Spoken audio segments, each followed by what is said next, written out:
אני רוצה לראות את הכבוד שלך, לראות את הפנים שלך, לראות אותך כמו מי שאתה, משיח ישראל. קח את עיני ליבי אדום, קח את עיני ליבי, אני רוצה לראות אותך, אני רוצה לראות אותך. קח את עיני ליבי אדום, קח את עיני ליבי, אני רוצה לראות אותך, אני רוצה לראות אותך, לראות אותך וניסה זוהר באור קודשך, לשפוך את רוחך ששרים קדוש, לראות אותך, לראות אותך וניסה זוהר באור קודשך, לשפוך את רוחך ששרים קדוש, קדוש, קדוש.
אני רוצה לראות אותך,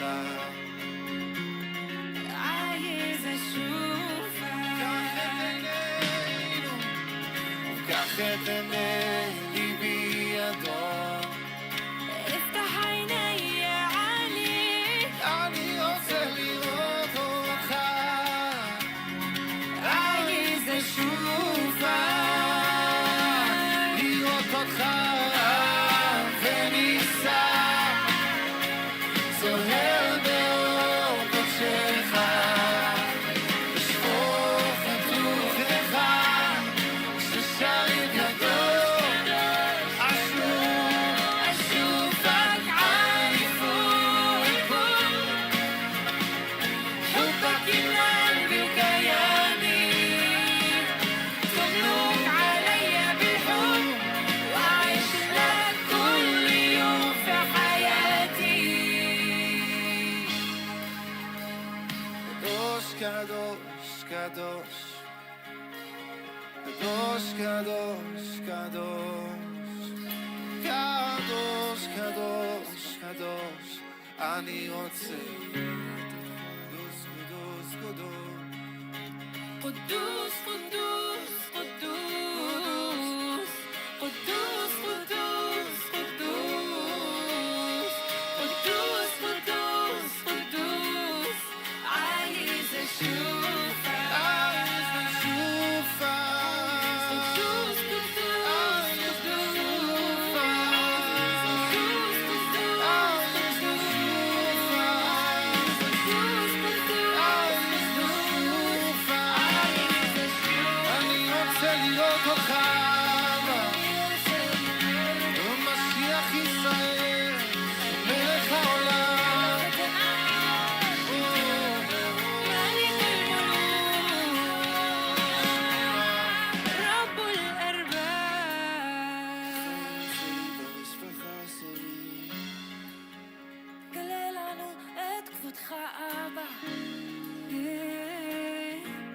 את הכבוד שלך כאן בארץ שלך.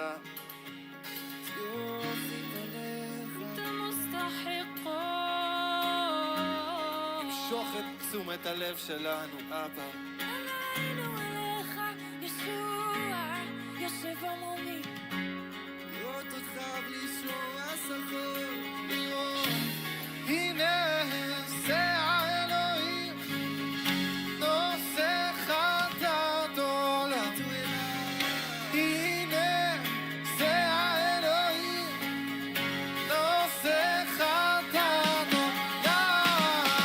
הנה זה האלוהים נושא חטאת עולם.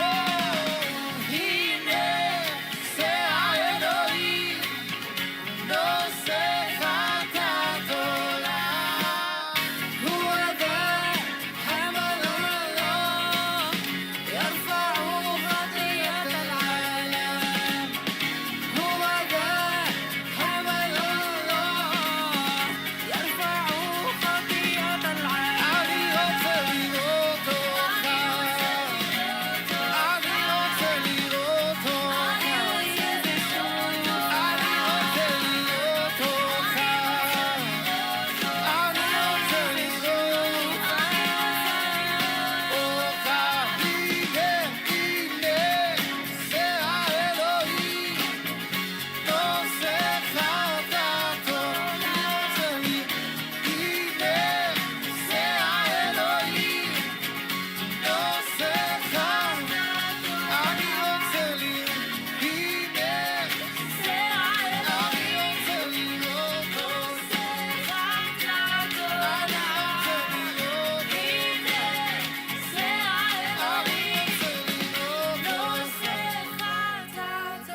אייס ושופה, عايز أشوفك عايز أشوفك عايز أشوفك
דרשתי אותך, ביקשתי את פני אלוהים.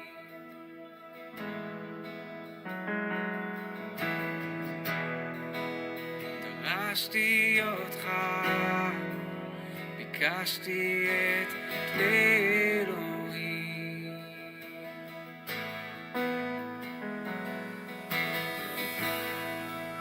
בחסדך קראת בשמי אבוא קרוב.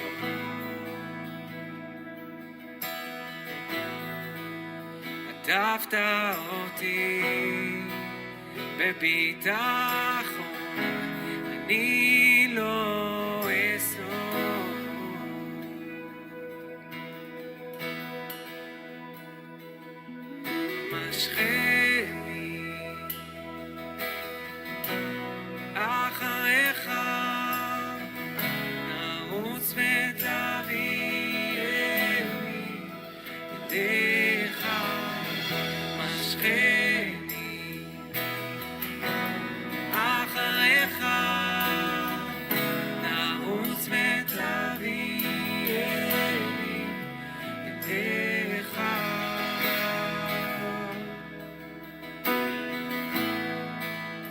לך.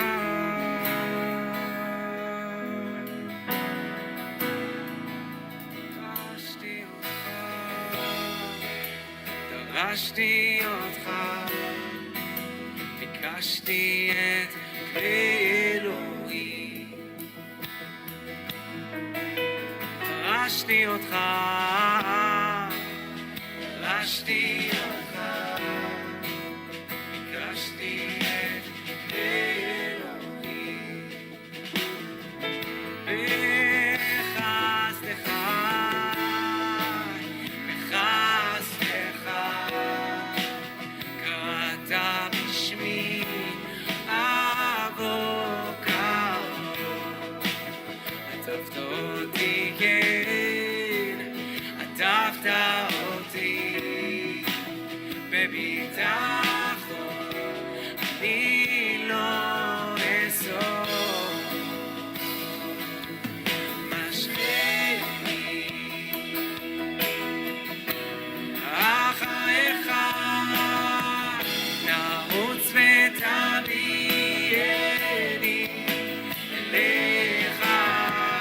משכני אחריך, נרוץ ותביאני. משכני אחריך, נרוץ אליך.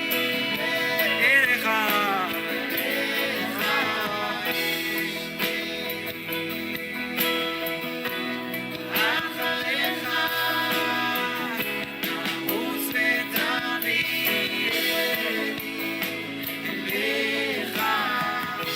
נרוץ ותביאני אליך. נרוץ ותביאני אליך.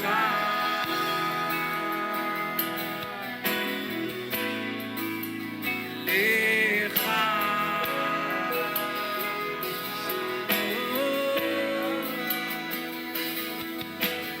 בביטחון של האחד הזה, לנו יש גישה בדמו שעושה נזבח כזה. לנו יש גישה באהבה של אבא כזה.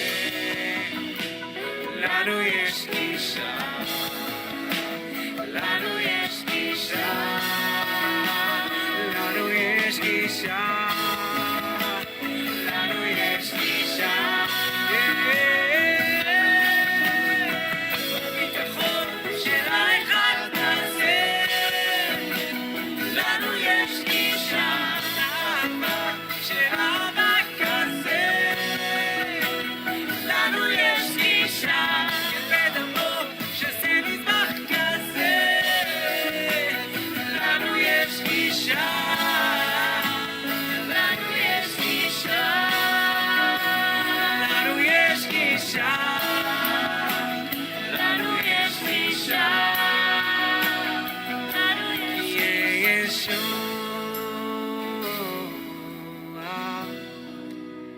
לנו יש גישה, לנו יש גישה, כי בישוע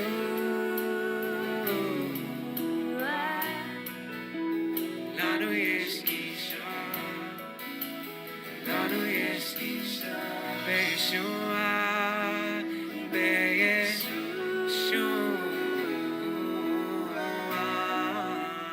לנו יש גישה, גישה אליו. לנו יש גישה בדם שלו, בישוע.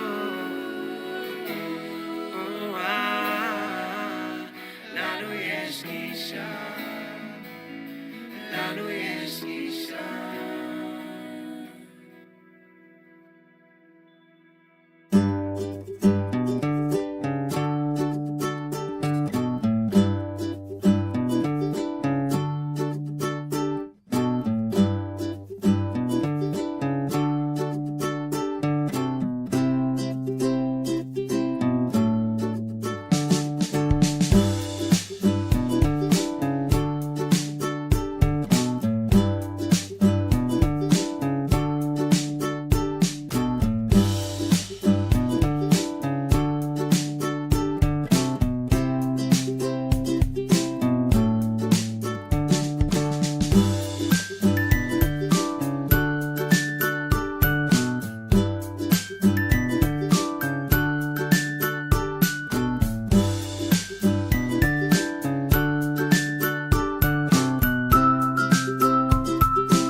Shaloha, family. How are you guys doing today? Um, Phil, I can't see the link. I apologize. It may be because I'm using OSB and I'm not actually on the YouTube channel. So I'll pull that up real quick. Yeah. How's everybody doing today?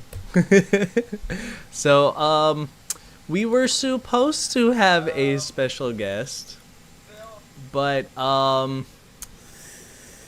yeah, it might be technical difficulties. I'm not entirely sure. I sent a bunch of links. It might be timing, maybe something happened.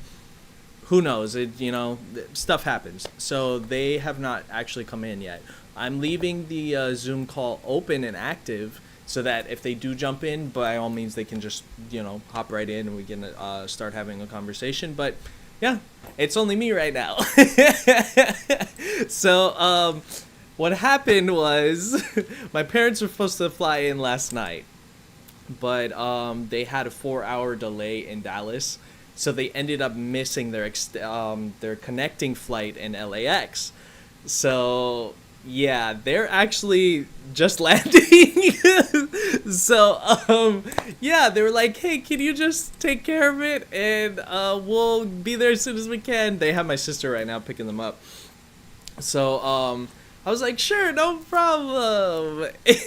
And yeah, so I set up the Zoom call and everything this morning. I just recently sent them a bunch of emails and links. So guys, if you are watching, check your email. Okay? Because I tried a whole bunch of different ways. And so yeah, so the call's open right now. So if you guys are watching, please by all means hop in. If not, that is totally fine too. We might just have a whole thing about us talking. So I'm gonna leave the floor, I guess, to anybody who wants to ask a question. Please send your prayers. I got that prayer earlier. I think it was from Christy, the Knock family, with Shane, and we will be praying that he is healed from the paralysis, but it is a very awesome thing that he's already moving, his toes. Fantastic. That's a great sign. So we'll continue to keep him in prayer. I was doing some research, and this one kind of blew my mind. So I was watching, I was doing some research on Nathan Reynolds, YouTube channel. And I really like his content, by the way. So I highly suggest you guys check them out. They're really great. Hold on, let me pull up the YouTube channel so I can give it to you definitively. It is Nathan Reynolds, The Linen Railroad, in parentheses. And I was totally amazed by his content. I was just watching a video today that I kind of wanted to mention to you guys. It really blew my mind. Like, it just totally blew my mind. And so he was doing an interview. It's a video of his called The House of the Dragon. And he was explaining, everything that they do and all the rituals and whatnot. And I came across, while listening to the interview, I haven't finished it yet, where he mentions that, the curse of the serpent. So I wanted to read this to you guys real quick before I describe what he mentioned. So it's in Genesis 3:14, 14, 15, and 16, because we'll kind of read off the curses. So yeah, if you open your Bibles to Genesis 3:13, Genesis 3:14 to, I think it's gonna be to 20. So it goes, so the Lord God said to the serpent, "Because you have done this, cursed are you above all livestock and all wild animals. You will crawl on your belly, and you will eat dust all the days of your life. And I will put enmity between you and the woman, and between your offspring and hers. He will crush your head, and you will strike his heel." Okay, to the woman, he said, "I will make your pains in childbearing very severe. With painful," this is the NIV version, by the way, "and painful labor you will give birth to children. Your desire will be for your husband, and he will rule over you. To Adam, he said, because you listened to your wife and ate fruit from the tree about which I commanded you, you must not eat from it. Cursed is the ground because of you. Through painful toil, you will eat food from it all the days of your life. It will produce thorns and thistles for you, and you will eat the plants of the field. By the sweat of your brow, you will eat your food until you return to the ground, since from it you were taken. From dust you are, and to dust you will return. Adam named his wife Eve, because she would become the mother of all living things, but is Haba, so in the Hebrew. So he mentioned that the curse was for the serpent, you will crawl on your belly and you will eat dust all the days of your life. And then later in the verse, the curse to Adam, what does it say? It says, until you return to the ground, since from it you were taken. For dust you are, and to dust you will return. And so he described that, and he was like, yeah, they eat people. That's the only way they can survive. And it blew my mind.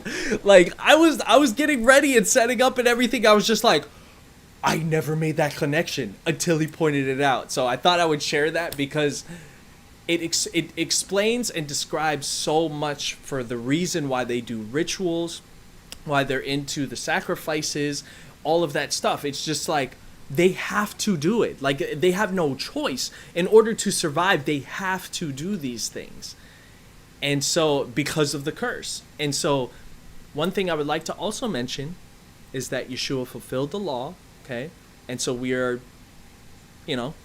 there's theological debates about that, whether or not the curses still apply to us. But I'm of the mind that, Yeshua redeemed everything. And, it doesn't have to apply. So, let me drink some water real quick. So yeah, I thought I'd share that. Kill some time. I'm gonna go ahead and look through the chat and see if you guys have any questions. Oh yes, so I will definitely be checking out the Flat Earth Man. That looks really cool. Oh, okay, thank you, Auntie Tammy. She said she tried to look it up, but she couldn't find anything. So yeah, I'll just, I honestly don't know what to do. I really wasn't prepared for any of this not to happen. So it's okay. I totally understand. Life happens. But, yeah. It's a beautiful day in Hawaii.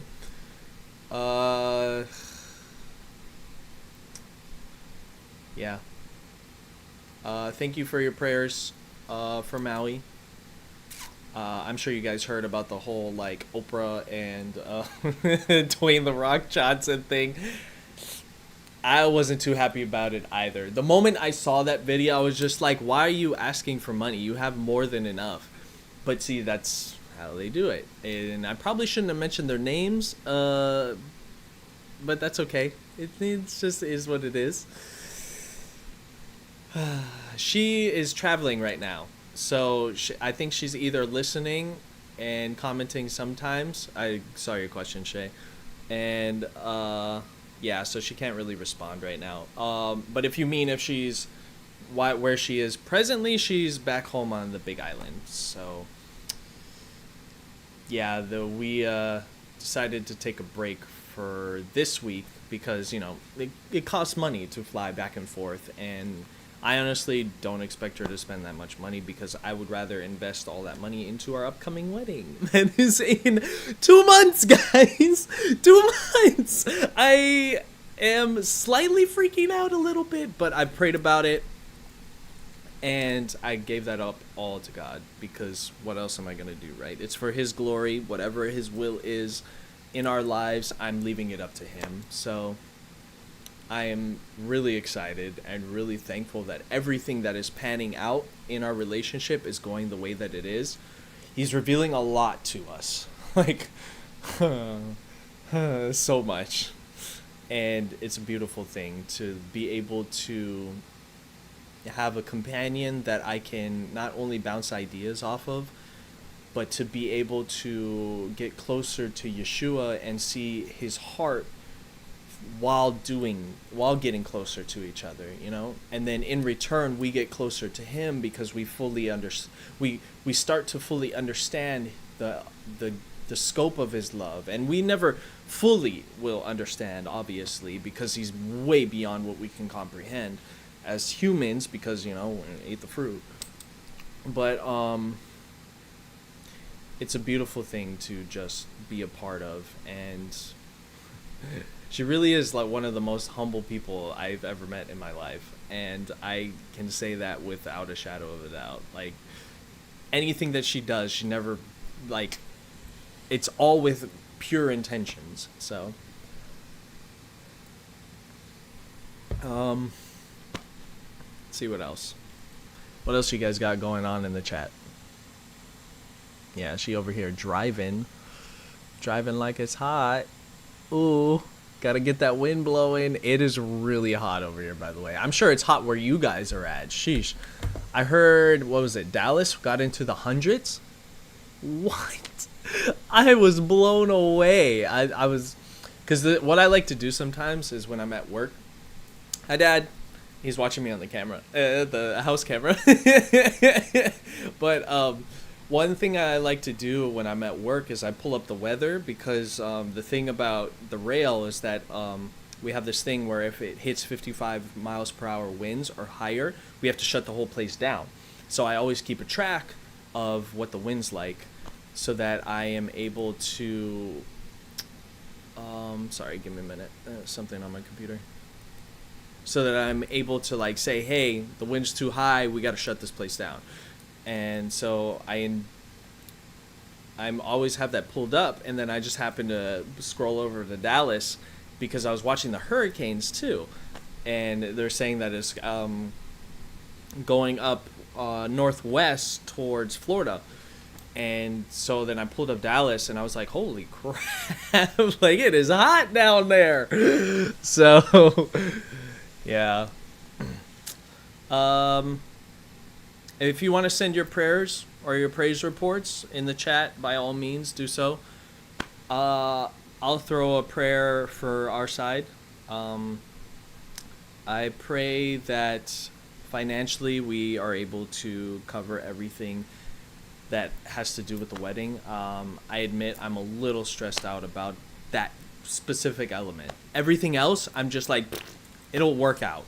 But as long as we can fund it, it's like, hey, it's going to work out, you know? So I gave, like I said, I prayed, and I gave that up to God. And I am thankful that he answers prayers. I am believing that he will. But, yeah, please, I send my prayers that way. I pray that my parents get here safely. I don't know if they're on the way or if they're right outside. But like I mentioned, Dad was watching me on the camera to make sure that everything was okay. So, yeah, I can assume they're on the way. Let's see. Yeah, so Mong said the past few days were crazy hot, but today, since it's drizzling all day, it got little cooler at least. Oh, okay. What is in MD? What is MD? I'm not entirely sure what that is.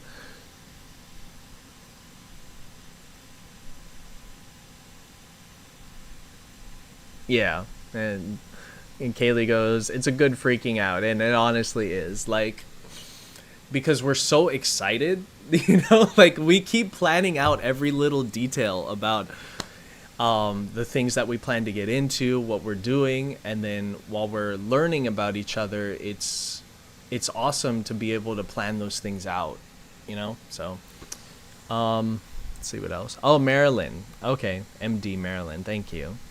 Oh, interesting. I'm gonna galoogaloosh search that real quick. Sorry. I've had this thing about weather because, okay, so I've been following the chart, all right? And I've been watching, you know, the hurricane watch and whatnot. And I noticed that a lot of the hurricanes or the tornadoes tend to originate from a specific area, and it's somewhere in like the South America region.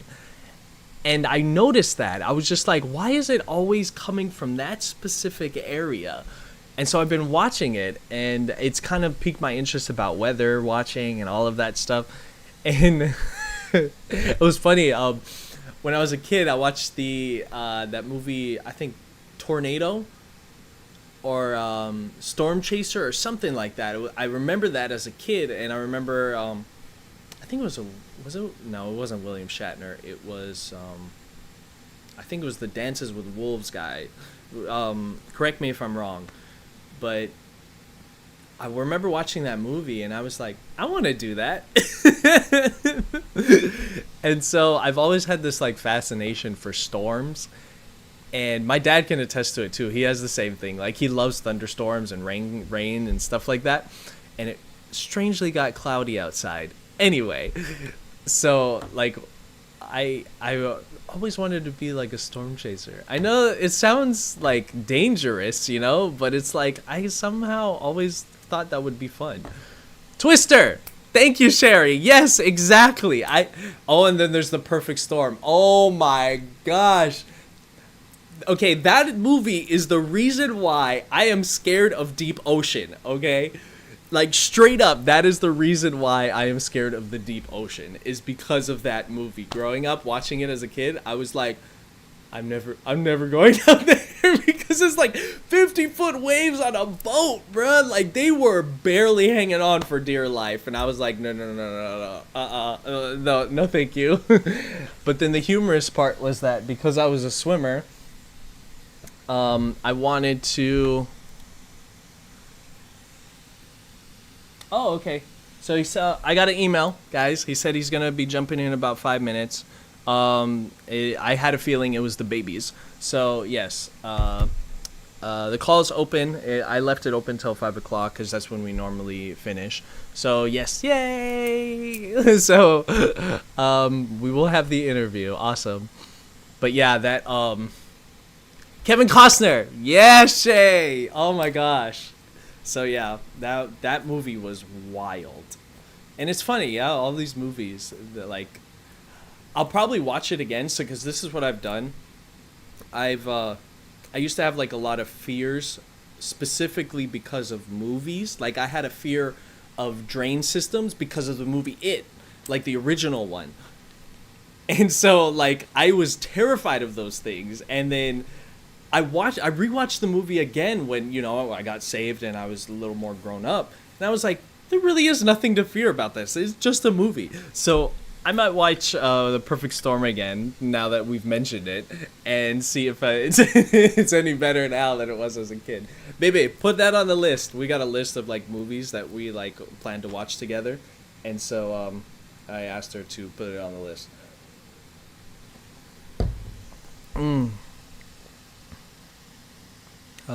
So yeah, movies. We just recently watched Dodgeball again. If you guys remember that movie, hilarious. Let's see. So yeah, a little bit about Nathan. There's a couple questions specifically for his ministry that I would like to ask him. And I really hope that my parents show up, before we start, because that would be awesome. We could all have a conversation together. Who knows? Maybe that's what's going on. He's not supposed to be here until they show up. Anyway, but yeah, from what I've gathered about his ministry is it's a fully like self-funded, and he just basically goes around helping people out, and I find that very admirable. And I was listening to some of his readings of the Bible, and that is going to bring me up to one of the other questions that I have for him. It's like I want to tell you guys all this stuff, but at the same time, it's like spoilers because they're questions that I have for him. So I'll hold off. Let's see. We can get into a reading. Let's see. And by all means, please keep sending prayers. Yeah, Holly Weird. That is a very good terminology. Prayers that you guys have, or any comments or questions that you have. They say hurricanes cool off the ocean. I did not know that. Interesting. Oh, yeah. Adrian, don't even try it. He's over here saying, but there's always some clown in the storm drain. Funny. Oh, gosh. I'm not kidding. I was terrified of storm drains. Okay, so here's a story to enunciate the fact that I was terrified, okay? When I was a kid, we had a house in California, and I was using my sister's skateboard to skate around because, she taught me how to skateboard, and then I basically grew up doing it after that. And so I was using her skateboard to, go around the the cul-de-sac that we lived in. And I had literally just finished watching this movie, okay? And then I was, skating down the road and whatever, and then I slipped. I was trying to do a kickflip, and I slipped, and I threw the board into a storm drain. Okay? Yes. I threw it right into the storm drain. And I freaked out. I was terrified. One, because I knew my sister was going to beat my butt because we were in an abusive household. And two, I didn't want to go in there because the dang clown. So, yeah.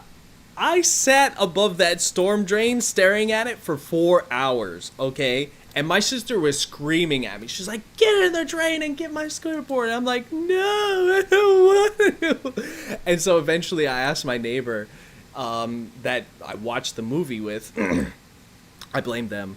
And I went in, I knocked on the door. I was like, can you help me get my skateboard? And so they opened up the drain. They went down, grabbed my skateboard, and then I went home. And she was like, oh, you're lucky, But, yeah, so I had a real fear. And I'm glad that it's not there anymore because perfect love, right? So. Oh, okay, that's cool, Elo. So Elo said that hurricanes pick up all the heat from the ocean and dump it elsewhere. Is that kind of like how the cycle of precipitation happens?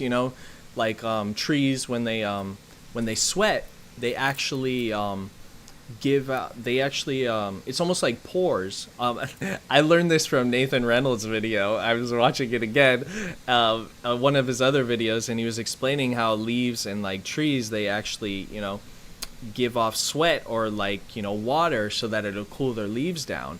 And then I figured out with that, it's that's where the steam comes from, and so it evaporates the moment it comes out, and then that creates precipitation, and then the cycle continues, and then it rains, and it's such a beautiful perfect process, and it's very sad that the world wants to destroy that. And so that makes sense why it sucks up all the heat and then dispels it elsewhere. So, because trees do that essentially. So, that's really cool. Yeah, they did just land. So, I knew they landed because, like I said, Dad was watching me on the camera. He doesn't know that I can notice it. But, yeah, so they should be on the way soon. All right, I'm going to go ahead and start this.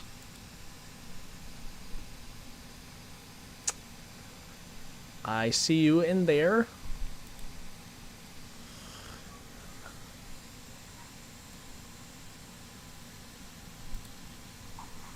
Let's go ahead and pull him up. Shaloha, my friend. How's it going? I'm doing great. How are you? I'm doing great. Likewise. Yeah. So, yeah, you mentioned the babies. Sorry, I didn't read the whole email, but That's okay. yeah, I get it, being a dad, right? So. You down as well? Oh, no, definitely not. But I definitely plan to. Yeah. So, Yeah, I'm getting married in 2 months. So Congratulations. thank you. Yeah. Yeah, I was just watching one of your videos where you were like saying, yes, get married, have a companion, and have kids early. And I was like, we'll pray about it. Do it. Do it. It's so regrettable to wait. Don't wait. Okay, Don't good. wait. I will definitely tell my fiance that. You should have that conversation now. It will help. Oh yeah, absolutely. I totally agree. But how's your day going? Fantastic. We went to a lake, went swimming, found a bunch of clams. Mhm. Put them in we have like an aquarium, like a homeschool project aquarium. We just take everything we find in creeks and rivers and shove it inside this tank and just let it go just go crazy in there. It's Oh, getting okay. mucky, so we got a bunch of giant clams and shoved them in there to see if they'll naturally filter the whole system for us. So we're excited. On. That's so cool. Yeah, we're planning to do something like that. We're only on like the little precipice, like the just learning process of everything. So it's kind of like we'll finally have a place where we can start growing our own things. So she's really excited Nice. about that. So That's great. Yeah. What island are you guys on? we're on Oahu. Oh, wow. Yeah. Wow. So yeah, I'm sure you've heard about the whole Maui fires and everything. So. Goodness. Oh, my goodness. Has that affected you all at all or anybody you know? Yes, so we actually have family friends that live on Maui. Wow.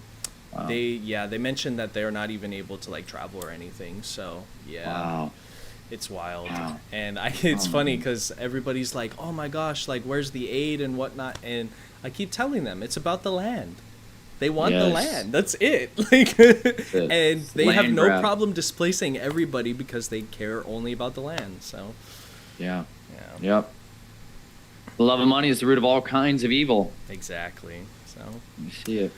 Let me introduce you real quick. Kind of just threw you in here. Guys, this is Nathan Reynolds. There's other people here, huh? Yes, well, not in like the Zoom call, but we're live right now. So Fantastic. yeah, so Howdy.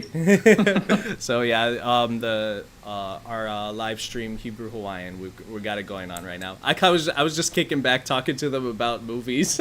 So Oh, we're taking a turn. yes.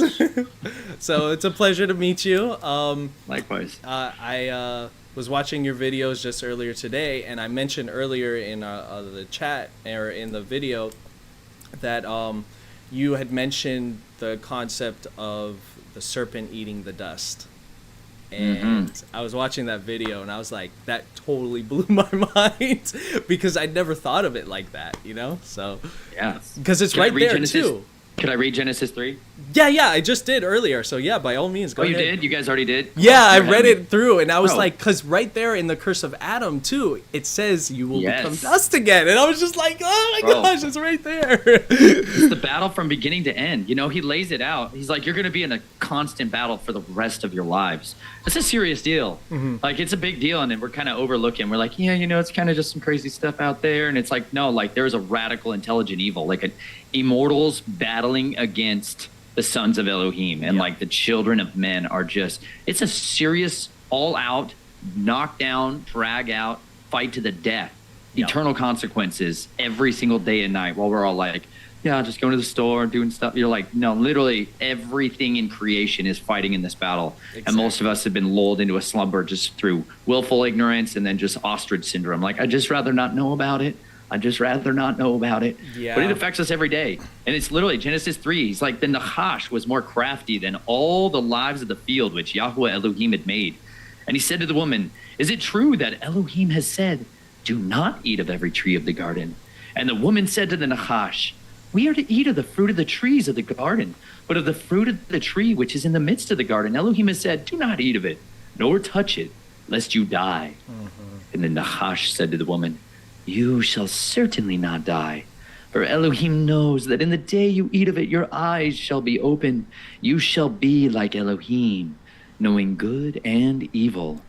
And the woman saw that the tree was good for food, that it was pleasant to the eyes, and a tree desirable to make one wise.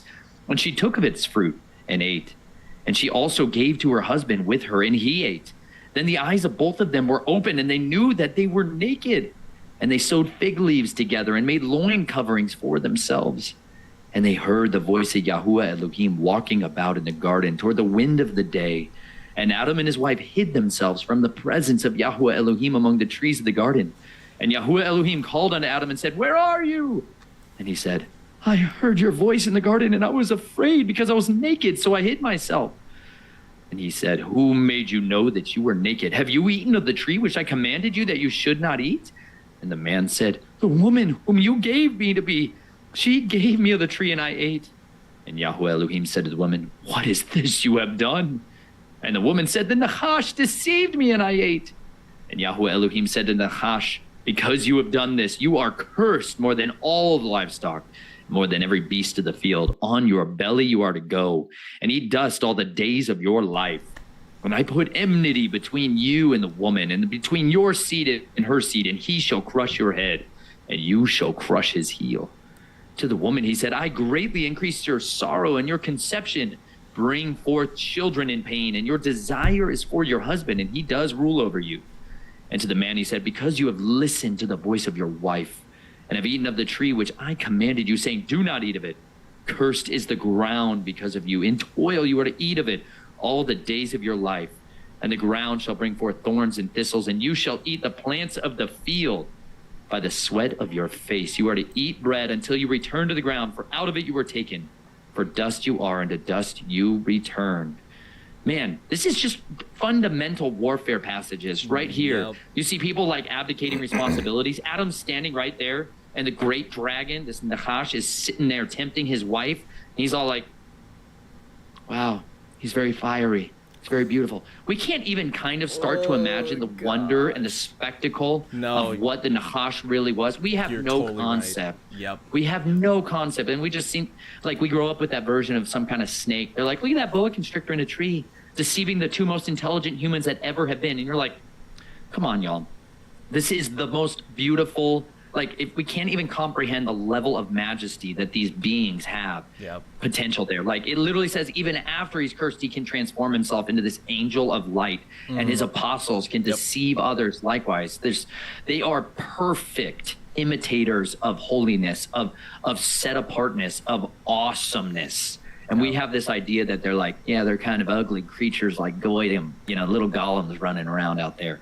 We have no idea. And you even see Adam just abdicating his covering. They covered themselves with fig leaves. It's the first mark of shame we ever see, like hide myself, cover myself, embarrassment. And instead you're like, they didn't boldly come forward and confess their sins. They didn't come and repent. There wasn't true repentance here. If you notice, none of them demonstrated repentance, the one way out of this entire thing. And instead they eat the curses, literally eat the curses, and it's the war never stops. Mutual enmity, by the way, is like inventing ways of evil towards each other. Like, it is continual battle hatred. Like, you're only ever going to fight continually. There's never going to be peace, and Yeshua is literally like, I came to bring no peace, a sword. You have to always be aware that he is the enemy, and the enemy is always on the prowl. Like, yes, it never ceases. So that's a very good perspective to have. Wow. So, what happened to your finger? I'm a little curious about that. I was playing with knives. Oh, okay. I was making a spear. I'm really passionate about making spears. You just read these scriptures, I read the Bible like it's a real thing, like it's authentic, and I will never understand it unless I live it. Yeah. Like, I feel like I've got to, like, I'm all about just total reckless abandonment, crazy, zealous immersion style of living. Yeah. And so when I read, like, spears in their hands all the time, I'm like, I think we should have spears all the time. Jacob, like, all he had, he's darn near naked, walking across and leaving the promised land to go over to meet with Laban and these, ladies he doesn't even know about yet. But he's like, I heard there's some pretty ladies over there. And he's just running around with a staff, and he comes back totally restored and empowered to be a nation. Like, all Moses had is a staff in his hand and the word that called him to that place. And they conquer nations. And then you read Benaiah just slaying giants with nothing but a staff in his hand. But then you see about the spears, and you're like, oh yeah. Oh you can walk around with a staff is totally normal. You start throwing spears on the end of it, people get excited. People are like, that's totally different. It's very unusual. So I'm really passionate about making spears. Check out that video, guys. It's I remember I was watching it a couple days ago. You were making spears for your daughters, and I was like, yeah, that was so cool. That was. We had these little tiny. We put arrowheads. Let's see. My daughter just found this one. This is wow. amazing. She found this in a creek nearby, which is like the Oh. biggest point. People, maybe it's like more like a hand knife than anything. Not everything is an arrowhead, because you try to shoot that out of a bow, it's going to come down real fast. Yeah. You know, there's a lot of times it's more like spears or hand knives and stuff like that. Mm-hmm. But when I just have this crazy obsession with finding ancient artifacts. I feel like the relic hunters. I just want to hold the stuff you read about. You're like, this is like real stuff. Yeah, and they plundered it over here. Makes the word become a real, like, historical It's real. thing. Yeah. It's like a real living thing. Like, there were people here in the Americas that were 100% certain Hebrews. Like, many. There's more physical Hebrew artifacts found here in the Americas than over there for a long time. And then they just totally changed the narrative in the mid-19th century. And they're like, you know what? You're not allowed to know about any of that. We're going to just start destroying and utterly blotting it out. This book, in plain sight here, which is called Old World Records in the Americas. It's written by, let's see, there you go, Gloria Farley. This one, it chronicles so much of that. This is Baal Zephon. You know, you read about these people in the scriptures, you're like, what the heck? All over the Americas here. And they go through petroglyphs. There's Anubis found in New Mexico, you know. Oh, right. Okay, wow. Petroglyphs of all those characters we read about in the scriptures, you know, the death goddess and all this other stuff. But you're just like, this is straight up exactly what you find everywhere else. From Megiddo, here's one from Megiddo. This is an epitaph from Megiddo, one of their war gods. And here's the same one that's found parallels here. It's just like, it's an unbelievable amount of evidence that the Hebrews were all over the world, because it said he scattered them to the four corners of the earth. If you remember, he's like, they're going everywhere, and this place was a highway, and it is the old world. It's not a new world. It's like, hey, you guys are on an island that they try to pass this off. In the Americas, they're like, yeah, this people full of sticks and stuff. They just like these natives that live out there. They're like non-human, subhuman things, non-cultured versus the advancement of the complexities of culture that have been all over the earth had to get completely eradicated from our ideology, so that we would be willing to just butcher and slaughter everybody. Manifest destiny, this doctrine that they came up with, to be like, there's no written language, there's no cultures, they're just a bunch of savages, you know, so go take that land. It's disgusting narrative. Yeah, it doesn't fly as well today, but yeah, we're of the same mind, because we're Filipino. And we believe that the Filipinos are actually the lost tribe, because, you know, it says after the second rain, they headed towards the east, in the land of Ophir. And Ophir is the Philippines. So, yeah. Come on now. Yep. Come on now. That got me Exactly. so fired up. Okay, I studied Filipino martial arts for a lot of years when I was young, and I just love the Filipino culture, and I love their bladesmith. They have an incredible way of dealing with jungles, and it's relentless, and I love it. I've got, like, right here. Let me show you this one.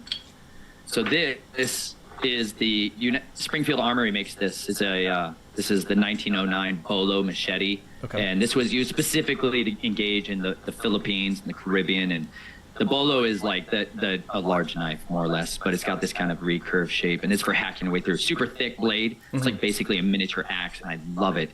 That's savage. Where are you? You got to be talking a little bit more about the Lost Tribes. I would love to hear more about that. Come on. You gotta Okay, tell me well, something. see, the thing Drop is, it my down. mom does a lot more of the research. I'm kind of Let's more, bring her in. Can she come hang out? So they actually just flew in. so their flight got delayed yesterday. And they were supposed to be here last night, but they got delayed in Dallas for 4 hours, so they missed their connecting flight in LAX. So they comped them for a hotel, and then they flew out this morning, and they actually just landed. My sister's bringing them right now, so they'll be walking in the door while we're talking. So have her drop in here. Come on, she got to talk Lost Tribes with us. Oh yeah, definitely. She was so excited to have this interview, so I'm totally excited about it too. But for that aspect, because she's aware that even the older maps of the Philippines are all written in Hebrew, and it has Hebrew names, and like there's a Mount Sinai, there's like a Jordan, and it's just like, what? Like we never would have expected. But then it depicts too, because when Shlomo or Solomon, he got all his gold, it said it took a year and a half's journey both ways in order to get all the requirements that he needed, all the materials, and that's 3 years total. And then during those time, it was boats, you know, and like camels, and you can do the trajectory, and to the land of the Philippines takes exactly a year and a half both ways. So, yeah. So I love it. she'd have to tell you more You've been about watching it. some God culture, haven't you? Maybe. Did you watch that God culture? Yeah, man. The Land of Ophir. I dove into that series like multiple times. Yeah. And I was like, this is a treasure hunt of greatest kind. I love hidden, forbidden archaeology. You want to see one that's super exciting? Check this out. Oh yeah, go ahead. The oldest copy of the stone 10 words, the Devarim, is here in New Mexico. That same place I was showing you Okay. petroglyphs from. Okay, this is called the Decalogue stone, and this is in a trash heap area outside of Albuquerque. They're like, they don't want anybody to know about it. They're like, don't tell anybody. This book is called The Discovery of Ancient America, and the 10 Commandments discovered before time of Christ. Really? And and it's got a whole bunch of other artifacts in here and stuff. But here, just outside of this area in New Mexico, they had found all of these inscriptions, petroglyphs, on top of a little hill, basically. Okay. And what it was is this is a literal eclipse that they marked the astrological signs on this stone. And when you go ahead and star map that date, you literally end up on the dime of, this is on September 18th, minus 106, so 106 years before the time of the Messiah. And if you go back to that time frame, wouldn't you know it, it's the feast days. And so it literally appears that these Israelites went onto this mountain and celebrated Sukkot up there, but they made it basically like a military encampment. And there is all these buildings that were there that were found. Now, this is all not formally excavated because they don't want anybody to ever document anything that proves that the Hebrews were here, right? They're like, of course not. Shut up about all that stuff. Don't you tell nobody. But down on the bottom, what's so awesome is they have this inscription of the 10 words. This is on this stone, huge stone. And it is the oldest copy of the 10 Commandments on the earth. And it is incredible. Nowadays, somebody's blotted out the first page, and here's the transliteration, the inscriptions of it that he goes through. This book's incredible to get you fired up on a treasure hunt of treasure hunts that goes through a lot of the documentation of ancient Hebrew languages and artifacts were found here in the Americas. And this is like the map they basically built out of the city. This is what the fortification looked like. And he compares it to cities that were found over in Israel. You know, there's like Megiddo and different fortifications and encampments, but nobody has formally excavated this. And I just want to go. I'd want to go so bad. Is that book still available, or did they pull it off already? This one's super reasonably priced too. All right. David Allen Ancient America. Deal. Okay. David Allen Deal. So worth it. Thrift books, y'all. Go to the thrift books and.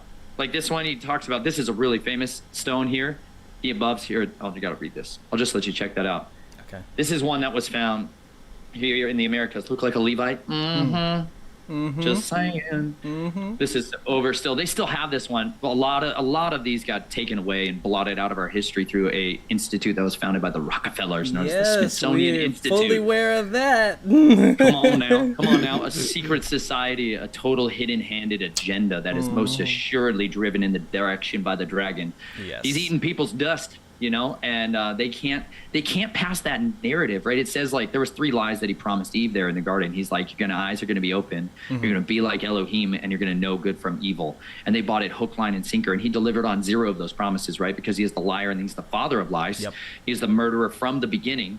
And they have been lying about our culture and our history as long as they possibly could for as many years as they can. But if you go back and start reading books from about 180 years ago, people were so well versed in the scriptures, they tolerated 0 of this. They were well acquainted with the understanding that the people of Yah were scattered all over the earth. Yeah. And there were many people who had devoted themselves to trying to find evidence of the lost sheep of the house of Israel all over the earth, because they took the commandments from Yah very seriously and were like, we better go therefore unto all the nations, preaching the gospel to every creature. And if his people are out there, we need to find them, and we need to let them know, hey, Yah's calling you back. You know, it's like this greater exodus that's going to happen, the great regathering, like we read about in Jeremiah. You're like, you're going to have a regathering of his people that's going to be so much more powerful and notable that they won't even talk about the exodus of Moses anymore. You know, I can't wait. Gets me excited. It's always bothersome too that they have so much enmity with the Hebrew people now, and it's just like, why? Like, what's the point? You know? And a lot of Christians like to think, oh, it's because they killed our Messiah, but the truth is that it was meant to happen. So it's not really their fault, you know? Like, you wouldn't have salvation without it. Like, yes. So yes, and indeed, there was a strong delusion that was sent upon them, right? They hardened their hearts. This was the whole thing. Yep. This is the great sin of pride, right? It's that when it's the sin of Saul. It's the same sin that King Saul had, right? When he was confronted and rebuked by Samuel, he should have gone over and hewed Agag to pieces. Yeah. He should have cut him apart. He should have killed all the sheep and the cattle that were lowing, right? He should have blotted them off of the earth, right? Harem. Executed all of them immediately, shown true repentance, gone in and done the word of Yahuwah. Yeah. And instead, he's like, esteem me before the elders of the people. Please, please, just please make me look powerful and mighty still before you leave me forever. And he literally, he clung to the power, right? Yeah. Why did he not turn it over to David? Jonathan had the heart of Moses. He had that heart of humility, that meekness. He had the power to be the prince that fought for the kingdom of Saul. And instead, he yielded to the word of Elohim. And he's like, David, you're anointed. You are chosen by Yahuwah to be the ruler, period. And he's like, let's enter into a covenant. Right. And this is right after the days of killing Goliath. Like, he knew the anointing of Yahuwah was upon him, not upon his father. He recognized it, but Saul clung to that power. He fought for that power. He wanted to hold on to it. And that same root, that same spiritual pride that puffed them up with the Pharisees and the Sadducees, they were trying to cling to it. You know, when the Messiah, the true king, was right there in their midst, he was veiled to them because pride blinds. It says Leviathan is the king over all the children of pride. So like anybody that's being ruled by pride, they're in Leviathan's kingdom. Yep. He is their sovereign. He is their mighty one, and he rules over them. Yeah. This is like no joke. So you're absolutely right. And the way you see Leviathan has this impenetrable armor, this indestructible iron, who has the same eyes. It's like Halel ben Shahar. It's like the eyes of Lucifer, that fiery serpent of cherub is in his eyes. It's burning. The same iniquity that was found in Halel is found in Leviathan. And that's what consumes people, to where they're literally getting the whole crowd to turn on Yeshua and say, let his blood be on us and our children forever. You know, but he literally says, Yahuwah is like, listen, y'all, you're grafted in to the tree that they're their foundations. You know, the children of Israel, don't forget, like, you Gentiles, the people that are foreigners from all over the earth, you have the right to come in, but don't you think just because he broke off their branch that he won't break you off too. Exactly. You know, that pride, if that pride comes into us, we're going to be sons of Leviathan, just like them. Yep, I agree. Yeah, it even says in the Testament of Nicodemus too, because he was there when, you know, Yeshua was about to be crucified, and they, Pontius Pilate, they said, he asked him, and he asked the group, and he said, do you not know who this is? And they said, yes, we know this is the Messiah. And they still did it. Yeah, so you're right. It was hardened of the hearts, right? So yeah, jeez, it's incredible. Let's get into some questions that I know that my mom and I personally had. So you just read from a specific book, and I've noticed that some people have a certain translation that actually puts the name of Yahweh in the English language. What book do you read from that you do all your videos with? Right now, so I've done a few different over the years. I prefer restored names scriptures, so there's quite a variety. I'll say none of them, I believe, are inerrant in that sense, just so we're clear here. There's major translation bias in every one of them, and there are some are way more overt about that, and discouragingly so. But the few of them that I have read from predominantly had been the Sefer et Sefer, which is because it has a lot of the text that used to be included in our scriptures, like in the 1611 King James Version, there was way more than 80 books that used to be in there, and then they blotted a lot of those out. They're like, those make it super uncomfortable for us to advance this agenda, so they took a bunch out. So I like the Sefer for that reason. However, it's in Elizabethan English, which is very difficult and terrible to read. And the transliteration of it makes it almost unintelligible to humans' ears. To minds, you can't understand what the heck people are saying when you're starting to talk in certain words. So the scriptures translation, it's really awkward when you're trying to read to somebody out of that translation, and they're like, I don't know anything you just said. And I'm like, neither do I. I need a dictionary. You know, that's difficult, and that's frustrating, and that's one of the difficulties that translators run into. But I like the ISR, Institute for Scriptures Research. ISR translation. This is the 2009 large print edition. That's what I did my whole audio scriptures recording of. I have the entire audio Bible read in the strong narrated voice. Oh no, yeah, I was reading through Thessalonians. That was very good. So Sweet, man. Thessalonians. Yeah. They're gleaning from there. So that's the translation that I went with. I like its readability. I think it maintains the core integrity of the majority of the scriptures. There's still some in there that I want to throw a wrench directly in the face of the translators who just ripped it out and tore it apart. Yeah. Super difficult. But they were at least transparent in the very beginning of this. Guys, there's these introductions to books. It's like people that read my book, and I tell them, I'm like, hey, listen, right in the very beginning, I'm like, finish it. I'm like, read it from beginning to end. I know it's going to be hard, and at times you're not going to want to.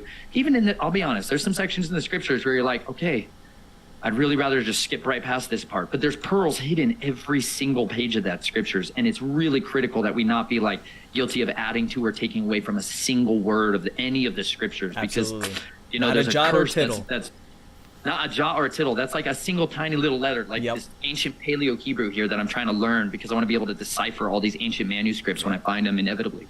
And this is like every single one of these is so critically important. Every letter has its own just unbelievable depth of meaning, like that, so children can understand it. Like it's just the enriching power of what the word contains in it is so vast beyond our wildest comprehension. There's so many layers to it. Yep. And the more you dig into it, the more you find. Like in the end of Deuteronomy, he's like, oh, let's just go there. Devarim. The very end of Deuteronomy is just this brilliant little comment about where he hides his treasures. See, I think it's in 29 here. Ready? Let's see who finds it. It's about treasure. I'm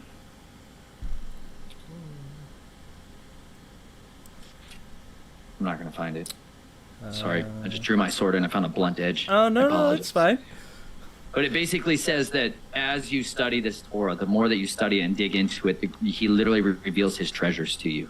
Like Yeah. he literally unlocks understanding to you. He gives you wisdom, knowledge, understanding as you seek him out diligently. Like it's one of the great, there's no other book that's like it. It's a literal living book because every time you come to it, you're different. Yep. Every time that you come to these pages, you're not the same human. You're not the same man. You're not the same woman. And you're that set apart spirit that is made to live in you, to dwell in you, that is to help circumcise the foreskin of your heart, that you're not this hardened stone, like this. This is a meteorite that I found in Colorado. This Whoa, giant, that's dense cool. piece. It's crazy, ridiculous. I love it. I prayed my whole life to find one of these. I'm going to cut it into pieces and melt it down and make it into a sword that's called Nahushtan, the Dragon Slayer sword, You said it was a meteorite? Yeah, Oh, okay. absolutely. Nickel iron meteorite.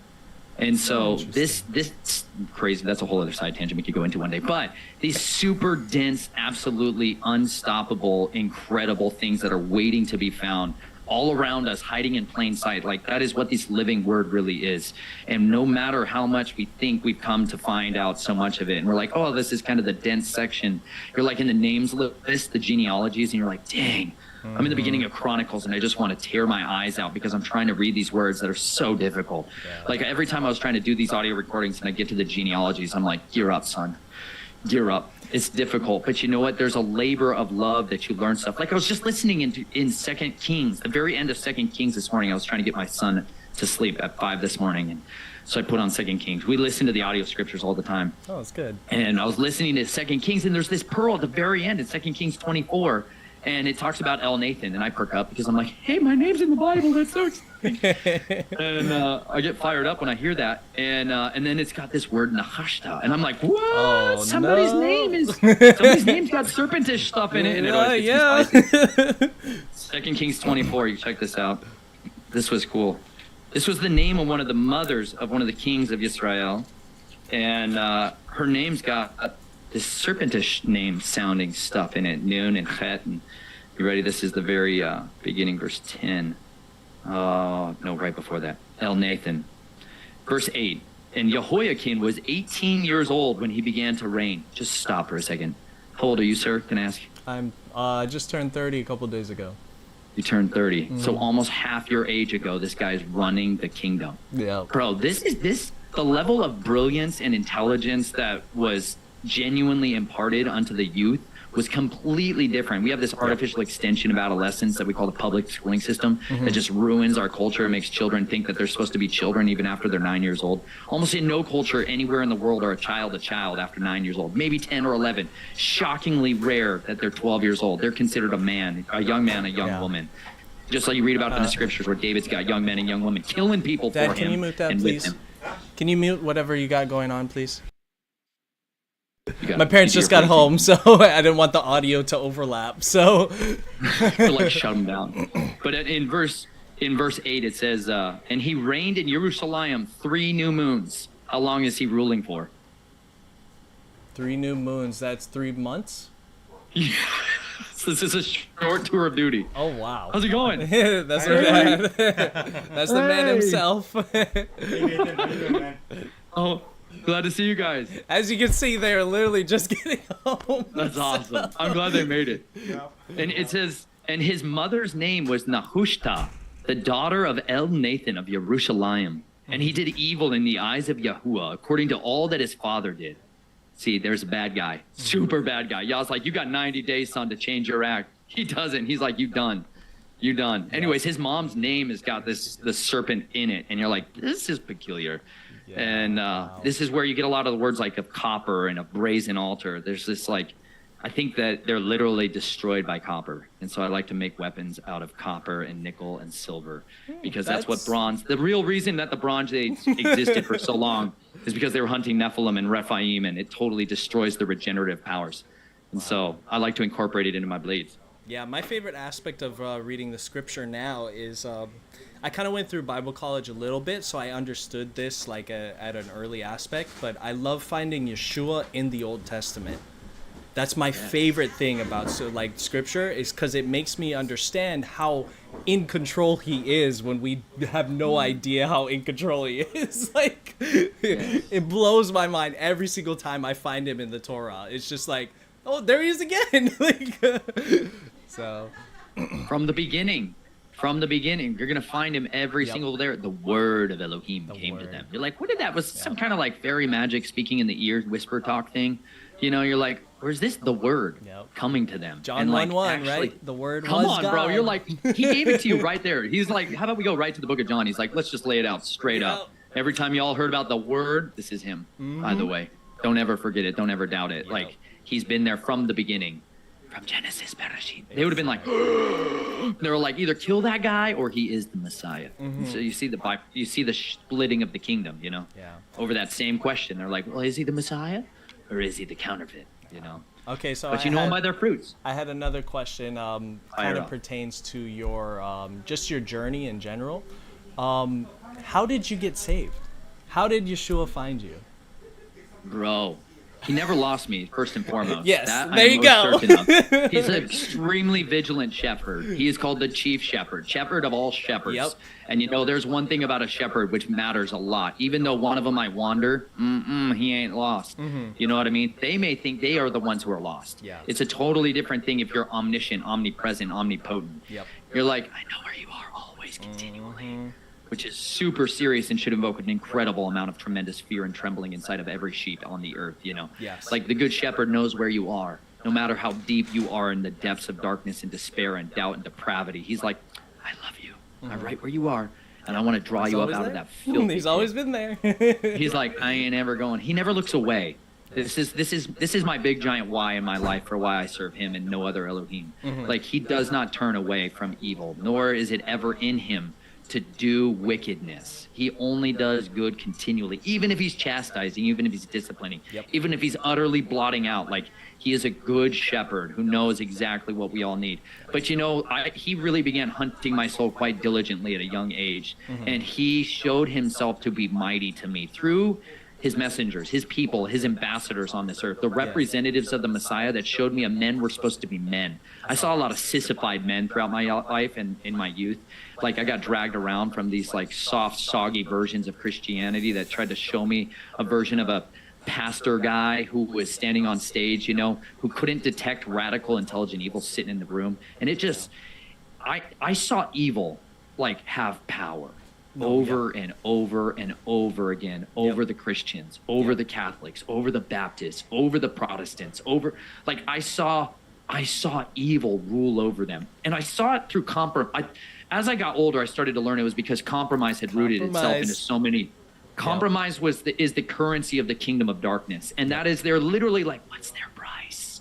They're like 2 rules. This is like a total disgusting doctrinal pursuit of compromising people. If you can't figure out their price, you find their vice. And this is what I continue. Let's go. They get you addicted. Yep. They get you. They're gonna find one of these 2 things. And unless people are truly walking in an absolute, relentless, all-in, pure fiery, salt and light truth commitment to the kingdom of righteousness, they're gonna get you, son. Like there is a strategic intelligence agency that devotes itself completely to building dossiers of destruction on every man, woman, and child from the day of their utterance of life on this earth, from the day they're conceived in the womb till the day that they die. All they think about is finding ways to utterly keep them from their calling and their convictions of righteousness. And so every one of us, you got to understand, there's like, people are like, the NSA is spying on us and they're going to get us all. They know what we're doing, man. They have to use storage drives. And let me just tell you, like, when you try to store data, 20% of all the profits that are made by the storage drives, there's only predominantly 2 in the world. There's a crazy monopoly on storage drives. Then 20% of all the data every single year is lost. Every single year. You put a storage drive and you're like, I'm going to store all my pictures on this thing. You're going to lose about 10 to 20% of that's going to be corrupted. You're going to go be like, I transferred it to this other hard drive and for some reason my files aren't there. That's because when you buy a hard drive from the store, you're buying a damaged one. Like they literally are selling you one that failed. So say it's a 10 terabyte hard drive, or say, let's just go down to a 2 terabyte hard drive. And one of the drives fails. So then they sell it as a 1 terabyte hard drive. Okay, and you're like, oh, sweet, I got this 1 terabyte hard drive. That's already broken. That's why you got it.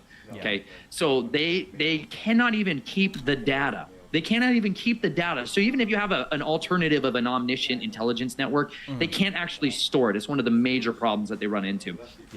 Let alone their ability to disseminate that information and turn it into actionable intelligence. But we have a different kingdom of darkness that's behind that does have a counterfeit to omniscience. And that's through spiritual and human agents that are occupying every region of the earth. Like there is enemy occupied territory in every corner of this earth. And so because of that, they are continually building up these dossiers of information that are like, they're literally like perfect psychologists that are literally sitting there being like, I got to find you out. Hey, you make sure to tell them they got to get in here at some point. Hey, yeah, I know, right? You guys got to get in here. Like, come on.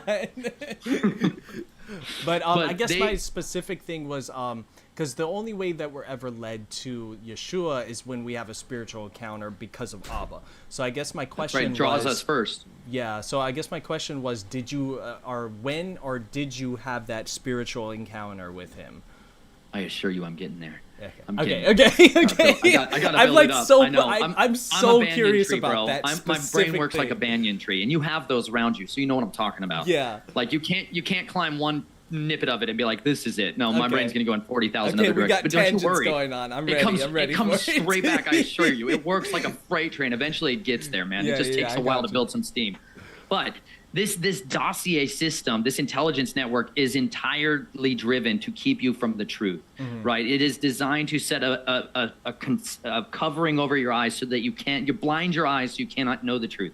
But you hit it on the head, man. It says unless faith comes from hearing, right? We get like, you cannot have belief. You cannot have convictions of belief unless you hear the word.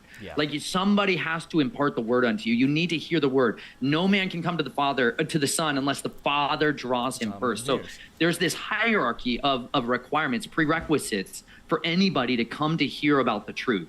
And it literally requires the ambassadors of Yah to be faithful, to do the Great Commission, to obey their master, to obey their captain of the heavenly hosts. Like, you've got a job to do, which is to make disciples who make disciples who make disciples. And because of that, there was this team of people when I was 7 years old. So I was seeing on one side of my life, the only place I ever saw power was in these occulted groups, was in these Jesuit society, was in these serpent-eating cults. I saw power manifested. I saw supernatural, awe-inspiring wonders being done with horrible atrocities as the power bank for it. But then when I would go into these churches, I was seeing this like soft people, word strong, but they were weak in reality. They physically were weak humans.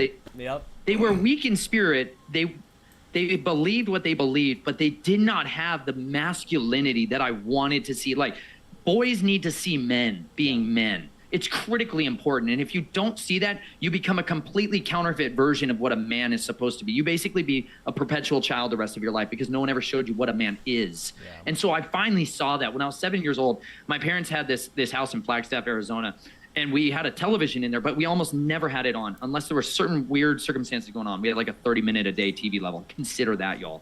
Limit yourself to Black Mirror watching for less than 30 minutes a day. I don't even bother. Drastically change your life.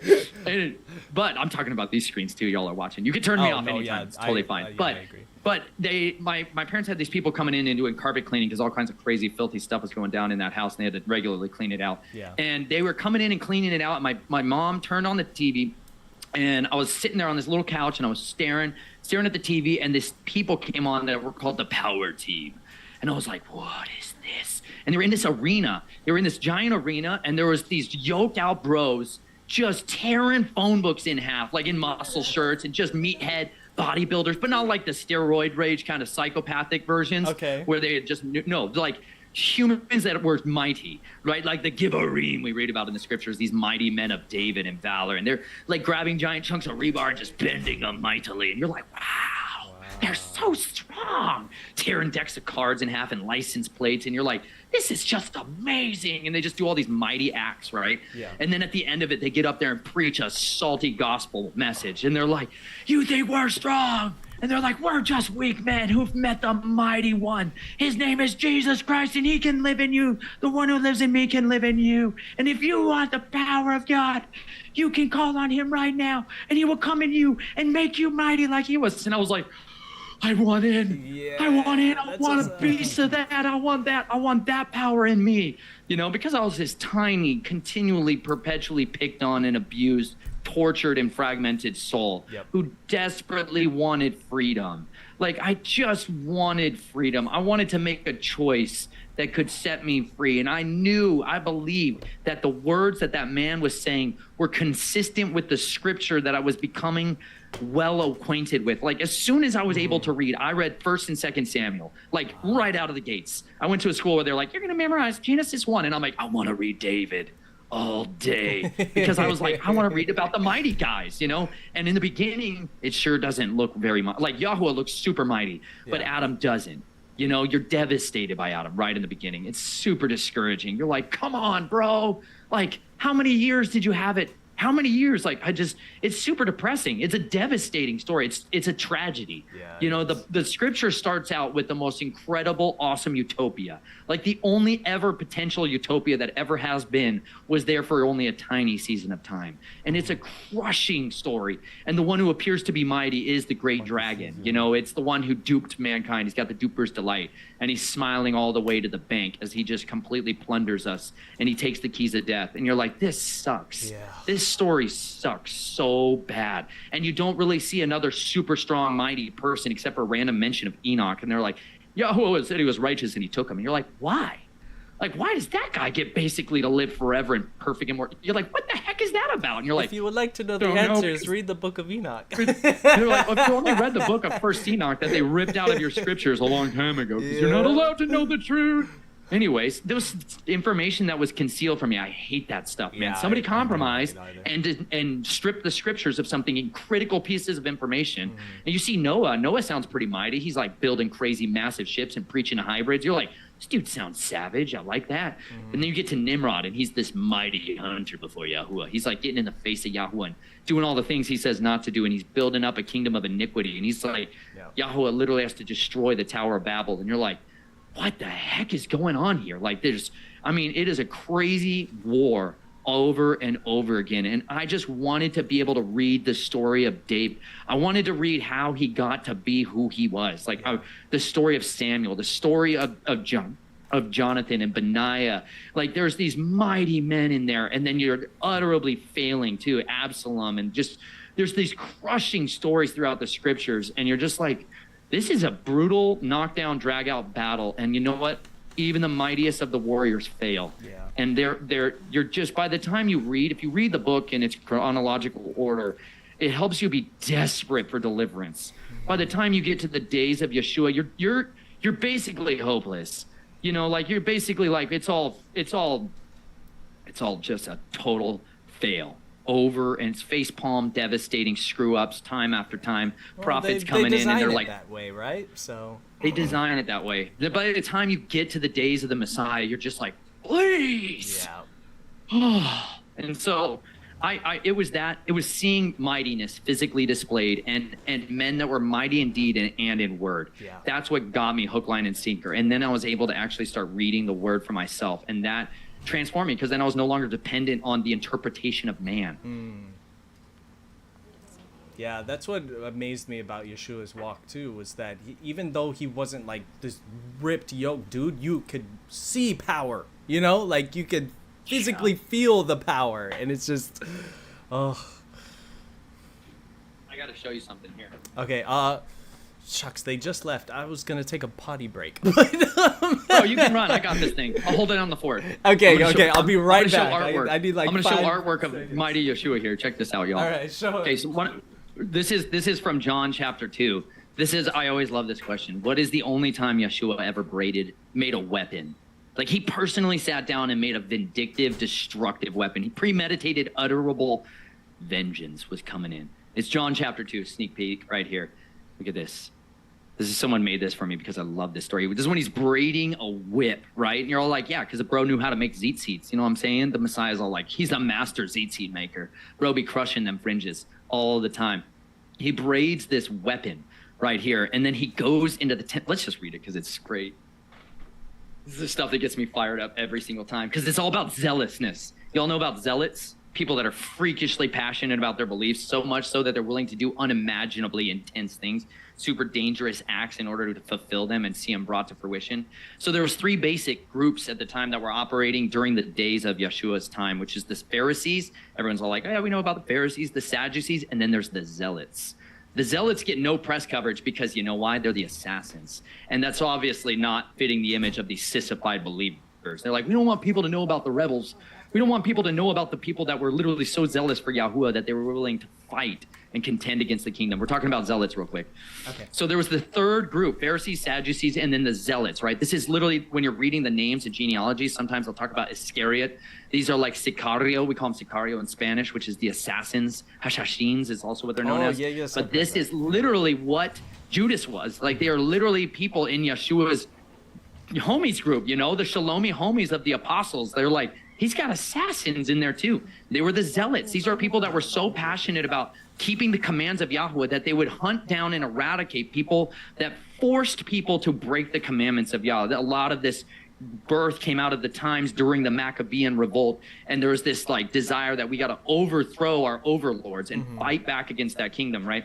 So in the book of John, chapter 2, you should go there. Dude, you got a sword? Hi, hello. Hey Nathan, Well, that's why I asked about yours. we I just wanted flew yours. in. I'm sorry we missed most of the show, but I'm so glad No, that you you were didn't. talking to our son Isaac. It I was was amazing. I just jumped on a little bit ago. We can hopefully go late. I don't know. Do you have a Sure, hard cutoff? sure. You have to turn it off? Yeah, no, we got a lot of time. We're good. Great. Yeah, keep Great. going. We were listening to great. you on our way in, our drive from the sweet. airport. So it was awesome. All right. Yeah, well, this keep is it John. going. So hey, I'm gonna call on you to talk all about ancient Hebrew and the lost sheep of the house of Israel. Oh, honey, see, he's gonna call Oh. you to talk about lost sheep in ancient Israel. There you go. In Hebrew.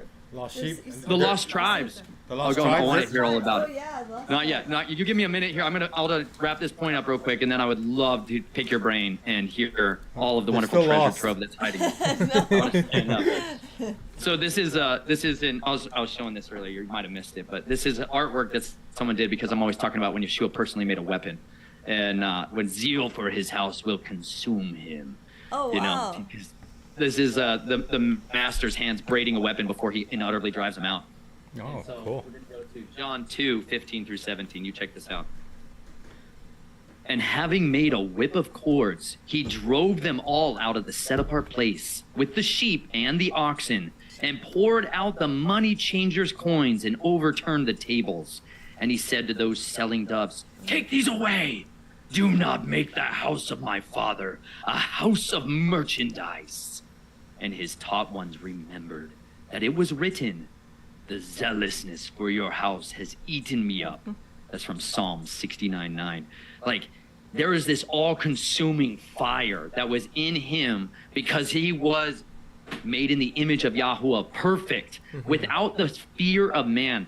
Like, he refused to give in to the compromise that so many people do in ministry, which is greediness for gain. Which is greediness for gain, and it's not just money. Sometimes it's views, sometimes it's authority. Like King Saul holding on to the power and refusing to let it go. Like, every day for the rest of King Saul's life, he thought of ways to kill David. He had a spear in his hand and he refused to let go of it. Like, every day for the rest of his life, he was consumed with a desire to murder David and to hold on to his power, not understanding that it was irrevocable. The word of Yahweh had been spoken. It was never going to change. Like, therefore the sons of Jacob don't perish, you know, like Yahuwah had the same powerful zealousness for his word. He says he watches over his word, right, to bring it to pass. Like, he is the guardian of the word. And here is the living embodiment of his word on the earth. And that zealousness is about people merchandising his people, merchandising mankind. And this is the hallmark example of the corporatization of society that we're suffering from. You're talking about this overtake and overreach of people that are coming in and stealing people's lives, consuming their lives so that they can have their land, so that they can merchandise it, turn it into something else. This is devouring and destroying communities all over this country. We went through something very similar in Boulder, Colorado, when they brought in this storm system and held it on top of Boulder, Colorado for days and days and days. It just deluged and flooded out, killing people, drowning, destroying roads, destroying infrastructure. I mean, it was so much damage, and it caused them to be like, you know what? The money's going to all go into the hands of insurance companies, because nobody had flood protection that covered that exact thing. They're like, we're going to rule this thing, you know, an act of God. Whoop, guess that's not on your plan. You know what I mean? Like how they're doing the same thing there. And they came in, and so many people, then they started passing laws. They're like, oh, well, let's just work with the legislatures, and we'll go ahead and pass legislature that says you all got to have this flood insurance now. If you're going to be in Bliss County, you're going to have flood insurance. And then they cranked up the rates and cranked up the rates. And they gentrified. They literally pushed out people through this same methodology. They merchandised the people, and then they came in and turned it into the smart city and the safe haven city, and Google put their headquarters buildings in there, Amazon put their headquarters, and they made this smart grid city, and they just started driving out the humanity. They started driving out the righteousness and infiltrating the wickedness into its place, you know. And this is that same ideology that made Yeshua literally be like, I'm going to go personally, utterly drive these people out of my Father's house. Like, this is the stuff we're supposed to pick up literal weapons and wage a war against. And now, like, I find these weapons to be far more effective to do that these days than the other ones. Like the bolo machete. I was showing your son earlier. I'm all about Filipino tools. Yeah, we're talking my about absolute favorite tools on the face of the earth. Filipinos was bolo the people knife. that trained me. The bolo knife. Yep. Yes. This is what I literally grew up using and still use to this day as the most effective tools and system Beautiful I've ever handle. learned. Nice. Yeah.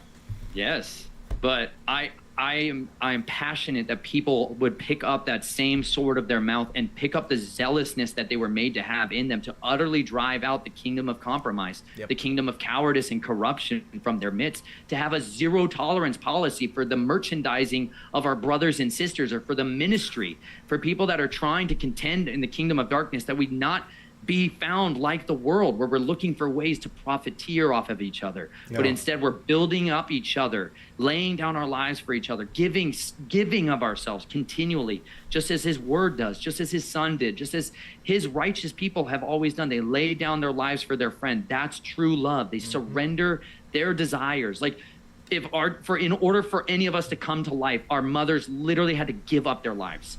They had to give up their bodies. They had to give up their everything for any of us to have life. My wife is in the process of putting our 2 twin babies down. She's literally giving them her life away.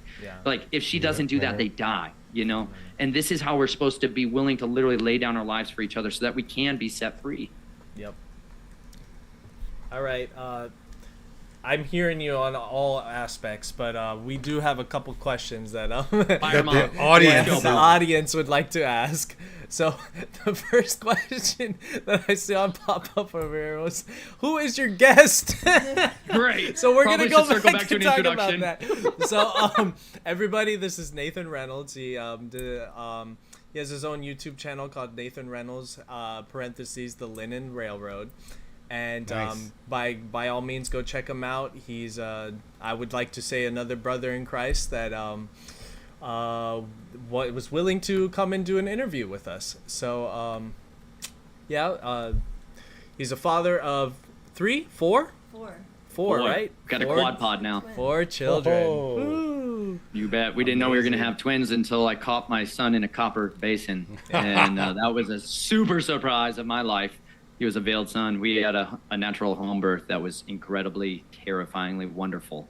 It was Cool. beautiful. So and awesome. you all were made to have babies and have them at home. And You really were.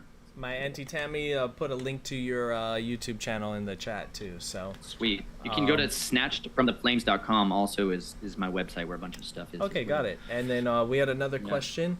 Nathan, is it true that some serpent seed can shapeshift into reptilians? Do you personally know if any? I read your book and loved it. Outrageous. What a good question. Y'all want to talk reptilians for a minute? Okay. Let's go, man. You know, it's nighttime. I can talk all kinds of crazy wild because my children are in bed, and it's going to be a totally different kind of show. They were trying to stand here and watch earlier. They're all like peeking in and trying to see. Yeah, he's so cute. It's bedtime. We're going to talk reptilians and serpent seed stuff. It's going to get rowdy around here. So, hey, here's I'll give you guys a reference book. Can I? Come here. Come along with me for a journey here. This is called The Black Awakening, Rise of the Satanic Super Soldier. This is written by a guy named Russ Dizdar, shatterthedarkness.net. I can't encourage y'all enough to go there. He's got thousands and thousands of hours of training materials and stuff dealing with the radical intelligence kingdom of darkness and Nice. all the facets of how they engage in that warfare, that strategic warfare that goes on. But when you want to talk about like the seed of the serpent, there was one crazy bizarre encounter that I had in my like totally normal life in my back in Denver, Colorado. This is the only time like in the normal like up above ground kind of world that I have been in where I saw something that was just like this that we're talking about here real quick. So I'm gonna tell that story because it was insane. And it goes back to that data storage stuff. So I got invited in to be the head of a security consultant for a technology company that was developing storage drives, and storage drives that could be like basically a petabyte on the size of your phone. So like thousands of terabyte size storage drives on a super tiny drive. Yeah. And so it brought us into all of these circles with AI and with quantum mechanics and with defense contractors and Los Alamos. And it was a really strange little world. But one of the big side pieces of that was using hemp, CBDs, and predominantly hemp fibers to make graphene and to make circuit boards with. Okay. And so I got invited. There's a university in Poland that was like that has been one of the pioneers for research over the last millennia, more or less. They've never stopped researching different ways that we can use hemp or cannabis for different materials. It's industrial uses, right? Right. And so one of the guys who was on the team, he was very interconnected in the cannabis industry in Colorado. So we got invited to go to what was called like the Cannabis Awards. And it was quite a red carpet thing. Like, it was ridiculous. I've never been to anything quite like it in my life. Whoa. And it was strange because it was at this place that's called The Church. I believe it's just called The Church. I know And that it's place. I lived in Denver for a couple years. Stop. This gets creep fest. It's You know that messed place. up. It is super It's a perverse. nightclub Okay, so called The Church. yes, it's a psycho show. Yeah. Oh my gosh. So it is like an old Catholic church, right? This gets creepy, way creepy and dark super fast. So hang in there. And we get to this church. It's an old Catholic church, and they've got a red carpet. They have like all the luxury cars, valets, the lights, and everything. They're like trying to make it a serious production event. Like this would make Edward Bernays and the propaganda system super proud. It was like people are gonna feel special here, And so you get into the main entrance, and instead of like the sanctuary, right? They have filled the sanctuary with like a dance floor, a DJ club, mixed studio, bar, Yep. like it's literally a club, Yep. and in the corners of it, they have demons like gargoyle, the most, drinking blood, ripping things apart, like the overt expression, deocculted, demonic everywhere. Like they have fully embraced disgustingness It's in very every creepy. literally in the corners all around you. They brought in satanic idols and images of every kind, bestiality, like X-rated stuff all over the place. And it's up in these corners, and you can't quite see it because of the way they do the lighting. And so then they've got certain little undertone lighting so you can see little parts of it. But I bring around these stupid bright flashlights. Like, I don't mess around. I always Nice. like to light up the bright light, like this is one of mine, Like, I'm going to flood that sensor. You know, this is like 5,000 lumens. You know, this is the Nightcore HC35. I love this little flashlight. You can have these tiny things, and I'm the security guy, right? So I'm armed with light and body armor and Gotta have nothing light. else. Yep. You bring the lights, and I bring lots of lights because I intend to be able to guard these people. You know, that these are my people I'm entrusted with, my VTs, my VIPs. Right. My job is to keep them alive and kicking through this whole entire ridiculous event. And I'm 100% sober, by the way, just so we're clear about all of that. Like, you don't go in to be people's bodyguard and get high and drunk all the time. Right. Terrible idea. And there's this incredible verse about being sober and vigilant because your adversary, the devil, prowls around like a roaring lion, seeking whom he may devour. But humble yourself, therefore, before the mighty hand of Elohim. Resist the devil, and he'll flee from you. So, anyways, I'm going through this club with the guys, and they're doing all like the meet and greets and all this stuff, and they're trying to introduce me to these different people. And the guy Charles, who's kind of the head of this company and the CEO, he's getting connected to all these power players because it is the real function of a lot of these events, guys, is for social networking. That's all it really is. It's like MLM companies meeting other MLM like recruits, and they're like, and it's just this like spider web of information being exchanged. So there's lots of these little meetings, and they want privacy. So they're like, we're going to go down to the sub-levels. And I'm like, oh, great. What could be in the sub-levels of a Catholic church? Freak show nightmares, you know it, altars and death cults. And I'm like, great, this is not the place I ever like to go because this is like the culture I was raised in with the Jesuits and the Order of the Black Hand.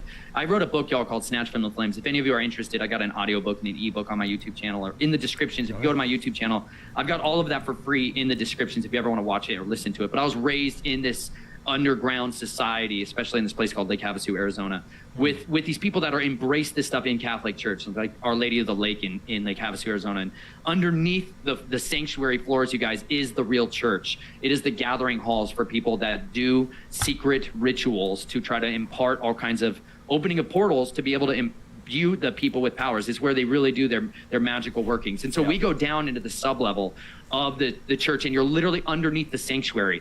And I am telling you guys, it is everybody's worst nightmare version of like total darkness and depravity. There is a second club underneath there, and in that club, walking around in there are people engaged in X-rated stuff.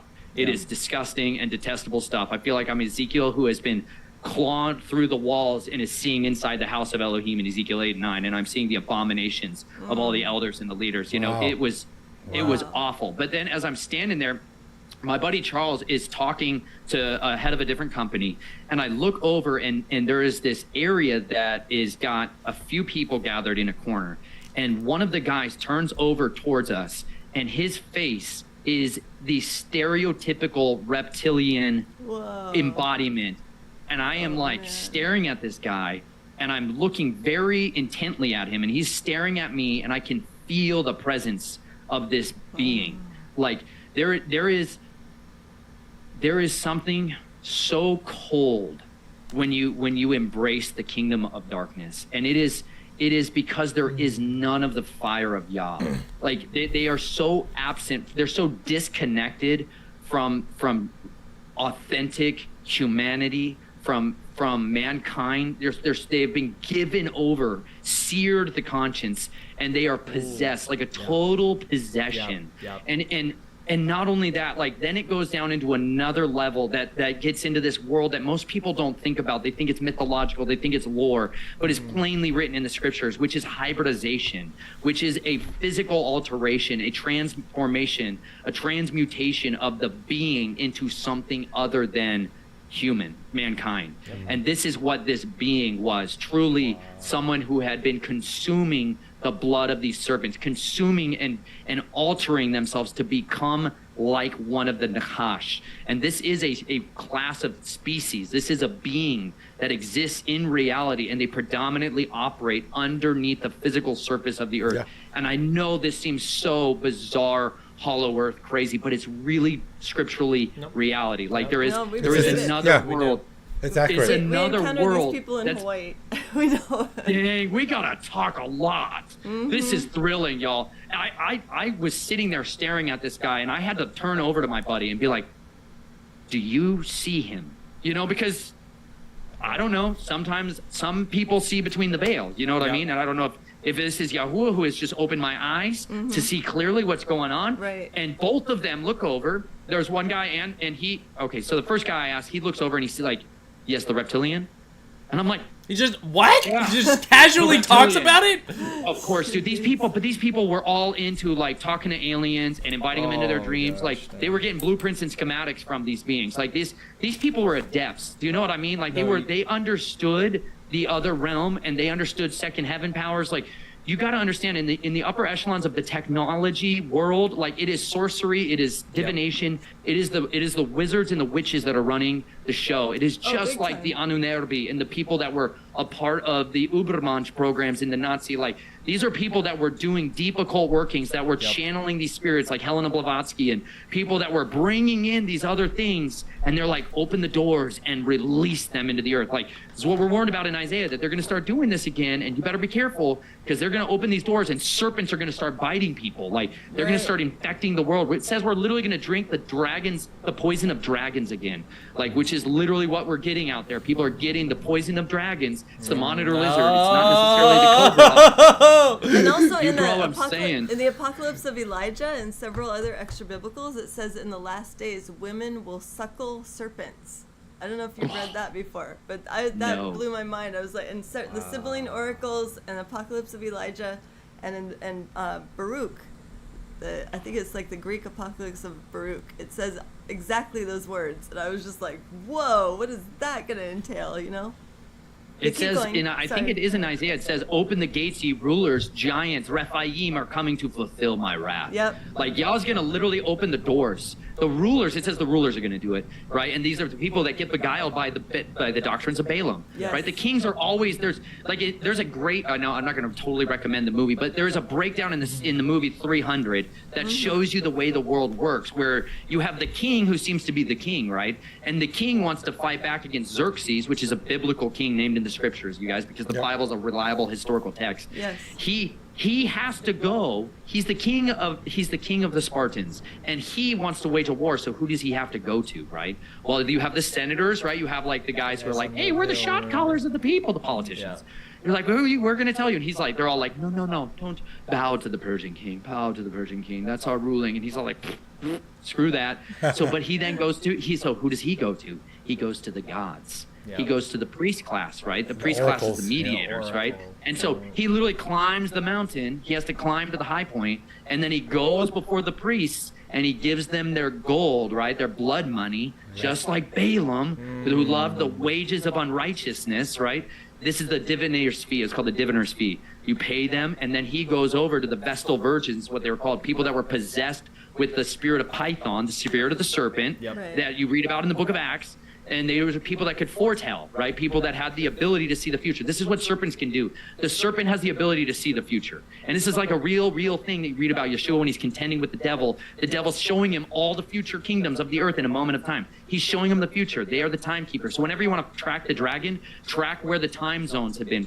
Like go to Greenwich at the time when they established Greenwich as the time central capital. Now it's in Boulder, Colorado, at a place called the Nest. It's literally the dragon's nest. Yeah, it's the atomic clock.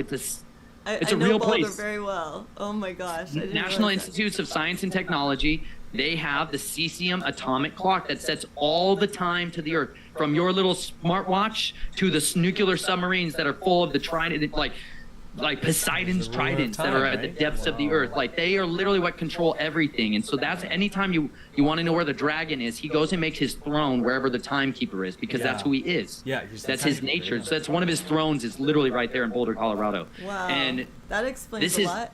Right. You got it. And that is where they broadcast the signal to the entire earth. So that's his communications platform. People, it's like you can literally knock down those antennae, you can destroy those things, and you can shut down their comm systems. Tuck that away in case you ever want to get zealous and braid a whip. You know, it's like this is the way that you can contend with this stuff. But these serpents literally would possess these women, virgins, and they portray it as like a woman. But these are children. These are children that get possessed by this stuff, and they are in this serpent cult, and they are the ones who tell the fortune, and they're like, no. But the priest could be the interpreter who could lie and be like, don't go to war with them, because the politicians paid him too, right? This is the love of money, the root of all kinds of evil. And so Xerxes is going to get his showdown with the kings of Spartan because he's defies the gods, right? This is this whole ideology. And he's like, I'm going to go fight anyways. And that is a textbook example of the realities of how this system truly operates. The corporations uphold the kings.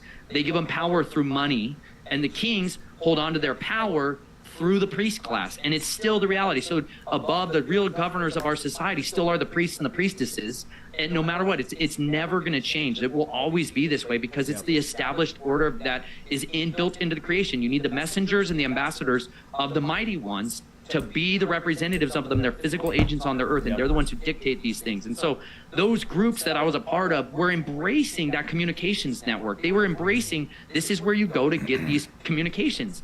And so I was there as this total freak show, other outsider kind of person, because I was contending against that stuff and trying to get these free, having them renounce their oaths and Freemasonry and the sins of their fathers, and trying to break off these curses because they were plagued at night. They were experiencing the terror of the night. Lilith is what you read in Psalm 91, who used to come and snatch babies, kill babies, like the literal nightmares, these evil spirits that would come at night. Like Psalms 91 is a spiritual warfare thing. And if you read it in the Hebrew, you find out about the names of these entities and who you're actually battling with. And these guys were getting tormented.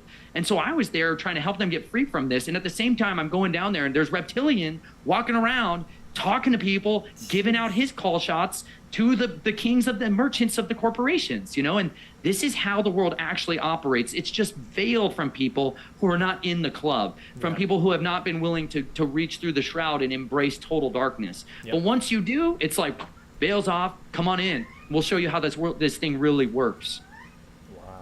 Wow, that's amazing. There's a couple comments that talks about how they say that the reptilians do not have the ability to see the future. A couple people have commented on that. You want to expand? I was talking about more the serpents themselves. Like I believe they would be the fallen seraphim who you're actually talking about. Like the angels do have.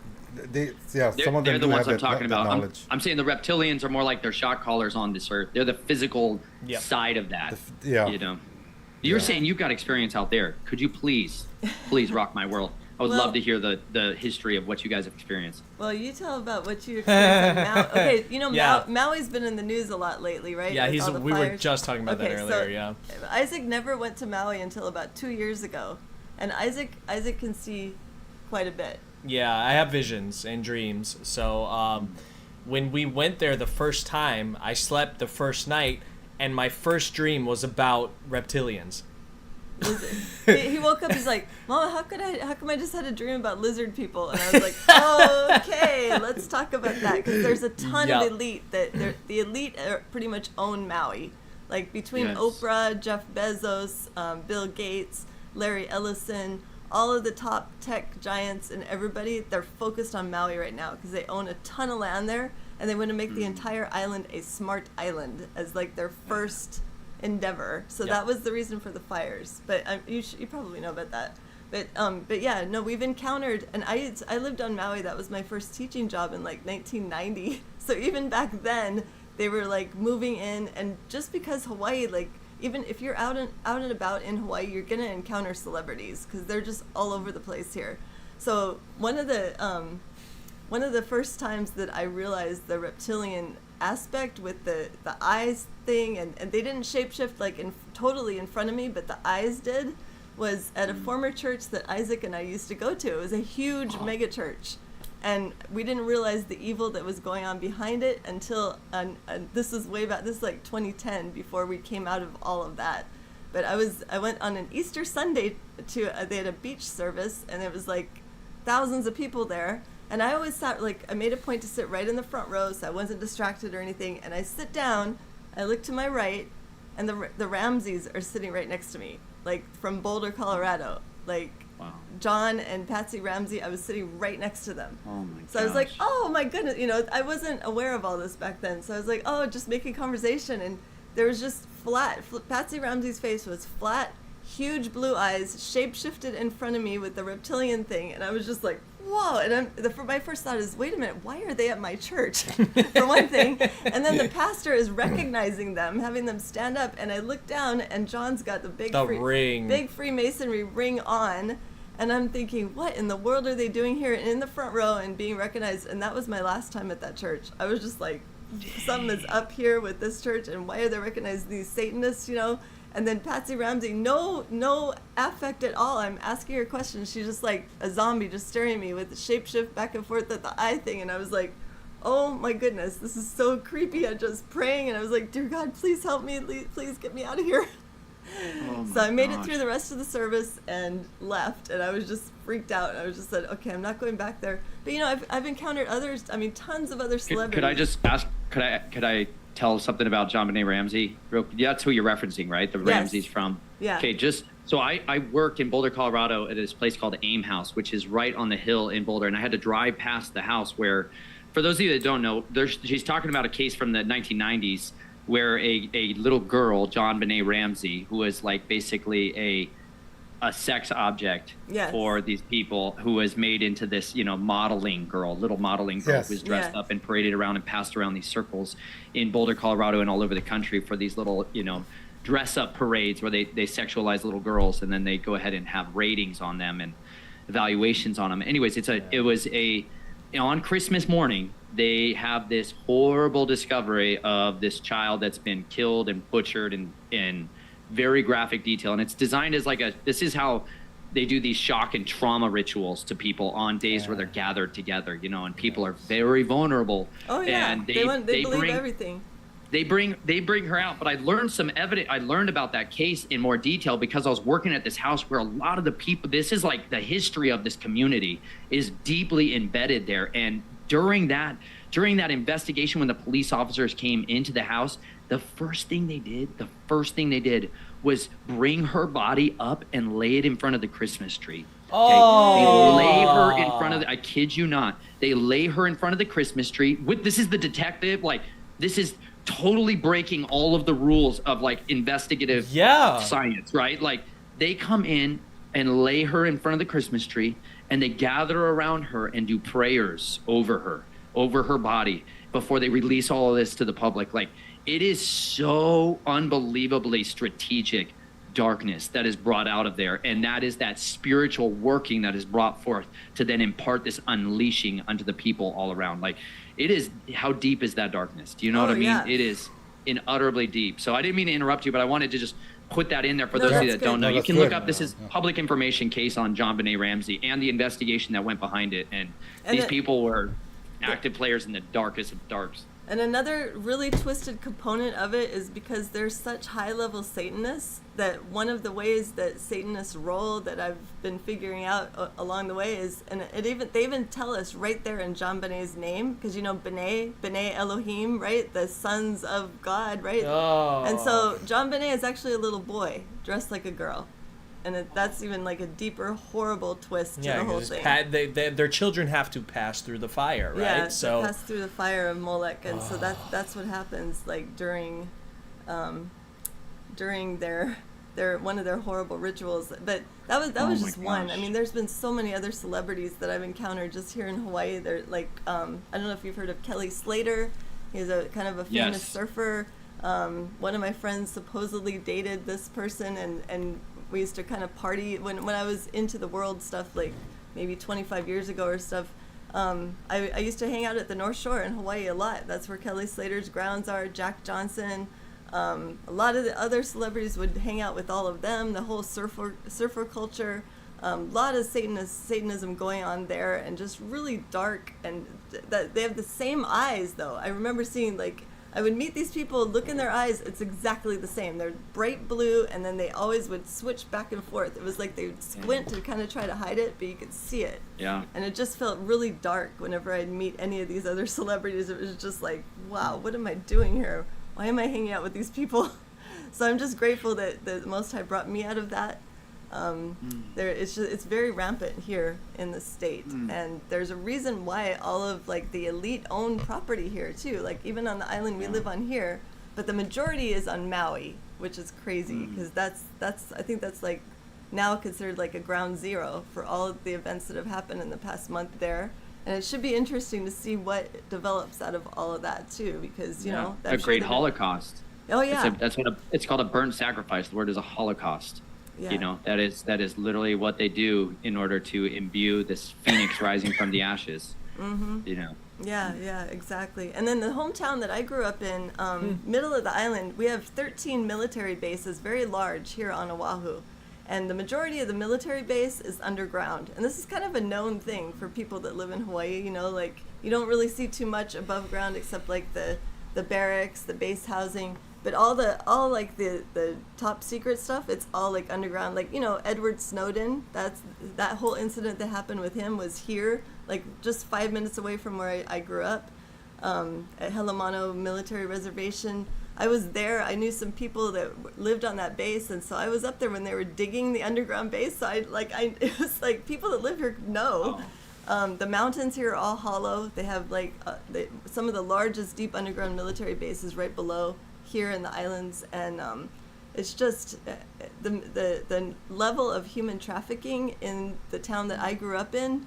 I was a school counselor there and also a social worker, so I worked with a lot of children whose parents would choose, it seemed like they would call them like the cash cow of the family. And so like they would choose one of their many children that they'd have in Polynesian families, and it would usually be a boy, and that boy would kind of be like trained to be like a woman of the night. So starting around age 12, 13, they would dress up in women's clothes, walk around on Friday, Saturday night, and the high-level military would come driving by and they'd buy them. This is all before internet and everything, like in the 80s and 90s. And so I think a lot of it's done online now. But then I would drive around Friday, Saturday night, my hometown, which is only like 30,000 people in the middle of the island, and I would try to talk to these were like kids that I worked with during the week at school. And I would try to talk to them and be like, what are you guys doing? That they're just like stoned out of their mind and really high and drunk and whatever it was, to just like numb themselves, because they knew it was coming, that the high-level military officers and all the higher ups would come and purchase them, and then I wouldn't see them for a while, and then they wouldn't really remember what was going on when I talked to them at school like a couple weeks later. So it was just really, really dark what's going on here, and a lot of people are not aware of it. They look at Hawaii like this beautiful tourist place to vacation and have fun at the beach and everything, but a lot of it is going on right here, and I think that's why they chose here to be like that ground zero event that happened about a month ago. So it's really sad, but because it's such a beautiful place, just like Boulder. In fact, my mom is from Boulder. Yeah. She was a pastor's daughter raised in Boulder, Colorado, and so we have property there. I mean, we go back there on a regular basis, and the first time we brought Isaac when he was an adult several years ago, he could like feel like the darkness when we're driving through the city. He's like, I don't like this. Something is off with this town. I hate boulders. It's weird. I used to even do, like in college, I used to even go there. I went to college in the mainland, and I would go to Boulder just for they had this thing in Halloween called a mall crawl, where everybody would dress up. Have you heard of that one? And walk through the mall. Pearl Street. Yep. Thousands Pearl Street of Mall. people, all satanic rituals. Yep. I was part of that. I didn't even know what I was doing. I just thought it was like a fun party town, and it's not. There's a lot of darkness going on there. They had operating in Boulder, Colorado. If you wanted to get a late-term abortion, the preeminent late-term abortionist in the entire United States was located in Boulder, Colorado. You could get a post-birth abortion. Yes. Committed there in Boulder, Colorado. Remember, they're This holding was like the signs for that when we were there. Well, 2 no, years ago. this was like preeminent. They're preeminent occult worker. You know what I'm saying? Somebody that you could come in and sacrifice your baby openly there, legally there, under this little protected act. And so that kind of behavior is what draws a great many people to. I did a post about Russ Dizdar, and he has a class that's called Satanism 101 on his website, their shatterthedarkness.net, and I posted this on Facebook as like a public message. And a Satanist, like an open Satanist, and I'm talking like a diehard, dedicated, real deal, like Satanist, logness guy, posted on there, you know, like I am one of the black sons, you know, sons of Satan and all this stuff. And I went to his page, and I mean, he is an all-in committed individual. And like, I just got to say this right now, because I think people, like, when they hear stories like what you just talked about like the Nightwalker boys and these little sex toys of the elite, they picture something very different in their mind because they've been conditioned to not look at radical intelligent evil in the face. Like they want to not know about it. They want to shove their heads back in the sands of ignorant and be like, it's a lot more comfortable down here to suck sand into our mouths and then not even think about the lion that's coming and tearing us apart, you know? Like it is that level of, this is why I utterly despised churchianity for so long. Me too. They would not look at evil in the face and deal with it. And like I went to this guy's page and I was looking through, you know, his posts, and it's a lot of R-rated and X-rated, like grotesque, like blaspheming of the spirits, the holding up the lance that pierced the side of a guy dressed up as Yeshua, and he's gonna run him through and saying, I can't wait for the son of God to come back so I can kill him, you know, like great, super motivated, dedicated talk. And he's got jars and brains and fetuses, babises, you know, like in there and like preparing for the rituals. Around that gross fetus that she was just gross. Oh, that's awful. This is how the world works, you know, and it's like most people won't even look at it and they get scared of this guy. And I was telling Chelsea tonight, as I was looking at this, I'm like, this is a dedicated person. You know, like these are the extremists. These are the zealots. You know, these are the zealots, and they may be for the kingdom of darkness. But you know what? These people are so willing to be all in for what they believe. Like these are people of true convictions. And this is what the Father says when he's like, Yeshua literally says, I would rather you be hot or cold. Like be all in for the kingdom of darkness or all in for the kingdom of light. But don't you dare think there's a kingdom of grace somewhere in the middle. Like there is nowhere in between. And so if you're going to be in, be all in. It's like when I see somebody that's like that, I'm like, at least they're overt about it.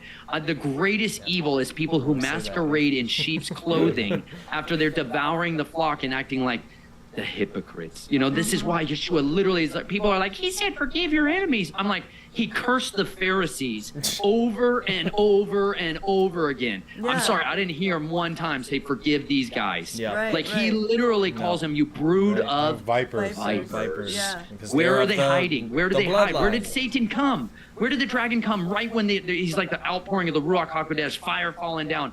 Immediately the serpent comes into Ananias and Sapphira, like immediately comes into the church. Like the first place he goes, and it's like Peter's like, death, boom, death, boom. Like, I'm sorry, how did he forgive those people? You know what I'm saying? The ironic thing we have this too. Misrepresentation of forgive them. I'm like, recruit that guy. That's my mission for now, is to seek that guy's soul, because I want that guy's all in zealousness for the kingdom of righteousness. Like, I want that guy to be all on our side. You know what I'm saying? Because if he did, he would be ferocious, relentless, persistent, willing to sacrifice his time, his energy, his efforts, his resources to advance the kingdom of righteousness like nobody else. You know, but I groan when I hear stories like that, because I went back to Lake Havasu, Arizona, and the London Bridge, and Tom Dunn and I were filming down there, and literally we had one of those boys, those dressed up like a little guy, come and literally come to Tom and I and make advances towards us as we were trying to come out of the little bathroom there late at night. Children. Propositioning men to have sex with them. Like, this is the real world. Most believers leave after 11 p.m. I started doing street ministry on Pearl Street, and I would go and ask homeless people, where are all the Christians? They're like, they leave at 11 o'clock. Wow. And I was like, why? They're like, because it gets scary. Well, you know what's ironic too? In my hometown, on this island that I was just describing, there is one street called California Avenue, and that has the most churches per capita of any other place on this island. I think that there's like 35 churches on a stretch of like 4 miles on this one street. And it's like all the churches close early. They don't do street ministry. They close their doors. The people that go in and out are like whitewashed. They don't and it's only like a walking distance from where all these children are at selling themselves, and it's so disgusting. It was like, I tried to go to different churches there, and they're all like that, what you just described, the lukewarm. They were just, they're not all in. They're just there to say, okay, here we are at church. Okay, now we're going to heaven. You know, they weren't there for the people that were in that very community, and it was so small.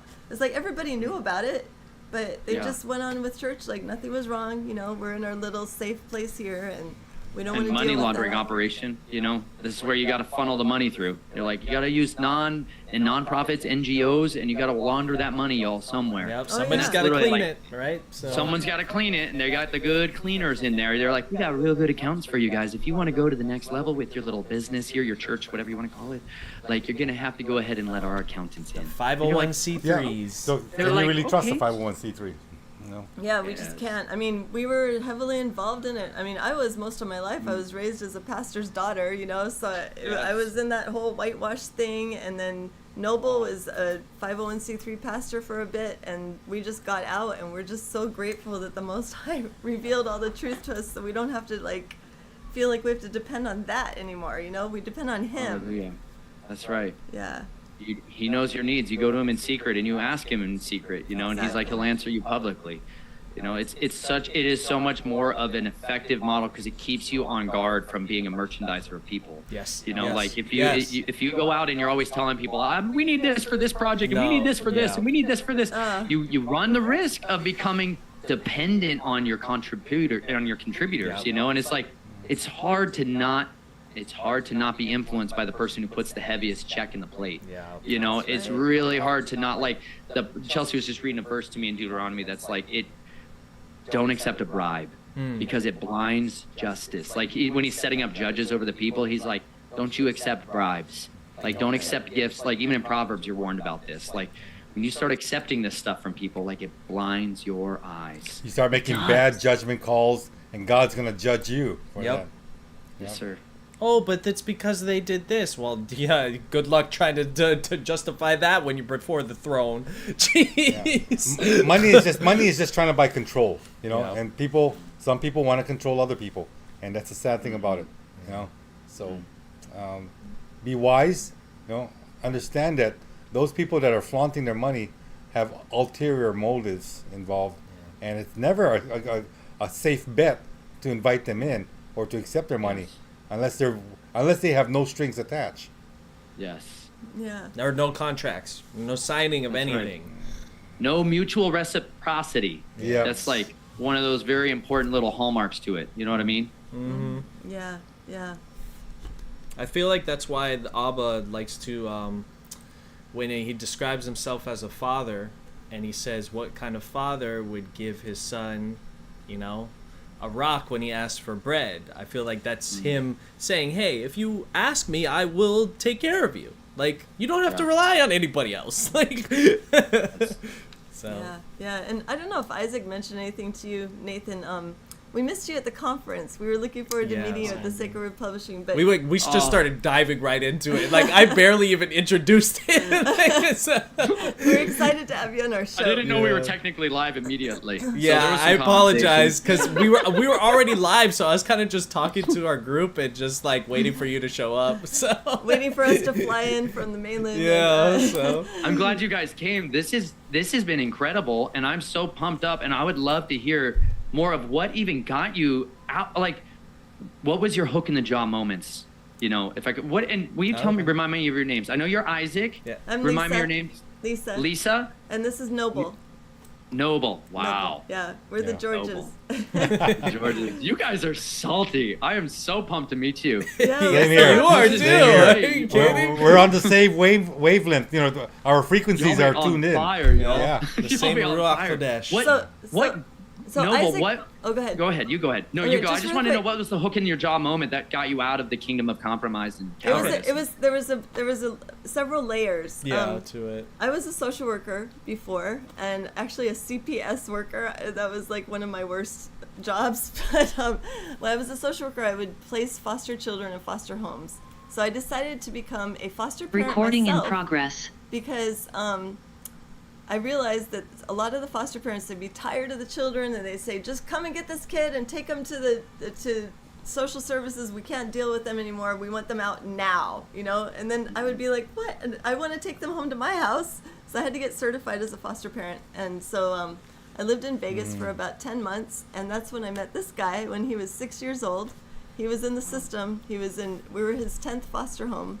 At age 6, he was in. I wrote a book about him. I just published it, and I was promoting it at Sacred Word Publishing to just hear about his life, because that was one of the steps in my life that just really caused me to be able to draw very close to the Most High because of dealing with him and all his issues. He was in a children's psych ward when I first met him, and he was suicidal. He was 6 years old, and just just felt rejected by everybody, because the foster parents would be tired of him. They'd call to have him moved, and he would bounce around so many times by the time he was 6. And so we know the Most High had his hands on him, though, because he wasn't dead. Like he was supposed to be. He wasn't even supposed to be born alive because of the amount of drugs and alcohol and everything in his mother's system. And so I just felt like, I mean, it was like God was telling me, you need to help this child especially. So I was kind of thinking about, maybe I should adopt, and he was adoptable. I mean, he was available for adoption. He was deemed unadoptable, though, because of a lot of behaviors that had been going on, and just seeing God's work in his life, that was just such a huge testimony for me. And then, so this was even before I met Noble, when I had Isaac. And then I moved back to Hawaii and was raising Isaac here as a single parent, and met Noble, and a lot of other things happened. But at one point, Isaac had an accident at the beach when he was 16 years old. He dove into the water at the beach, and he was a quadriplegic. The doctor said he's never going to walk again. His neck he's missing a piece of spine. And then within just a few months, he started moving, and the doctors were just shocked. Like, what is going on? 2 weeks I started moving. Within 2 months, I was walking with assistance. So he's and we talked to Zen. It's the same piece of spine that is injured in Zen. So Isaac should not be doing any of this. And so Zen was actually encouraging me, because I had all these notes written down about his life and how I met him. And Zen was like, write a book. Just put all that in a book. We need to hear this. So write a book is right.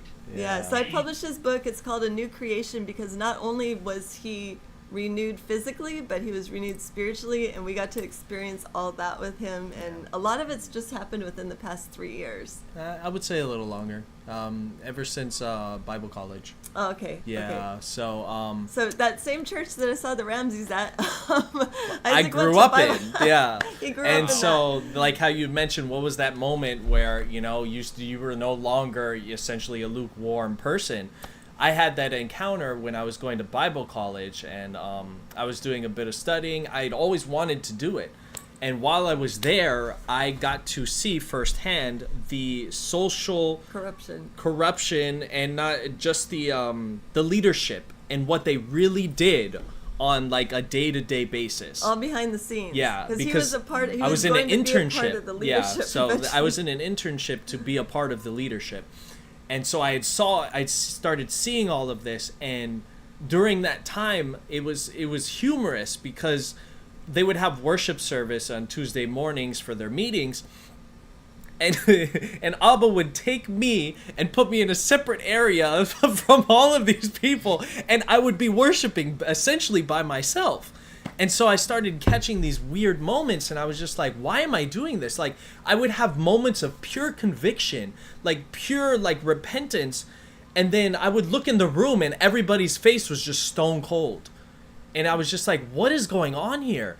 And so he opened my eyes to that, and then he started slowly showing me that not only was there's no lack of desire for him, there was no desire for forgiveness either.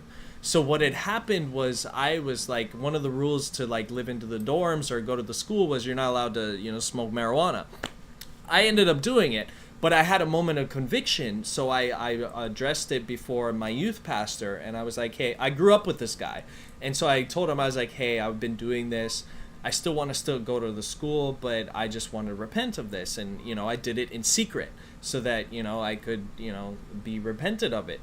And one thing led to another, and the board got a hold of me, and they said, oh, we found out that you were doing this, but we're going to give you a chance, but you have to sign this document to say that, like, you're going to stay committed to this, and you're going to meet with your youth leader once a week to make sure that. And I was like, I sat there and I looked at this lady and I was like, where's the forgiveness in that? And it made no sense to me. And then Yeshua was just like, in that moment, he was like, go out, get out. You need to get out.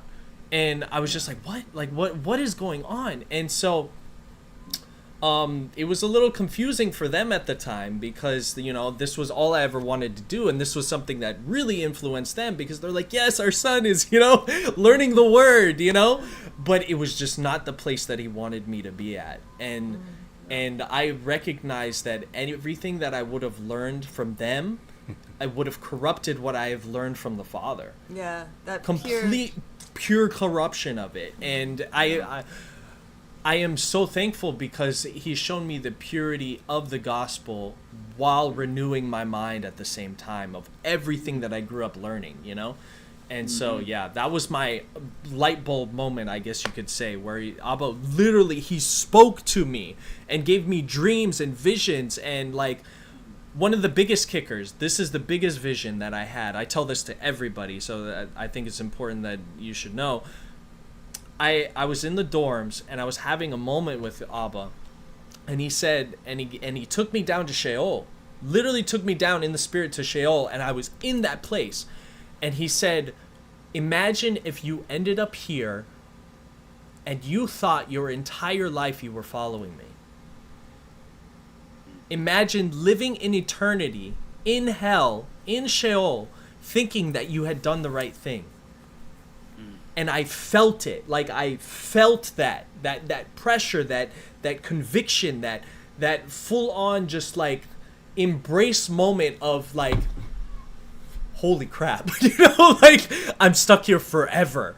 And I had that moment, and I was talking to my roommate at the time, and I was like, can you imagine? Like, imagine that! Like, it was blowing my mind. And then he just looked at me like, I don't get it.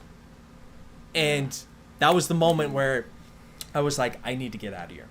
And then that's where Yahweh was just like, this is what I have planned for you. Not this, but this. You will not be the one that thinks that he's doing it right by your own merit. I will make you righteous. And then he pulled me out of it. Yeah. So that was my light bulb moment. That was a good question, Nathan. Wow. Thank you. Yeah. I wasn't sure if I you want were to hear speaking. Noble too. Come on, Okay. What's Hannah. that? sir. Your aha I would moment. love to hear. I would love to hear your sort of testimony. My what? Your sword. What is it? What is it that drew you out from a comfortable Christianity version of Of life? churchianity. What got you to where you are today, Noble? Pivotal moment. Poking the top. When I was a baby Christian, I was so on fire. I mean, when I realized that he died for me, every time I'd read the word, I'd cry. At work, I worked at my dad's gas station. I'd be pumping gas for cars coming in, and my eyes were all swollen and red. And Tell them how old you were when you became a believer. I was 30 years old, too, so I wasn't a young spring chicken. So against the odds, but yeah, I came to know the Lord. And for the first 2 years, a friend of mine brought me to his church, and I would ask the pastor question after question after question, because I was growing. I wanted to learn everything. After 2 years, he says, Noble, you're burning me out. Why don't you go to the local Bible college and maybe you can get some answers there? You know, at least he was honest with me. So I looked it up, found it, enrolled, and then the first two classes I took was a theology course and Greek. My advisor says, I wouldn't recommend taking a language course right away. I said, no, I want Greek because I want to read God's word in the original language. So I'm not going to be having the wool pull over my eyes when I'm reading it in English, because the English is, for the most part, is good, but it's so much deeper in the original language. Yes. So you cannot beat it. And so my desire to want to know him just started from that point and started growing. You know, got all these credits under my belt, and he said, "You're gonna graduate." Oh, does that mean I have to stop learning? He said, no, you can take more classes. Sure thing. Okay, good. I bet. Yeah. You can pay us more anytime. Yeah, $200 something a credit hour. It wasn't cheap. Have at it. Yeah, exactly. So I just kept paying. I kept learning, and went from one Bible college to another seminary. Got a bunch of, like Lisa would say, paper degrees, which really means nothing to me. But He has more degrees than a thermometer. No, I'm just kidding. It doesn't matter. You know doesn't why? matter. I'm actually learning more now after seminary because they only teach you The bare bones. what they're instructed to teach you. I mean, That's right. seminaries today are not teaching you all the good stuff, just the 66.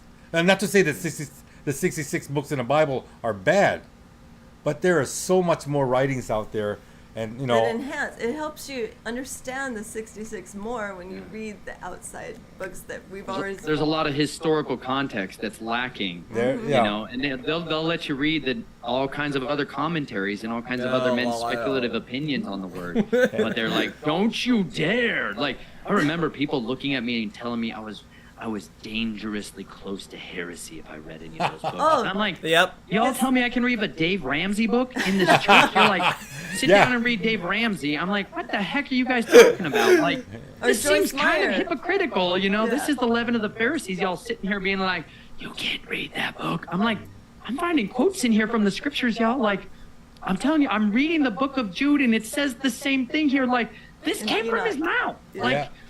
this Yep. is like serious stuff here, and you're telling me like there's a historical train of evidence to understand. Like I can go through textual. I started studying at the same time something called apologetics, right, with Dr. Yeah. William Lane Craig, who's Oh. a savage wordsmith. Oh. You know, like the Oh, bro yeah. could lay out the sword and contend eagerly for the faith. Photographic And memory. I mean, No joke, man. He Yeah. had near enough an eidetic memory, and he was a gifted communicator, right? And he had this great gift of rhetoric.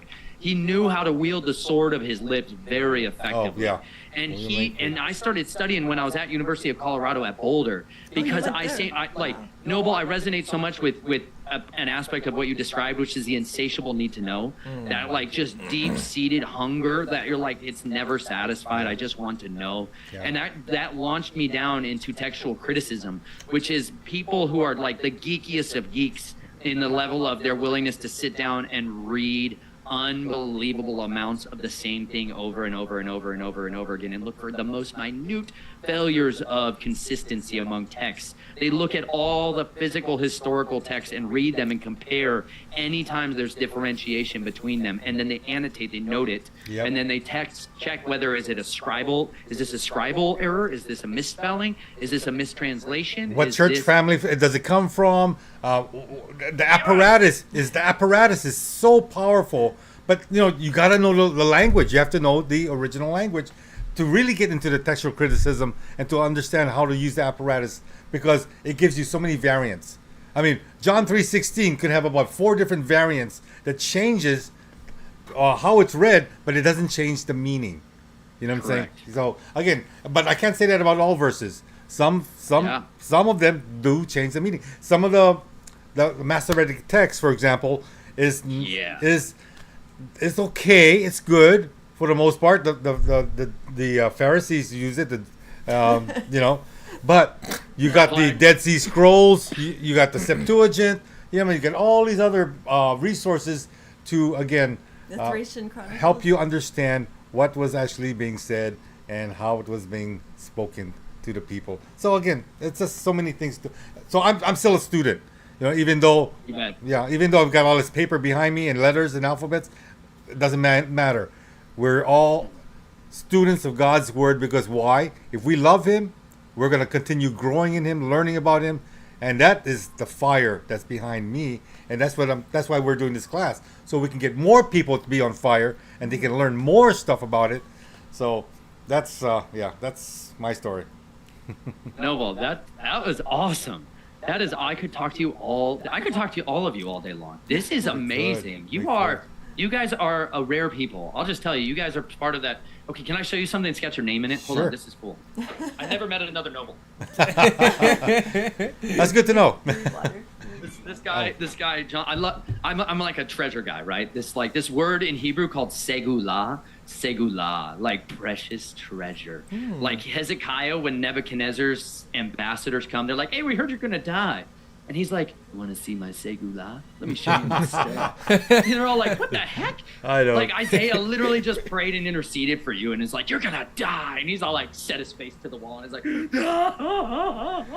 mean, how stupid of Hezekiah, right? well, you're like, and then he turns around, and y'all literally heals him. He's like, "Hey, here's medicine called fig chunks."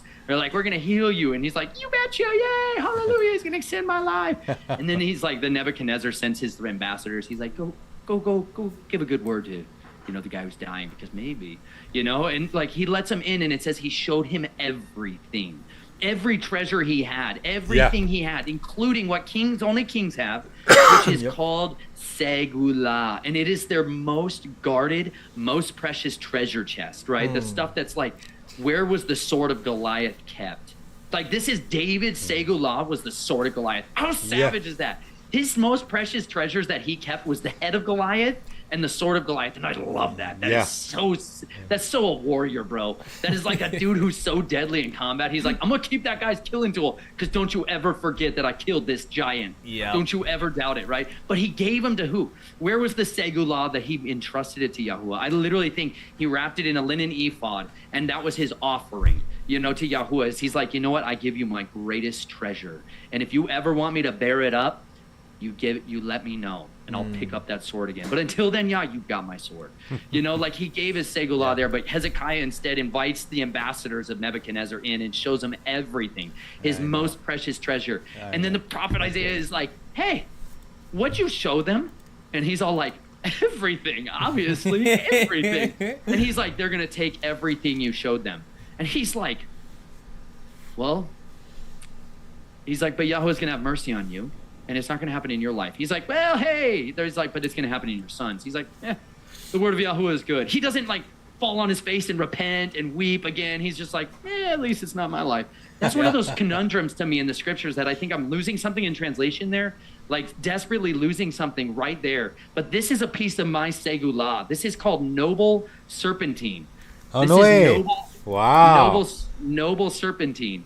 And cool. This, I'm like, I got obsessed. I love crazy radioactive rocks. Okay, I'm just gonna give you a total honest thing. Like, I love, like I was showing Isaac earlier. Like, this is a meteorite that I want to turn into a dragon slaying sword. Nice. And like these are some of my Segulas. I drove thousands of miles to go get this one. Wow. Like this one is noble serpentine, and this guy Josh sent this to me. He's in Washington. There's a mine up there in Washington where there's just mountains of this, right? Wow. And you can cut this stone and polish it, and it tumbles, and it looks like a semi-precious stone. It's beautiful. This white stuff on there is fireproof. It's called asbestos. You may have heard of it. Yeah.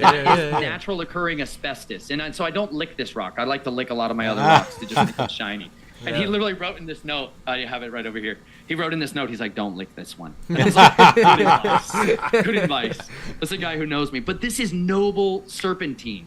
And this stone has a very unique property about it. And this is what they grind up and they use in concrete mixes for nuclear reactors. Like the encasing areas around nuclear reactors, this thing blocks gamma and it blocks alpha and gamma radiation. It blocks radiation particles in a very unique way. And so like houses, I grew up going to these estates out in New York, and they had houses with this facade stone over them. And I'm like, why do they got certain people's houses that have this inside and out? Like inside the houses, you would find this in some of the rooms, and you're like, why do they have all this nuclear radiation blocking material in some of these buildings out here? And then you start to study, you're like, so then a lot of these guys you find out are part of this underground scientific community, knows as the JASON projects, JASON, right? These are the ultra scientists advisors to the military, right? These are the brainiacs of brainiacs, guys with lots of alphabet soup stuff after their names, right? Who get recruited to do secret contract work for the government,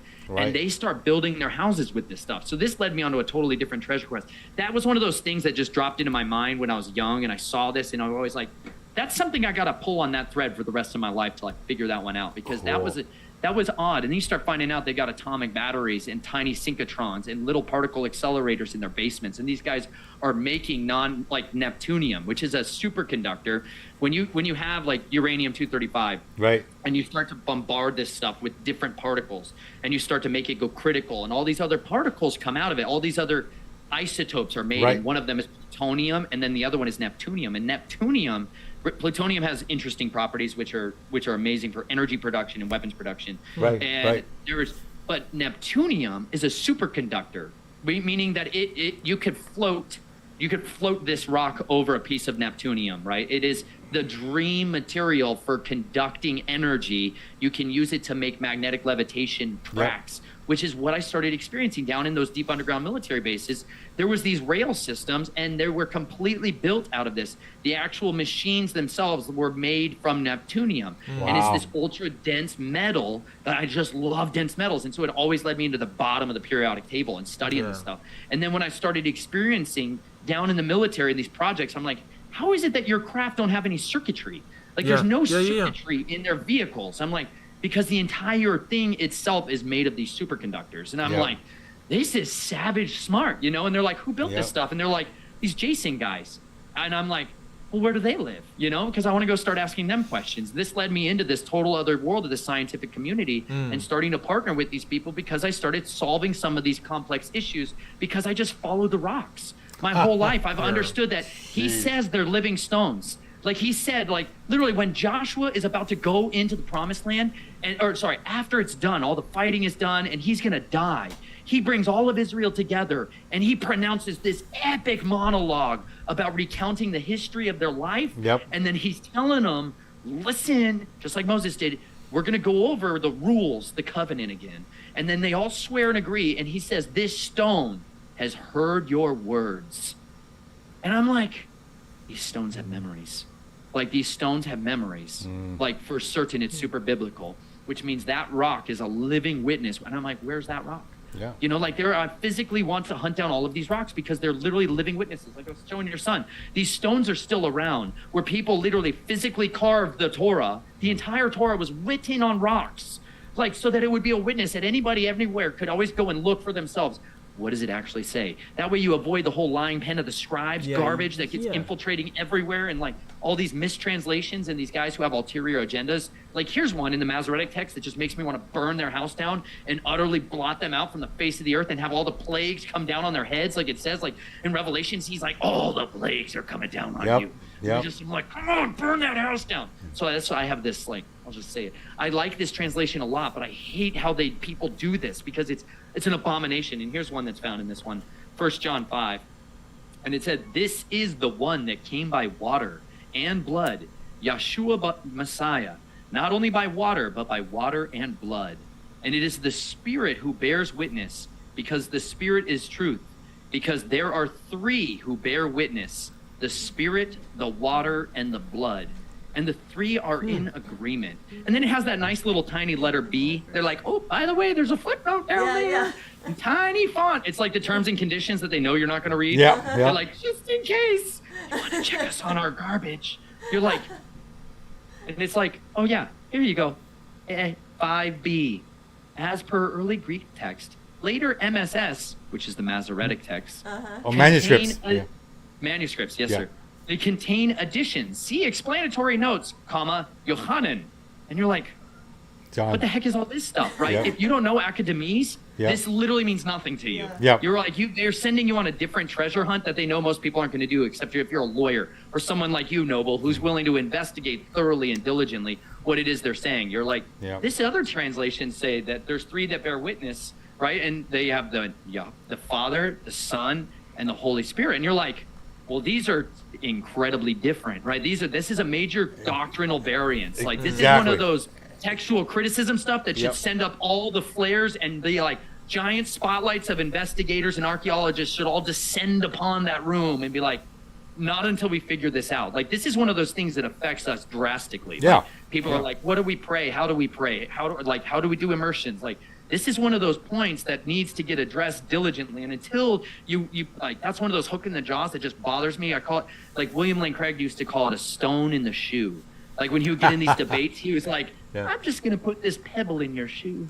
And sooner or later, you're going to get pissed off enough to be like, I got to dig that thing out. And that's like, if you dig on that thread, if you pull on that thread, it leads you into an unbelievable treasure hunt to find the Segullah, the ancient manuscripts that have been veiled and concealed. Like that's what I'm on the quest for. The ultimate goal of my entire life is to find those Segullahs, because I know if I can find Noble Serpentine and that lead me into deep underground military bases and scientific projects and advanced technologies that can completely transform the world. And I'm like, I want to build an miniature Ark of the Covenant out of certain woods that are radio protected and cover them in gold, and buy a bunch of ore samples of like radioactive rocks to find out why is Shittim, this word that you see they're saying this, the acacia is the garbage translation they give us all for what the Ark of the Covenant's made out of.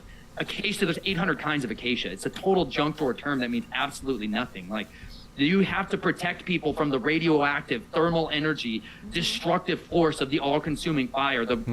You have to protect them. You have to build a shield box, And I'm like, that wood is the one he chose for a reason. And so I'm literally experimenting with different woods to find out what's the actual wood that he used. Like, that will lead us on a different treasure hunt of locating where they were. Exactly. All of these threads I just want to pull on. And so when you said noble, I was like, noble serpentine.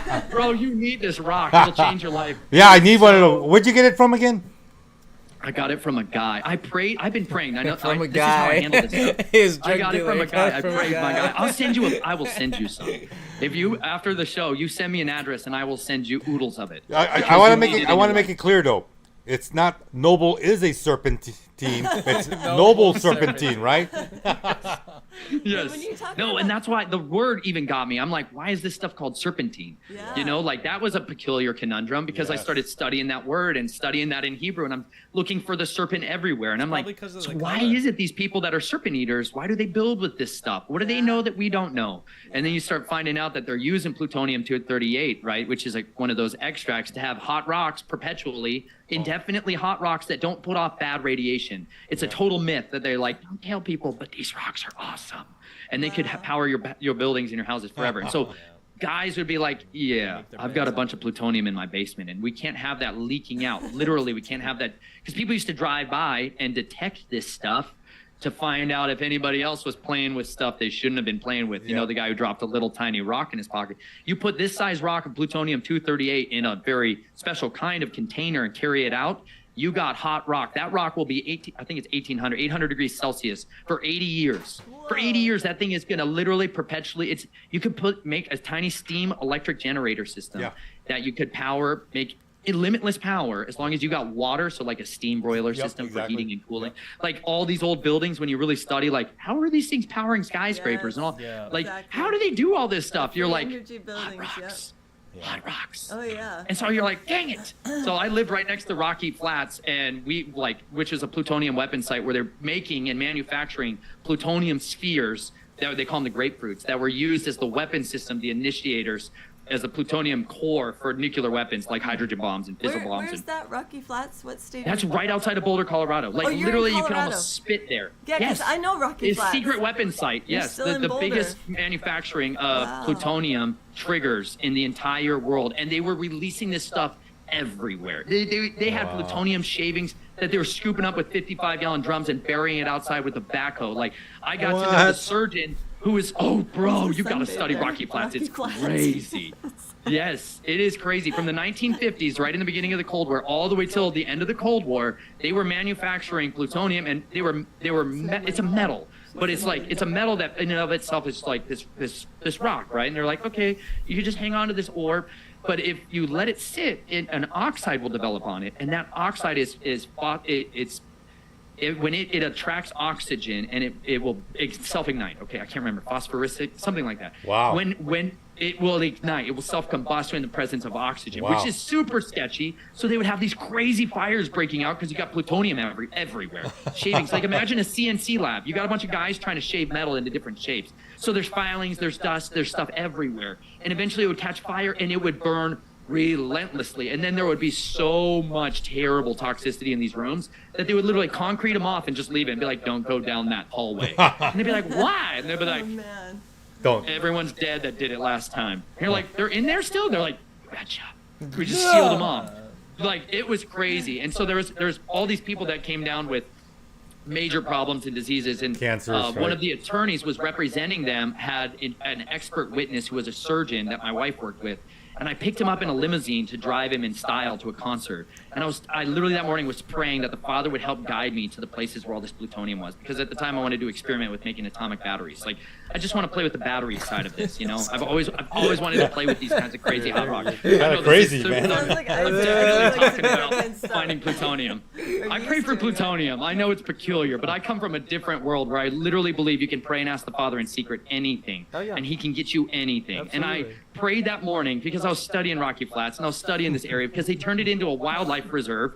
And then they turned in another area that was downwind of it into a place called Candela's and started selling $700,000 homes in the nuclear waste fallout site, right? And if you buy their narrative, they're like, this whole area is contaminated. And then if you actually pay attention and study, they're like, okay, but it's fine to put children's houses in. You know, you're like, this seems duplicitous. And anyways, I was praying for the Father to give me evidence to help me find this stuff. And I go and drive the surgeon that night. And as we're driving home, I start talking about plutonium because I'm like that. And he's like, you know, I've got a guy I'm representing who is suing the government to try to get, because he's got horrible cancers and all this other stuff because he didn't understand what he was working with. Yeah. They're like, it's just this metal, you're fine. Anyways, part of that case was what's called discovery, which is a valuable tool where you find out all kinds of critical information that's veiled from the public. And in there, they had all these diagrams of where people were digging holes and burying the stuff. Oh. And I was like, do you want to share that with me? He's like, you betcha. And I was like, this is how I know the Father is like confirming that you're on target, son. This is like one of those things where you're like, you keep at it. And so I was recently wanting to experiment with making the Ark of Covenant and trying to make my own little boxes to protect these radioactive isotopes. And that literally I was praying and this guy is like, hey, can I get your address? I'll send you some stuff. That's all he said. They call it treasure box, right? And I open it up and he's got a hemp shirt. He's got a hemp shirt in there for me, and I'm like, yeah, finally. And in there is this, and I'm like, the Father loves me so much. You keep going. He's like, you keep going. Wow. Anyway, so that's my Noble story, and I'm just like, I met a Noble right now, and I'm like, bro, you and I, we're gonna find the ancient sacred texts, and we're gonna decipher them together. It's gonna be an adventure. Yes. Hey, you, Dad, and Zen. Since you're talking about rocks and wood, have you ever gone down the rabbit trail about what is gopher wood? Yeah. Come on. Hold on, I gotta show you it. Well, maybe. There's two speculations I have. One comes from Florida and the other comes from the Philippines, right? Okay, Nara wood. Well, I've got two options here. And one of them, I have a handle of a knife that I made, which is made from Nara wood. Specifically because I was all over the God culture in the Philippines. Good. Okay. We talked about that earlier. I didn't get to mention that we are actually we connected to them. So yeah, we know Tim and Anna from the God culture. We recommended to be on Zen's show, and for those of you that don't know, gopher wood, when it talks about making the ark, when Noah was building his ark, you can see gopher, that word is usually in italics, which means it was an insert. So it's not a Hebrew word. It's not like in the original language. I'm sure it was in like the text that was probably gone for a long time, but the actual word that's supposed to be there is ophir wood, not gopher wood. They just put a G on there, and so there's really good evidence that because we know Philippines is ophir, and it's supposed to be, instead of gopher, it's supposed to be ophir wood or ophir wood. It's that Hebrew word, but they just added a G on there to kind of throw everybody off as to where it's from and where Noah built the ark and so on. But I'm glad you dived into the God culture, because we know Tim and Anna, they've even invited us to come stay with them in the Philippines when we go visit and whatever. So our next trip to the Philippines, we're gonna go see them and hang out with awesome. them. This is so I love heavy dense metal stuff, so I love making knives. Like I want to make knives out of all this crazy exotic material. Jeez. This is one that I made in Canada when I went to speak at a conference up there, which was like Quest for Truth. No. Maybe that was the name of the video. Dying to Save a Life was the name of the talk I gave there. But after the conference was over, this guy, Brian, and his wife, Audrey, who are savage warriors for the kingdom, they've been to more conferences than anybody. Like, you think you've been to some conferences, y'all? I challenge you to talk to Audrey and Brian. They've been to hundreds and hundreds of conferences. Wow. And we've been to one. They are ultra dedicated. You probably met them. I don't know. We've been to one.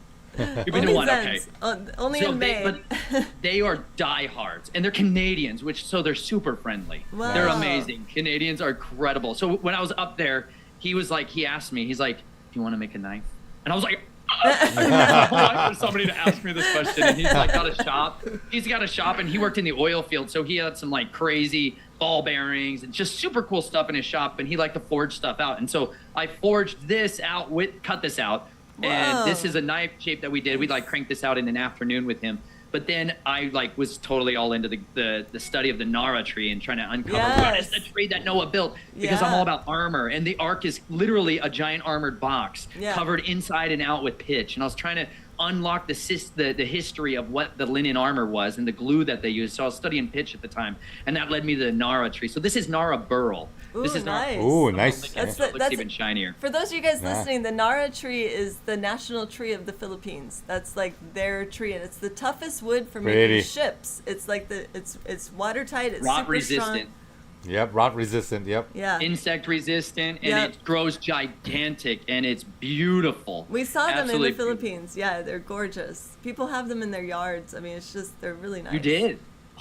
See, you guys should be planting it there. I know. You can smuggle seeds anytime. I know it's moderately frowned upon these days, but y'all, we should be smuggling the seed of the word everywhere Yes. we go. Amen. He's like, you sow it out, it's never going to be unfruitful. But I have a Psalm 91 challenge. I tell people, Psalm 119 challenge. If anybody memorizes Psalm 119, I will give them this blade. If you record yourself saying the entirety of Psalm 119, I will give you this knife that I made, Ooh, and the nice. holster, and those ulti clips, which are amazing to keep it on your belt. But this thing is custom fitted to a man with or woman with medium hands. I'm going to tell you that right now, because you can hold it in a reverse grip or you can hold it in the foregrip. But it is exactly designed for somebody who's got hands Yeah. like my-ish size. So Very I say ergonomic. that because it's really designed like this. Nice. Wow. Yeah, I'll Remember, do that this is in how it's Hebrew. I'll read it in Hebrew for you. You have to memorize it, hon. I Don't would just read it. love that. How big are your hands? He's got. I'm 5'11" or 5'10" and a half. So I'm like right there with you. Okay. Man, come on, you say it. You do it. I would love to send this to you along with a whole bunch of sketchy rocks. It'll be exciting. we're like almost 1 hour overtime, which doesn't matter to us because we have no regulation. Neither do I. Those people that are in the chat, They're saying keep talking. they're please." saying keep going. But I know that this is actually going to lead to a part 2, a part 3. You know what I mean? Let's do it. We got to get you Yes. back here because there's a lot of things that we have in Yep. common, a lot of things we can share with one another and with the audience that's following your group, our group, everybody that's on fire for the Lord and wants to learn more. Yep. You are a wealth of and treasure of wealth and information. So that is awesome. That is so great. And I'm getting to know you now. I mean, we Likewise. missed you at the conference, but we're not missing you now because we got you all to ourselves. Which is so Yes. cool. I finally have like a space where I can record in. Like our life was in total crazy, insane, falling apart around us back at the time around the conference, and we were like no idea where we were gonna live. Or we've been traveling. For those of you that don't know, my wife and I sold our home in Colorado like almost 5 years ago now, and we moved into an RV and went on the road on an adventure to try to literally discover who we were. And I had published this book, Snatched from the Flames, at that time, Yeah, and I got Snatched invited from to the speak Flames, at yeah. a conference in Take on the World conference in 2018. Oh, maybe. And- Do you have that book? No, maybe we could do a trade, Nathan. I can send you the book I wrote about Trade? Isaac, and you I can love send me that trades, super Yeah. biblical. Trades are, yeah. She's got. I would love 3 to send you books. a book. She's got a coloring book for kids, so Yeah. your kids That's are gonna love awesome. one. I did a coloring book That's called The awesome. Firmament for children, You- and there's curriculum. Look in at his there. face. Yes, it. Ah, there you go. I've got another piece. You want to see another piece of the firmament? Sure. Let's go down another road of my segula. This is my segula. Okay, I'm gonna show it to you. I'm hoping you're not all Nebuchadnezzarians. What are we gonna do? With But even if you are, Yahweh raised up the It's Nebuchadnezzar. probably You some know what I'm saying? Babylonian. He said Nebuchadnezzar was his hand. He raised him up. He's all like, does the axe boast about the one who wields it? He's all like, Nebuchadnezzar. Don't you forget, we'll send the watchers to curse you and turn you into a werewolf. And he did. He's all like, savage. The lycanthropy. So this, you guys, comes from an area near the Philippines. And, I got one on my wall. Oh, it may have fallen Is down. that a black pearl? So this, it looks like a black pearl, right? This is called a tektite, Indokinite. That's like the Indokinite because it comes from the Indonesian area of the world. Now, these are molten raindrops, molten glass that dripped out of the sky that hardened when it came down. But it was literally made in an environment where there was no oxygen, and it was molten. So it's dripping down from the firmament. Shemaim, the firmament. Yeah. And the it is rakia. predominantly composed of something called silicon dioxide. However, it is clearly, they call it non-terrestrial, meaning there's no air in it, which means this wasn't glass that melted down here. Like there's a type of thing that happens when there's major super hot cataclysmic events where you get this material glass where you can literally turn the deserts into glass. Well, this stuff happened in a place where there was no air. And so they know, they're like, okay. So the theory goes, right? From the wizards of Warcraft, whatever you want to call it. They're like an asteroid, that thing that solves all our problems whenever we got a course. conundrum. They're like, these big rocks came down and hit our bigger rock, and then they launched sand particles and rocks and stuff into space, and they were molten, and then they cooled down and they fell back down on us. And you can trust us because we made this up yesterday. You know, like literally, this is their theory on tektites. And so I love them. And there's some called Libyan sea glass, and I have pieces of them. Oh yes, I've seen that. I've got in one pictures. here. You have some of that? That Libyan sea I will glass send you is some. Awesome. You betcha. Oh yeah. And they literally look like raindrops. I have one that looks like a Yeah. raindrop, but I think I gave it to my friend to try to tie it into a necklace so people could see it better. But they are Nice. fascinating. This is one of my quests I've always been trying to, another one of those random threads of like, what are these? Because I wanted to make body armor out of the firmament because I thought it'd be super biblical. Ooh, that would be You know, I perfect. was like, I wanted to weave threads like sapphire threads. I'm all about sapphire because, you know, that's another piece of it. And maybe it's a multi-layered firmament. This is my conjecture here. Just bear with me for a second. But I think there's layers to it. No, because there it's is. it's reasonable to consider that the model of New Jerusalem, when it comes down, is a similitude Yeah. of what the firmament is. And so I started studying what are these 12 stones. Yeah. That launched me down into praying and asking the Father to help me find these stones. I'm like, I need sapphires and I need all of these emeralds and I need topaz. And so I started praying and asking him that stuff out in the North Carolinas. And he literally led me to ruby mines and sapphire mines and a place where there were roads paved with all these gemstones. It was called Coe Mountain Ruby Mine. And there's a wholesale, I'm just giving away my segulas here. There's a wholesale side of it on their website where you can get this stuff for pennies. Really? Pennies. You're like buying emeralds for like $2 a pound. You're like, Jeez. what? Where am I? It was like literally a road that was paved with gemstones. And I'm like, I have found New Jerusalem.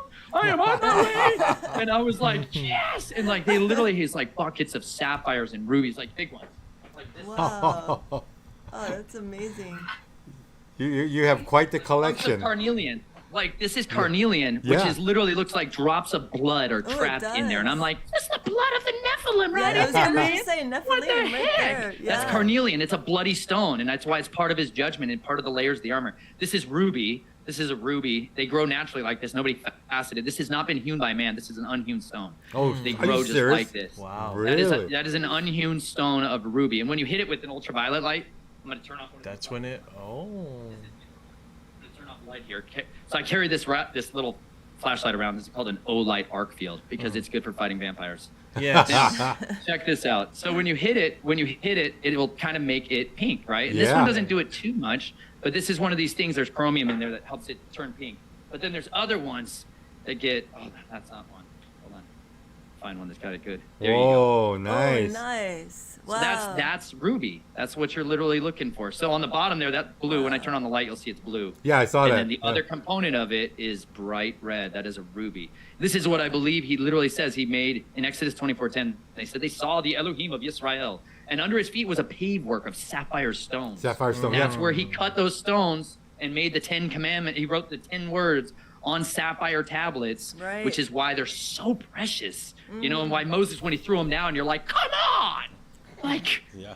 perfect sapphires. And which is one of these things that I'm like, if we found the true Mount Sinai, we would find hiding there with our little lights, we Yeah, could pieces of the find sapphire, the yeah. pieces, the fragments that were literally written by the finger of Elohim. But that mountain, that mine in North Carolina, he has all these hookups and contracts with all these mines from around the world, so he gets stuff for pennies. And so Wow. I started buying it up in bulk, and this is where Nature Nate's treasure chest came from. And I started shipping out these rocks because I wanted people to be able to experiment with this stuff. like But that. components of that firmament were, I believe, are sapphire and topaz and these layered systems. And this is the conundrum one for me, is then I'm like, what the heck, or why are some of these metal? You know, why is it that we get iron and nickel falling down out of the sky and it's molten? You know, like what is that layer? Because that's a strange, this is one of those weird layer systems to the firmament pieces that I just got to pull on that thread.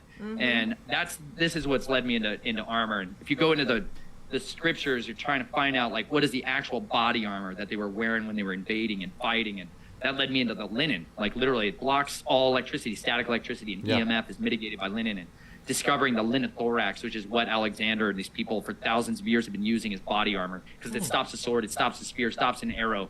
Just layering up linen between glue. Wow. So I started layering linen with gold and frankincense and myrrh because I saw it was very biblical. And then I started crushing rubies and sapphires up and layering those in because a sapphire will shatter bullets. The United States military in Russia, they've been using sapphire windows for optics, for tanks, for helicopters. The F-35 like our super expensive Yeah. fighter jet that's out there, Yeah. on station there in Hawaii as well. Yep. These things, they use sapphires because it shatters the bullet. And I was like, well, we should just have plates of armor mixed in with our linen, and then we could be like the most ultimate giverine. Anyways, I've got a playlist on my channel called Becoming a Linenite, and I talk more about this and making the kingly armor video where I was experimenting with it. We're But gonna I look into stopped. it.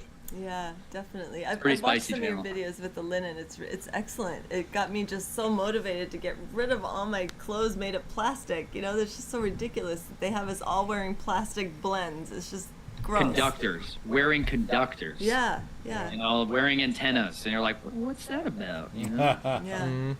Yeah, exactly. We only scratch the surface on what we really need to know, so.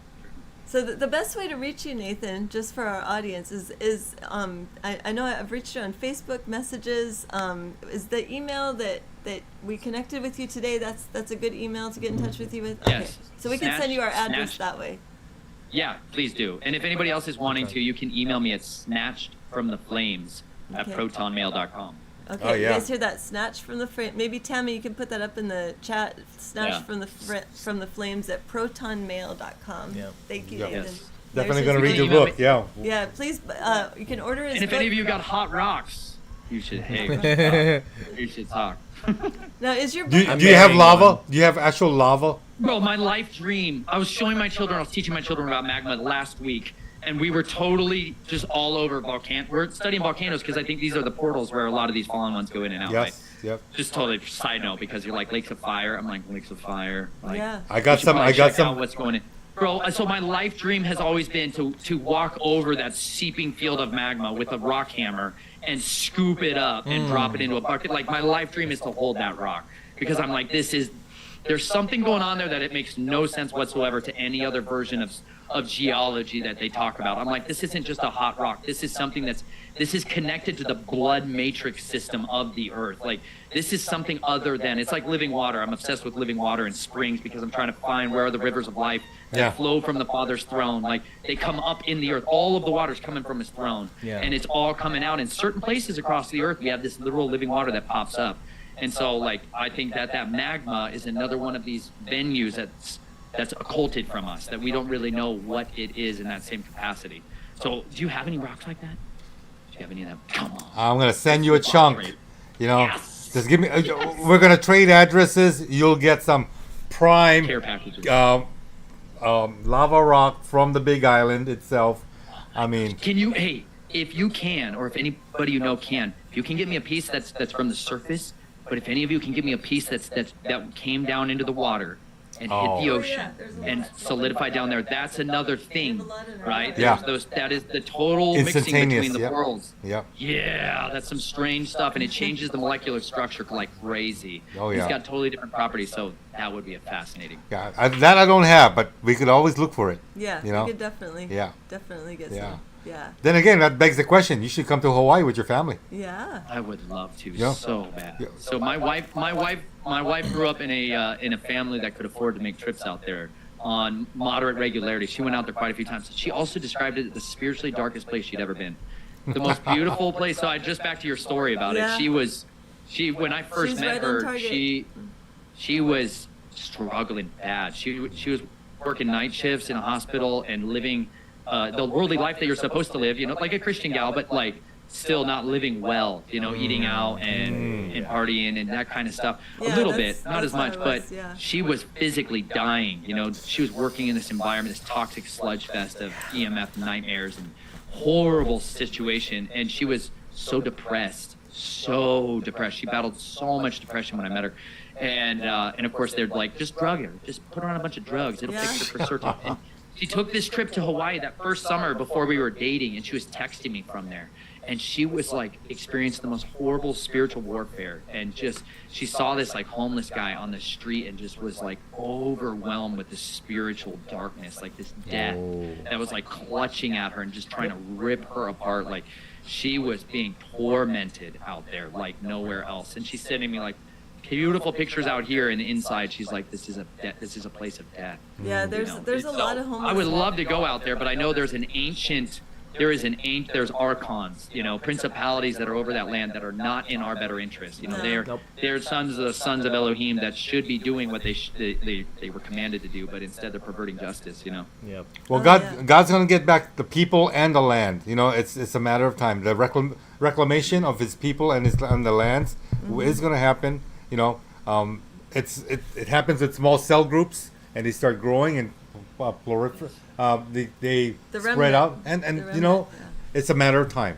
It's a matter of time. But you're right. It is. We are in darkness. This present darkness. Yeah, right? and also another sad Good thing. book. A lot of Yeah, people. it is. Yeah, we read the book several times. A lot of people don't realize with that whole incident that happened in Maui. We were just talking to a guy on the plane about this, and a few other ladies, because they don't realize what's happened since the '90s here in Hawaii. And I saw it firsthand because as a social worker, I saw how the United Way out here in Hawaii is called Aloha United Way. And they would send one-way tickets to people, to agencies in the mainland, and especially cold areas, to have them fly homeless out here because it's a safer environment for them to live. They're not going to freeze to death in the winter. They can live on the beach. So we had this huge influx of homeless come from early 90s to now. And then a lot of the homeless that lived here on Oahu, because they usually initially come here, they would have one-way tickets to Maui. All the homeless were being sent to Maui. And then about 3 years ago, they began sweeping the beaches in Maui, meaning the police would come and tell the homeless, you got to pack up and leave. The beach has got to be clean. They were sending all the homeless to guess where on Maui? Lahaina. Dang. So there's How deep thousands is of that homeless darkness? that was living in Lahaina on the streets. We were just there like about a year and a half ago, drove through tons of homeless all in the streets in Lahaina. And I believe that was all by design. They knew they planned these things, right? Decades in advance, if not even more. And so that was totally planned. And that's why they don't really know the number of people who passed away, because a lot of them were nameless. They were Vaporized. Yeah. And they didn't have records. They were living on the streets. They had no address. They were basically nameless people that died. So it's really sad what the government did. On many different levels, and they're still missing quite a few missing people. That they're not sure what happened to a lot of the children.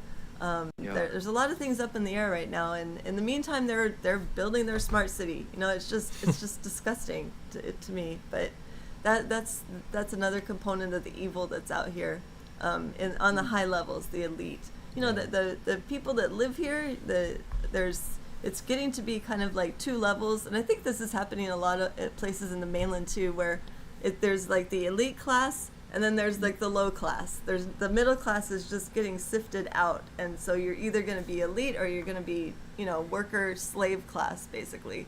And tons of people, the locals, the Polynesians, there's a huge percentage just totally dependent on the government.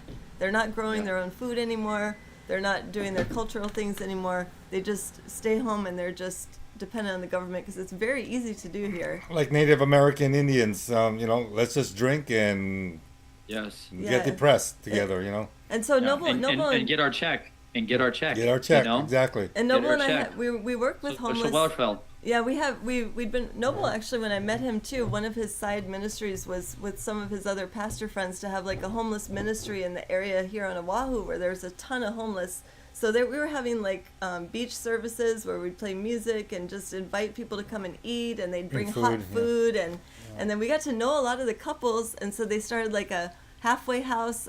They had a donated 9-bedroom house that was near the beach where these couples could move into and get clean, and then we Then we got a couple of rentals ourselves, so they'd have a place to move into out of the 9-bedroom place. And some of them had been so successful and just on fire for the Most High God, and have their own ministries now. And it's super cool to see the success stories. But that's a small percentage out of very small percentage. Thousands. There's thousands here. But they came to know the Lord, which is the main thing. Yes. By coming to know Yeshua, they actually realized we need to get our act together. Stop living on the beach. Stop doing drugs. Let's go to school. Let's get jobs. Let's become productive members of society. And wow. And witnesses for Yeshua as the most important part of it. some are serving in the churches. So Yeah. it's And, beautiful. and back on the beach too themselves. Some are serving back on the beach and as drug rehab counselors, as whatever. I mean, they're the best type of drug rehab counselors because they've been through it. They've been homeless on the beach for decades, and now they're the ones counseling and helping people that were in their situations. So. Yep. Perpetuate the word. Perpetuate the so word. it is a dark, like you said, it is a dark place, but there are some spots of light that we're trying to maintain here. Yeah. And it's home for us. Well, one day we'll drag you guys all out here. You can stay with us. You know what I mean? Hallelujah. I will go immediately. I will bring all of my diving equipment and all kinds of... And go hunting, go rock hunting, right? I have been waiting all kinds of hunting. I have been treasure hunting and terrain mapping Hawaii for many years. As soon as I saw, you guys have such a freak... People don't even understand the freak show level of unique Garden of Eden, culture and climate that is there. It is such a unique place. And you guys have... I am obsessed with studying places called points of prominence, the highest points the two places I like to study, the lowest places and the highest places. Those passages in Job, when I was reading Job, when I was first getting to understand when he's totally talking to Job and just rebuking him, gird up your loins like a man. Super sketchy, man. Job's all put my hand over my mouth and not speak again. Scary stuff. He's have you walked in the fountains of the deep? And you're like, dang, what the heck is that? That's where I got hooked onto finding the fountains of the deep and the springs and how does this bathysphere work? How does the pumping system regulate the water levels? Waters above, waters beneath. How does this function and work? What the heck is going on? And how is Leviathan interconnected with this system down there? And I just am, so there's that whole level of it that just and led me into Death Valley and all of this is the largest national park in the most acreage they've given to any private park in the entire public technically, but really not. Death Valley is the largest by acre place on the earth that's been totally kadosh, set apart. And I'm like, well, that's interesting, and I'm living in this area in Arizona at the time, or going there on these trips where all these people would gather together and meet, and then they would conjure these dragons and have these rituals where they're speaking to these underworld beings and they're getting their marching orders, and they're all coming from Death's kingdom. They're literally death reigns there. It's literally the place on the earth where they reign from. And then you go to the high places and you have totally different kinds of entities that are ruling and reigning, that have worshiping of the stars and the heavenly hosts. When you go to the Lucifer, in Arizona. There's a Mount Hermon for all intents and purposes in Arizona where I was born on top of, which is Mount Humphreys, these volcanic peaks. All these volcanic peaks is where they were doing all these rituals and stuff. And you're like, why are you guys all about going to the tops of these places? And you read in Jeremiah and they're Portals, worshiping the heavenly host. They're they're doing the same thing they've been doing forever. And then you go to what is the tallest mountain there in Hawaii called again, if you could remind me? Mauna Loa. Yeah, Mauna Loa. Mauna Loa, right? Yeah. It is the highest place. And you're talking about a body of water that goes from the bottom of the ocean to the tops of a mountain, place where snow is happening. You got all the climate zones on Hawaii. It is such a freak show place. It's a freaky place, where you can go from the bottom of the ocean to the... And then go it is just crazy. The Reynolds family had one of the deepest diving submersibles. It's called the Illuminat, and it was the deepest diving. It could go down to 26,000 feet, so they said. It could go way deeper than that. Whoa. But they were going down and picking up all these metamaterials from all the flooded kingdoms that were down there, and this is what they were using to build all this other underground technology with. And so I've always been like, yeah, I pray all the time that the Father's going to entrust to me the Illuminati again, and we'll be going down to the depths of these places because there's doorways and portals. Literally, Jonah went down into the earth. We think he just Jonah died. Yeah, he did. He was dead. It's not some kind of thing where he was drowning and then Yah's like, let me send this fish to save you. It's dude died. Dude died. He went into the gates of the earth. He went into Sheol, like Isaac, you were talking about. he saw this place. He went into that place, and Yahweh then from there appointed a great fish. Ketos is the word from the Greek translation, which was like a giant dog-faced dragon sea monster fish creature that people believed was a real thing for thousands of years before we got obfuscated. And they're like, the biggest piece out there is the blue whale. You can trust us. Don't talk about Architeuthis and the great giant squids and megalodons and all the other Leviathan. They're like, don't you talk about that stuff. None of you. But these submersibles, I know we could go down there, and this is where these access points are to the fountains of the deep, and people literally take these submarines. Like, I was praying for confirmation about like going down there again, because I really want to go physically see these places that we read about in the scriptures. And I believe that the Father will give us the opportunity to do that if we believe on him and trust on him. And I was praying about this because I was like, we need a nuclear powered submarine. That was my conjecture at the time. I'm like, okay, so I need to start praying for a nuclear powered submarine. You know, I'm like, we need to be able to get into these places because the Illuminati was not nuclear powered at the time. And so I was like, well, we either got to convert it to this plutonium-based nuclear reactor system, but I don't have a lot of experience building those and running submarines. So I'm like praying. I'm like, Father, I'm going to need a team of people who are specialized in nuclear submarines. And like literally, I meet this guy at the fellowship the next week, and he is a diver who was on the nuclear-powered submarine that was the Special Forces. They call him the Hot Boat. And I was like reading a book at the time about that exact boat that was diving down under the water and hacking Soviet Union's communication cables and laying down literally bugs to bug their system. And they were having to change the tapes all the time. Like straight up, they're having to change the tapes. So they kept having to sneak into the Soviet Union with this nuclear powered submarine. And meanwhile, all the people on the boat have no idea where they are. They're like, we're in the Strait of Hormuz.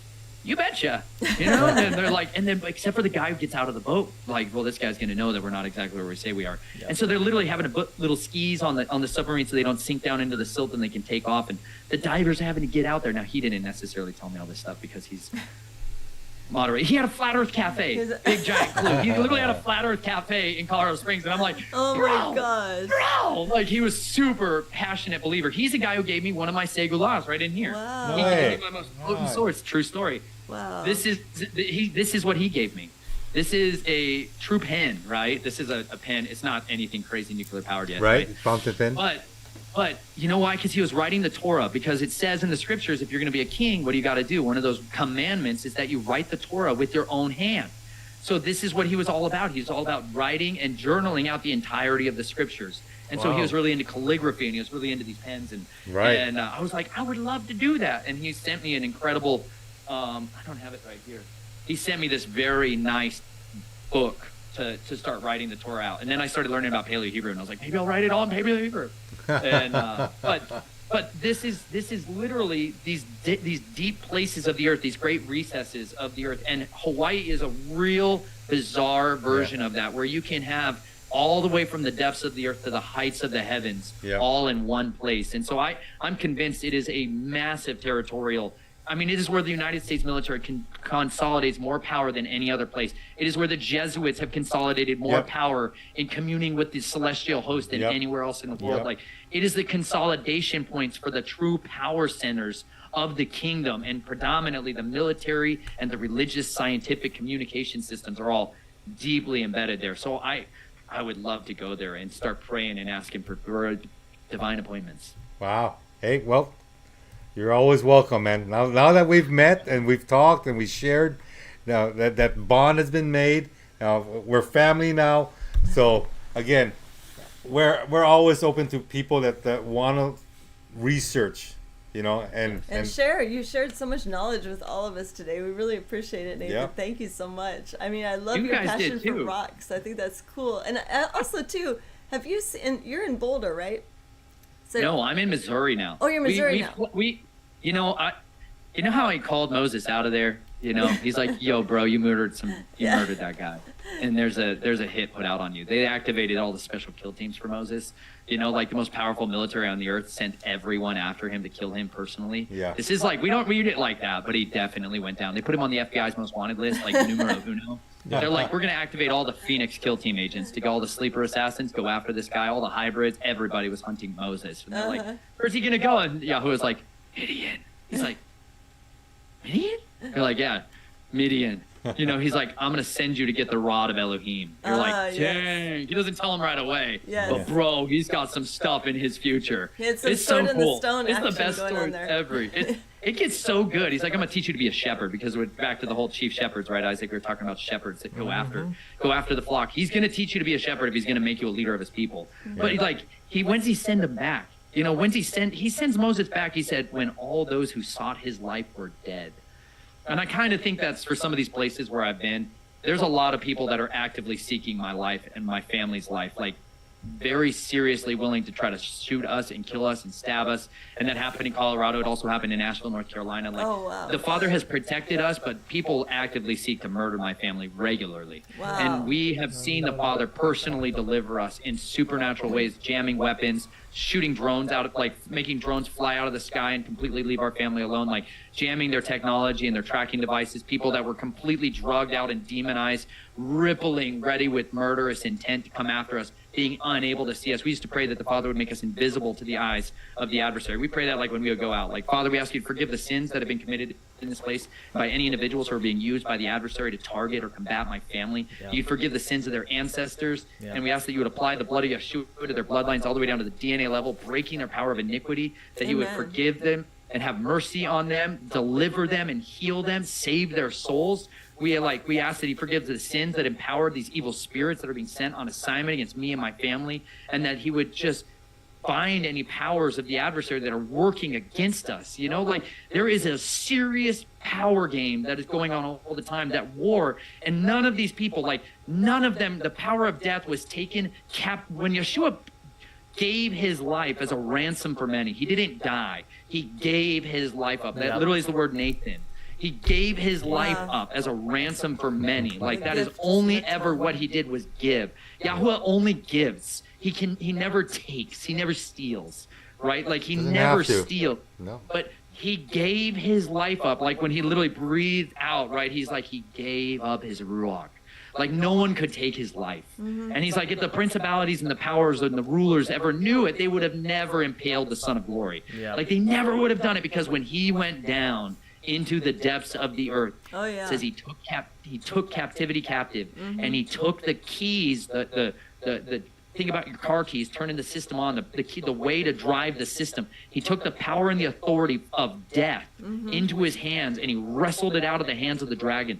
The devil used to run death, and now Yeshua took those keys, and then he went up and raised the first fruits up and brought forth this incredible witnesses of, like, the patriarchs, like the heroes of our faith, like the mighty Gibberim, the ones who are faithful, Yes. like the great cloud of witnesses that it talks about, like Jephthah and Gideon and Samson and Rahab, and these like warriors of warriors who, like, they had a knowing that he was going to fulfill that word. I mean, he's like, not many of them died without ever seeing it. And you're like, what steadfastness these people had. Yeah. Like, what Gospel of willingness to... Nicodemus. I love the Gospel of Nicodemus that gives it Yeah, so much mentioned it detail. earlier. Oh yeah, Yeah. I love that. It gives it, like, makes it sound so clear that that's exactly what he did. You know, he went down there to set the captives free, and I was always wondering, who are these captives? You know, when you read the Bible, you don't get all of this detail, but Gospel of Nicodemus made it so clear, and it's so amazing that he did that, you know, and that he all that you just described that he did for us, and he saw us. He knows the future. He saw that we were going to be talking today. Yep. You know, it's just amazing. Question: what do you think about the rod of wonder that's actually sapphire blue?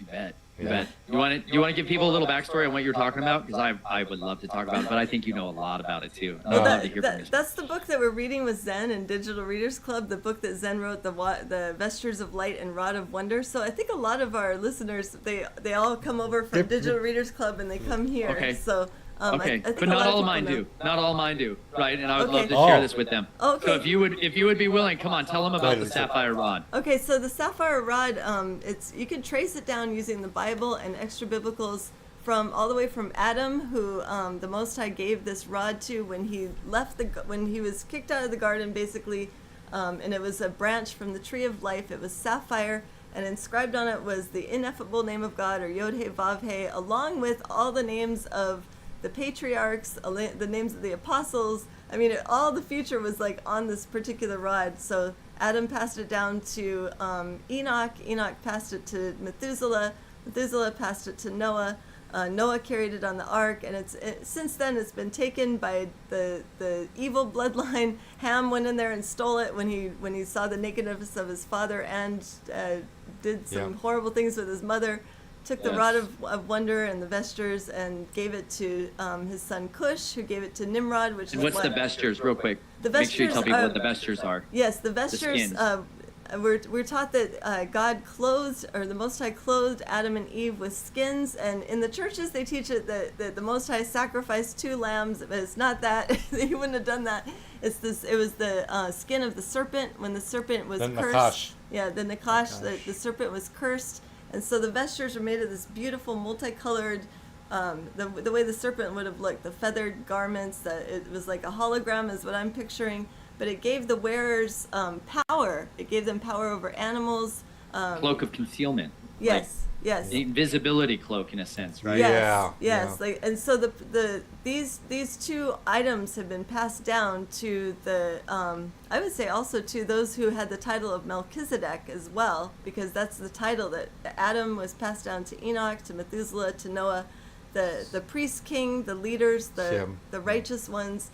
But they were also stolen by the serpent seed bloodline for their own uses. That's what we see when Cush passed it to his son Nimrod. Nimrod was a servant initially of the Most High God, but then he became a mighty man, and that's around the age 20 when his father gave him these garments, and he was the mighty hunter before the Lord, but then he turned evil, using the garments for evil. When he was killed by Esau took the garments, so it remained in the evil serpent seed bloodline, but then Yaakov received them from his mother, took them from Esau, gave them to Yaakov when he went to Laban's, and so then Yaakov passed them down, and that's when we hear about them in the Bible again, when he made the coat of many colors for his son Joseph. That was made from the vestures of light, the rod of wonder, and then Joseph, when he was second only to Pharaoh in Egypt, and then he passed away. He left the rod in Pharaoh's garden, and that's when Jethro was an advisor to Pharaoh along with Job. Jethro was upset because everyone was agreeing that they should use the blood of the innocents to cure Pharaoh and to Balaam. Doctrine of Balaam. Yeah, exactly. And so Jethro was upset. He went stomping out of that meeting, and he grabbed the rod. the rod on the way out. Is what I see. He 5-fingered the rod of wonder. Took it back to Midian with him, put it in his garden, and then he had all these daughters, and his oldest daughter Zipporah was beautiful, and all these men of Midian wanted to marry her. So he said, "Okay, the person who could take the sword out of my garden, the rod could have the hand of my daughter." And so that didn't happen till Moses came along and was imprisoned in Jethro's prison for 10 years after he was king of Cush for like 40 years. 40 years. And then Had to get humbled, huh? Zipporah's feeding Moses the whole time, Moshe the whole time for 10 years in Jethro's prison. And Jethro's wondering, oh, what happened to the Hebrew man that I imprisoned 10 years ago. Guess what? He's still alive. So they brought him out, and the rod literally jumped into Moshe's hand when he was walking through the He garden. was reading it, and it says, I can read that. And it jumped It's like into his Yahweh hand. Elohim Sevaot is written on it, and it's all like. Yep, exactly. So, Yeah. so And yeah, it- and King then- Arthur's got nothing on this story, Dude, you know it, bro. They make us read all their hypocritical versions of. Yeah. They bastardized all of the truth big stories. time. You know it. Big time. So just real quick, I'm going to tell people that don't yes. know about a lot of what you just said. Some people's jaws are on the floor right now going, what is Exactly. Where's going where's the- Bro, where's the- okay, I have- this is why we were talking earlier when Isaac and I were talking about, like, there's some texts that used to be No, part of a our lot of wonder. scriptures That's that right. are very important. They carry all kinds of information that are pertinent to the story, that elaborate on points of, they're like the word Nephilim that drops into the scriptures in Genesis 6, and Moses is like, side note, by the way, guys, when the time the giants were taking over and, the angels were having sex with women and hooking up and creating all these giants, and then the whole world became only evil continually, and you're like, Right. what? Yeah. And he's like, don't worry about it. You obviously all know about it, because in these other texts, like First Enoch, Jasher, and Jubilees, there's an incredible depth of information that is contained therein. And Rob Skiba put out this book. This is called Genesis and the Extra Biblical, biblically endorsed.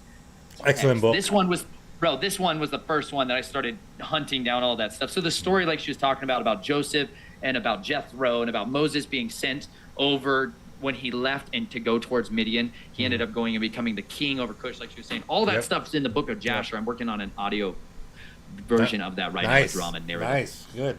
Spicy.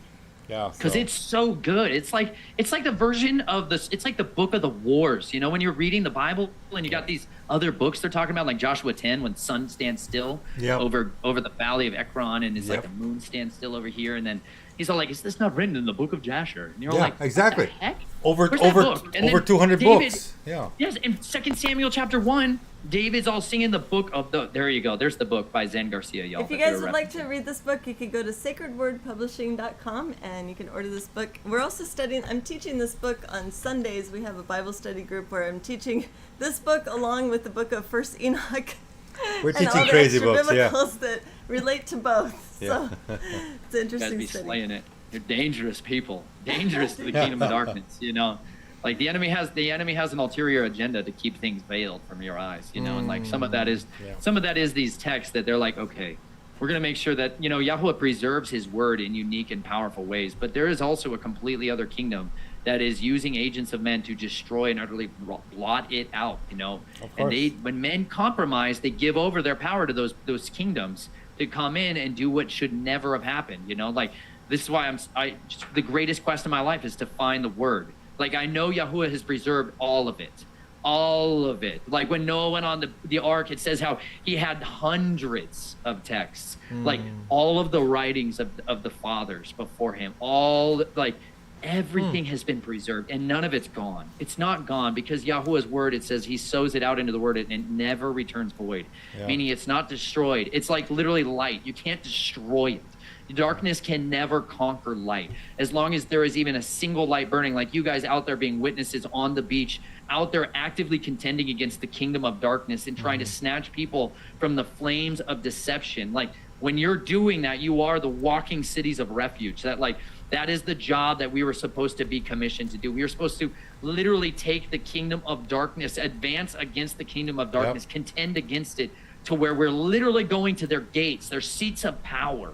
And we're literally even there, like you she just stepped out, but by her literally choosing to adopt you, Isaac, she made a decision that forever changed the trajectory of your life, that no longer were you a son who was branded as unadoptable, like that horrible false identity they put upon you. And instead you were adopted, right? And you were given a new life. You were given a new purpose and a new calling. And I'd love to read that book and hear that story, because that is the story of all of us. Like we are orphans. We're all orphans. We're all orphans without father and mother, unadoptable, like cut off, like literally abominations, walking around unredeemable. You know, like the first guy who ever had me on his show was Tom Dunn with Through the Black, and then Zen Garcia was the next person who ever interviewed me. You know, and like he was one of the first people to ever ask me questions that nobody ever asked.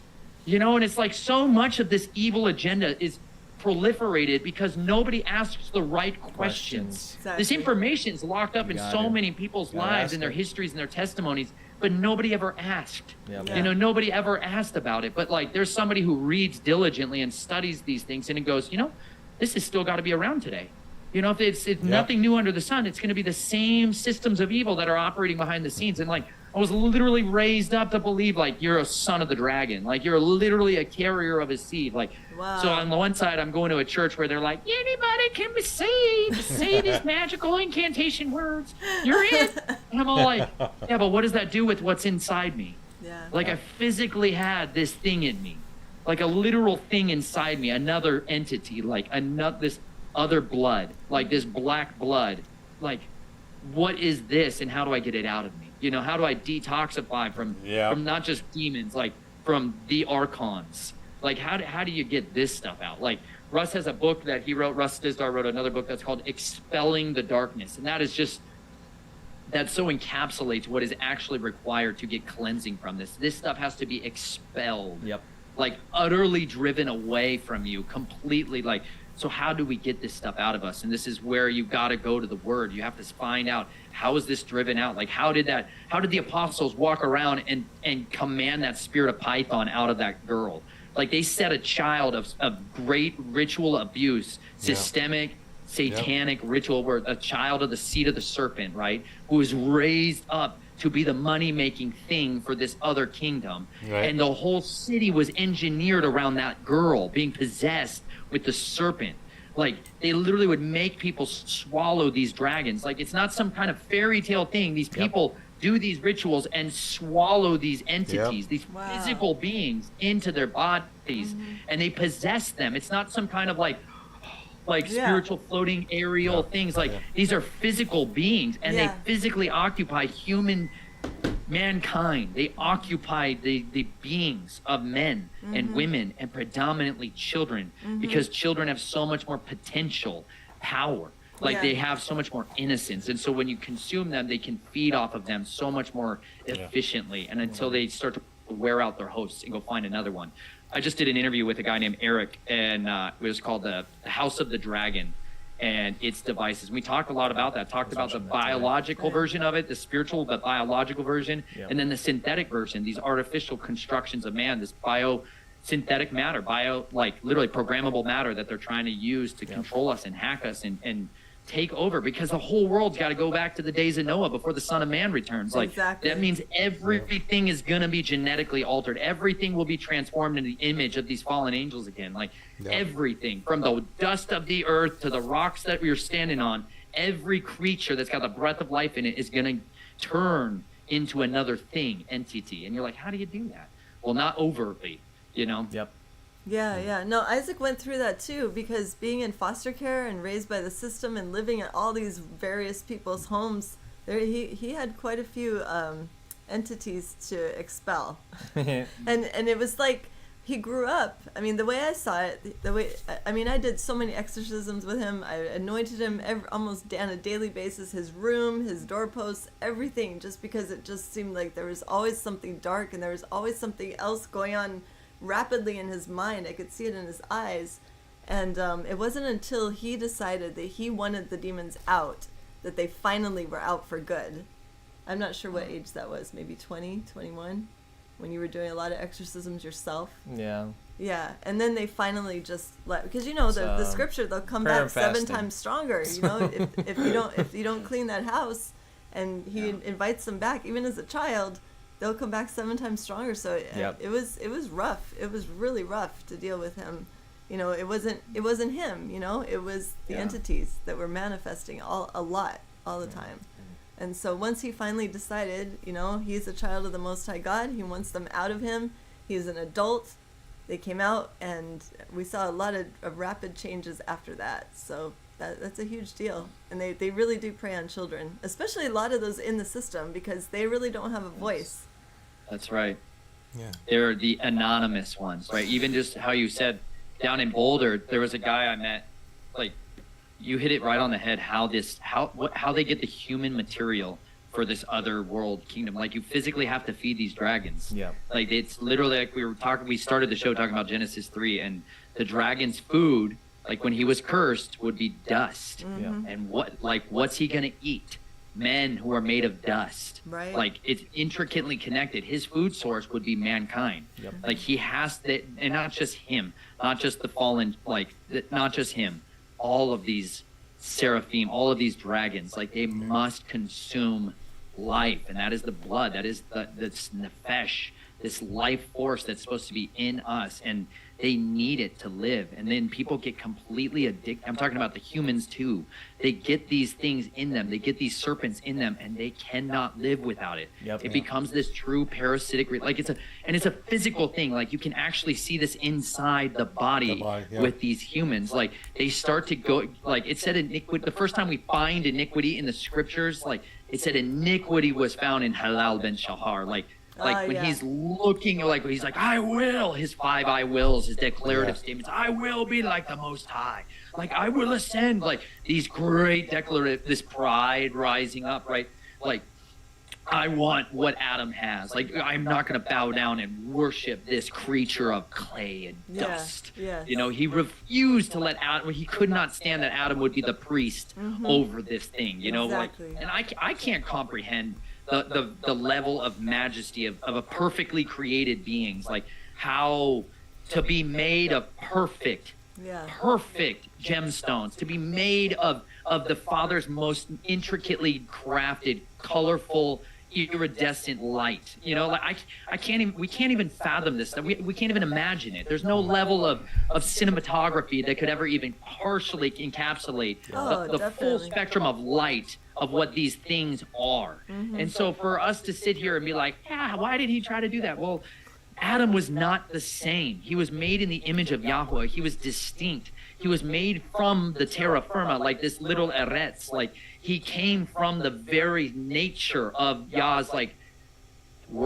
workmanship. Like the potter's hands crafted him. Versus this smoke and fire, this flesh and bone that these other beings were made with. He had blood and bone and flesh, and he's totally different. And so part of that curse, that mutual enmity, meant he literally goes to consume and find ways to consume the life of men. And then he gets people who get brought into that. This is why Cain, the mark of Cain, is so intimately connected with the consumption of human blood. Oh, yeah. This is literally where the mark of Cain gets manifested. Like, on that, the first time I ever manifested that, and this purple mark took over my face, it's the consumption of blood that starts to manifest and bring these beings into you. That iniquity, this alteration of the code of man, like the image of Yah starts to get fuzzed out and transformed away. Metaskizmadzatoy, that shape-shifting nature of the dragon and his apostles, that starts to take place in humans. This is why Nebuchadnezzar, when a watcher cursed him, he turned into a werewolf. You know, they can alter you to become a different thing. This is why skinwalkers, and like we went into that in my interview with Eric. Like, this is why shapeshifters are around, and the way they operate is through death. Yeah. You've got to go down into the kingdom of death. You've got to curse your soul. You've got to breathe in and eat the life essence of these other beings in order to become these metaskizmadzatoy, these shapeshifters. You know, and this is why the blood of the Messiah was this super weapon of all super weapons, because they can't consume that. It's like it is the inoculant in your bloodstream that physically cannot consume it in the same way, because it's death to them. You know, it's unutterable death. It's the cure. You know, because it's innocence, it's truth, it's love, it is the antithesis of everything that is the kingdom of darkness. And so it's an eradication. So like when these vampires, these Grigoris, when they're consuming the life and they're trying to hack the power source from believers, it's because they're trying to defile the body. They work their way in because they're trying to tap into that power source, but dilute it with poisonous doctrines of demons. Like he literally says, do you think any of you can drink from the cup of demons? Like, can you think you guys can go around and mix these kingdoms and not understand that then you give your power back to the dragon, and then he can come in there and consume you and consume your children and consume your marriages and consume your families? Why is it that marriages in the churches are devastated at the same rates that you see? Why is it that adultery and pornography addictions and drug addictions and all of the systemic indicators that you study in psychology to be like, these are hallmarks of bad stuff, why are they the same across the board? Yeah, they're rampant in the churches, Yes, because there's an intermingling. We've got the doctrines of demons worded into it, these words, these wordsmiths that are these lying scribes who've infested the seminaries, like you're talking about, Isaac. Like, they infiltrated the churches for a reason. Like, the Carnegie Foundation, one of the, like, you go back to the early foundations in the mid, like, my conjecture is when the Watchers were released in the 19th century, because 70 in 1 Enoch 10, if you guys have already got there in your study, I don't know, but it says there's 70 generations, right, that they're appointed to be in this judgment, in this prison cells, and then they're out. And it's like they've been plotting their revenge all this time, and then they come out with all of these, you've got 200 of these Watchers, and they all have a different wing of, like in the military, you would have like, you guys are in charge of the Navy, you are in charge of the Air Force and the Coast Guard. Like, they have delegated realms of authority and places of it. They're going to go work in that kingdom to advance their kingdom's objective, which is to raise up the sons of the beast, to raise up the to build a world into their image, right? And they're given authority to do this. They're given it over by men who are counterfeiting what was their calling in their life, and they're they're compromising, and so they're joining hands with the devil and not even realizing it because he's a beguiler. You know, but this was like, if we turn back to his word and study it diligently, and we seek, like you're doing, Noble, with seeking out the language for ourselves, we get set free from that curse to be blinded by the scales that were on Saul's eyes as he's going to Damascus. You know, he's got the dragon scales are over his eyes. He's killing the very people of Elohim. He says, seek and you shall find, right? So. Yeah. Knock That's so diligently, and you shall be answered. You know, like the persistent woman who's begging and knocking at that judge's door, she's gonna get justice sooner or later. You can be like, just give her whatever she wants. It's like the children nagging you for snacks all the time. You're like, just take a snack. Gosh, a snack. Hey, wear us out. We do have a quick question from Clark in the chat. He wanted to know if you know any additional information about star forts and what was their purpose. If you know anything about that. I know it's kind of random and out there. No, it's not. It's not. We can always. I told you my brain works like a banyan tree. Okay. Like that's just hardwired, like Hebrew. Okay. You know, it's like it just goes everywhere. Is he talking about starports as in like stargates? Generally, is a different way that it's worded. You should just ask him. Are you talking about stargates? Are you talking about like using children in the chairs to go ahead and open up portals to these other realms? Or are you talking about like doors to the heavenly hosts? I think it was back when we were kind of touching on Tartaria a little bit and the energy. You were talking about the free energy and the rocks. And then, you know how the star forts, we see them. Oh, star forts. I'm sorry, I thought you were saying star ports. Yeah. Star forts. Hey, check this out. I went to the oldest one in the Americas that's talked about. Great question, because when I was studying armor in North Carolina, I came across this stone that's called coquina, right? I was looking up at the star forts at the time. I was really into the mud flood and Tartaria and all that stuff. Oh, I was me diving too. double-handed, double-fisted deep into the depths of ancient history and obfuscated worlds that we live into. And I'm like, I gotta know. There's a lot out here in Hawaii, too. Like Hawaii is star forts. We have star forts on each island. It's super cool. I mean, they're hard to see now, but okay, go ahead on your experience. So for those of you that don't know what we're talking about, there is a form of architectural designs that are utilized for fortifications and had been for millennia. And it is one of these things that once you see it, you're gonna be like, you gotta be kidding me. Like the base of the Statue of Liberty, right? This goddess of Columbia. Luciferianism, yes. Yeah. That is over there. Like my great grandfather reset the torch in her hands, you know, like filthy, big, bad Luciferians. President of the American Society of Civil Engineering, Don Potter Reynolds was his name, and he was the head architect over a lot of that project back in the 80s. Oh my goodness. That sits on a star fort, and if you literally look down on it, you're like, what? And they literally have these different shapes. Like if you look at the stars with magnification, not with digital optics and zoom, like this is what the stars start to look like up in the Shemayim, like the heavens. Like they literally make these shapes, and you can mimic these shapes from frequency patterns. Like if you put a little bowl of sand over a speaker and you modulate it to different frequencies, you will get some of these exact shapes that people used to design their forts. And I believe these star forts were literally, they were built in, this is called geomancy, okay? There's a form of magical working that people do where they align things in the earth based off of spiritual principalities, where principalities govern from, and they align it to the heavenly hosts to be able to have their points of contacts and communication points here on the earth.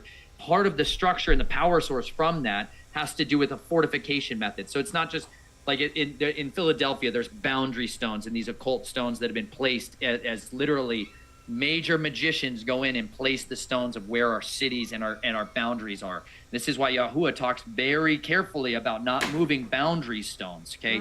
Because some of these were set by Yahuwah and his servants being obedient to them. And then you got guys who are willing to do this massive occult working. When you move one of those, it is a huge power source of iniquity, right? Sin is transgression of the Torah. Then you have transgression itself, which is continuity of that sin. Then there's iniquity, which is a full rebellion. So when people move a boundary stone, this is one of these ways they open a door to the dark demonic. They open a door to these other kingdoms because they've done a great transgression there, right? Stealing of the land. And this is something that happens. So you start tracking the star forts all along the coast of the United States and all over the world. And the oldest one is in a city, so they say, right? Is in a city called, I just lost it, in St. Augustine, Florida. Oh, yeah. Okay? And they literally, St. Augustine, Florida is, they say, is the oldest city in the Americas. And it is a fort there that has never been conquered. Okay, this is a fort that was made from this rock called coquina, which is the crushed bodies of seashells. And those little tiny clams that you see in the ocean, if you put your feet in the sand and shake it and these little tiny clams come up, well, they sediment together and they will solidify it almost like a gelatinous mass, and you can cut it out and shape it like marshmallow style. You can shape this, cool. and when you shoot it, it swallows what you shoot it with. So like it softens like a marshmallow and swallows cannonballs. So every time they built this huge fort out of it, a star fort out of it, and every time ships would come and attack it. By the way, the fort was here when they discovered this place. And when they came here, they would have these battles there. And I went there with my daughter Naomi at the time. We traveled in our RV down to this place because I wanted a chunk of it. Oh, cool. For research, because I'm all about these rocks, right? I know. And like there's holes all over the fort where it's like Swiss cheese style, been shot all over, and there's these little cannonballs are still stuck in there. Yep. And they had in there that, so that coquina is like when a cannon, when a high velocity object strikes stone, it shatters. When it strikes brick, it shatters. This is why castles and forts fell out of existence, but not this kind. Because if you build with coquina, you literally will swallow bullets. It's amazing stuff. Wow. The more you shoot it, the stronger it gets. It's just like an ultimate dreamland for building armor. But in that fort, they had this thing there that I've never read about. I've never heard about in all my life. I've studied weapons and battles for a long time. But they had an oven in there that was designed to heat up cannonballs. So they would get this place rocking hot, and they would pass these cannonballs into there, get them glowing, molten hot, and then they would load that into the cannon and shoot it at their ships to ignite their magazines and their armories and burn the ships down. It was the craziest fort I have ever seen in my life. There was advanced weaponry in there that was like nowhere else I had ever seen. So that's my little story about star forts, but they are an incredibly unique place, and they are scattered all over the world. And I believe that a lot of this is remnants of that old world architecture from before the flood that's still here. And I think some of it literally got turned to stone. It wasn't necessarily stone, but it got turned to stone through petrification, which happens when massive amounts of mud and water condense onto an object. You can turn something into a fossil. Like, I got these little fossils on my wall. Let's see. Here's one. I'll pull this off my wall. Like this, you can turn this. This is a fossil that I found in a creek in Sherman, Texas. You can get a fossil in a couple of years. It's just total myth and legends that they say you need thousands, millions of years old. Meanwhile, they find guys with cowboy boots and feet still in them, totally turned to petrified stone fossils. Out here in the West, you can take a piece of wood and put it in a spring, like out here in the Ozarks. You can put a piece of wood carve it into a shape like a sword or whatever. You can put it in a spring and bury it under the sediment, and it'll turn to stone in a matter of a few years. Like, it's super cool. So this is where you get a lot of these stone people say, they're like, what's a ceremonial axe? I don't know how they carved it. They were wood. A lot of them were wood. They turned to stone. So anyways, that's my little thought about star forts. Thank you. Yeah, great thank question. you so much. Was there any other questions you guys saw? I don't think Not in the chat. I think I would love to talk story with you more, Nathan, because you just are like a wealth of information and so interesting, and our entire audience is just like super captivated. They're still with us. We should have ended 2 hours ago, but they're still with amazing. us. It's amazing. So we definitely we'd love to have you back on our show whenever you have free time. And I got time all the time now. Praise Yah. My wife is helping to take care of my babies at night, and I'm loosed into the night. So right on. I love so much. Your family is a tremendous witness to the power of redemption. And praise Yah, you never stopped asking questions. I'm so thankful that you weren't willing to look over your son and just pass over him. That you were willing to wade into the fray with him and help to set that captive free. And I know that's not a short story. That's not something that gets encapsulated in 200 or 300 words. That is something that's lived over a lifetime. But praise Yah, you get to see. This is the most important verse that any of you can have. Like I was telling your son, he needs to have children super early, lots of them, immediately. Because here's why. They are your weapon, Isaac. Like it literally says, like, children are an inheritance from Yahuwah. The fruit of the womb is your reward. Like arrows in the hand of a mighty man, Gibborim. So are the children of one's youth. Blessed Baruch is the man who fills his quiver with them. He will not be ashamed or turn back in the day of his testing, and he will sit with his enemies in the gates. Like, your children become the very living stones of testimony that cry out and are bearing forth your fruit. Like, you literally get the opportunity to drive back the kingdom of darkness with those fiery arrows of righteous obedience that you instill in your children. Like, raise up your children in the ways of Yahuwah, and in their end they shall not depart from it. Like, preserved power source coming when we raise up our children in that way. So you are blessed exceedingly to have a son who chose righteousness and rebuked darkness. Amen. And said, I will not compromise. And you know what? Praise Yah, you didn't sign that filthy little declarative statement, Isaac, because they're setting you up for a kingdom of corruption. And once they start they love to get people locked in those contracts and get you to follow their lead the rest of your life. I'm so thankful that you guys have willingly stepped in and out of those kingdoms and sought for the souls of men wherever you've gone. Amen. And same with you. It's amazing. Your testimony is just amazing, and I could Crazy testimony. No, I can see why there's so many people recommending have Nathan Reynolds on the show. Have Nathan Reynolds. So we're so grateful that you're able to come and join us tonight. Yeah. And we'll definitely set up for maybe next month or it would be so cool to have a part 2, part 3, like Noble was saying. Yeah, we gotta. This is to be continued, and it leaves the audiences like, I need some more, Nathan. Okay, good. I need some more Noble, man. I think you guys are amazing, and I would love to hear more. Maybe next time you can fire off someone 19 Noble.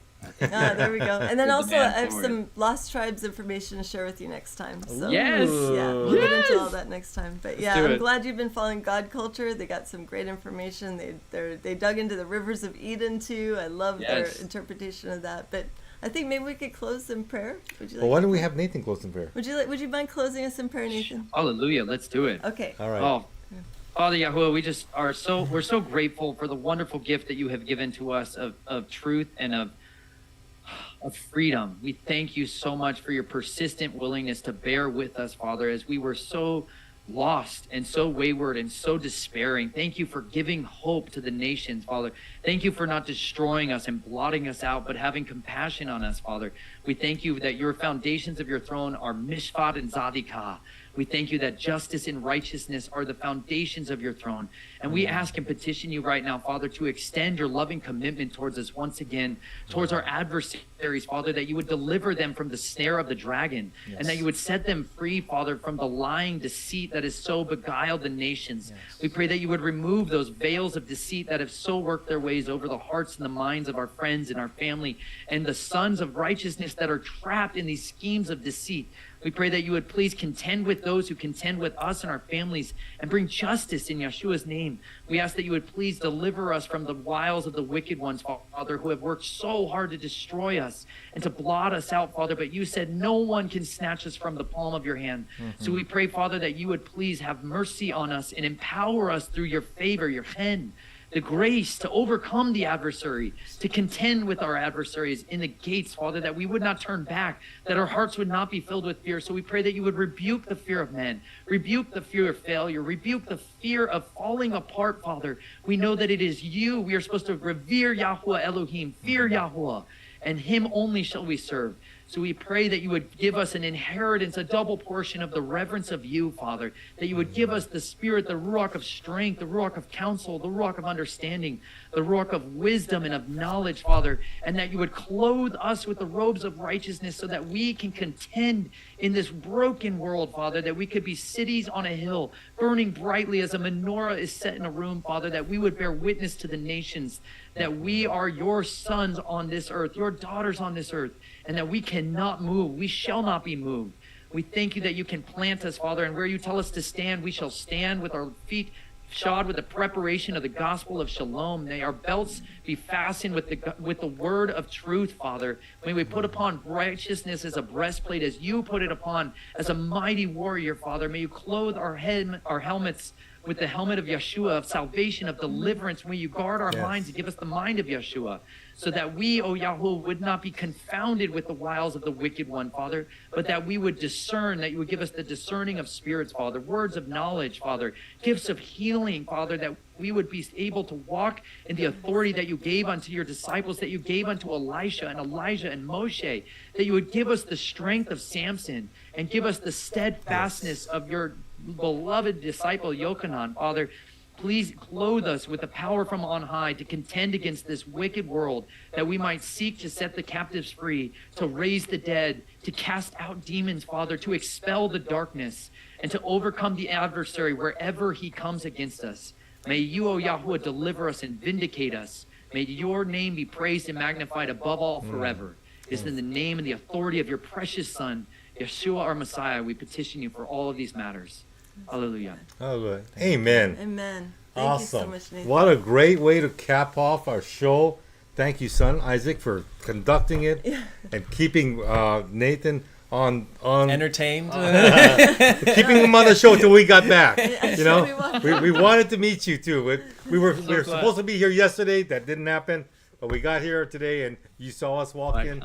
And so, I'm gonna talk to Lisa. We're gonna exchange addresses and all that, and we're gonna set you up already for the next show. And I know our audience is gonna want to. They're gonna look forward to it. That's all. Oh, It's definitely. very, very informative, entertaining. Yeah, I love the way you describe things. Very So enthusiastic. We love it, Yeah. Nathan. Thank you so much. keep up the good work too on your side, and we can talk and share. I'm impressed with your Hebrew. I can tell you that. You know. I've got a long ways to go, sir. No, I but- have a lot. I love to learn, and I would love for you to share your learning lessons with me. Oh, man. Honestly, I am a perpetual only ever student, Same and here. I am always hungry to find those who have. Yeah. You know, it says stand up. One of those commands in the Torah that so is often neglected is to stand up and revere the gray-headed. And I believe that is such a lost way of life. And I would love to be able to learn and study and grow with you guys.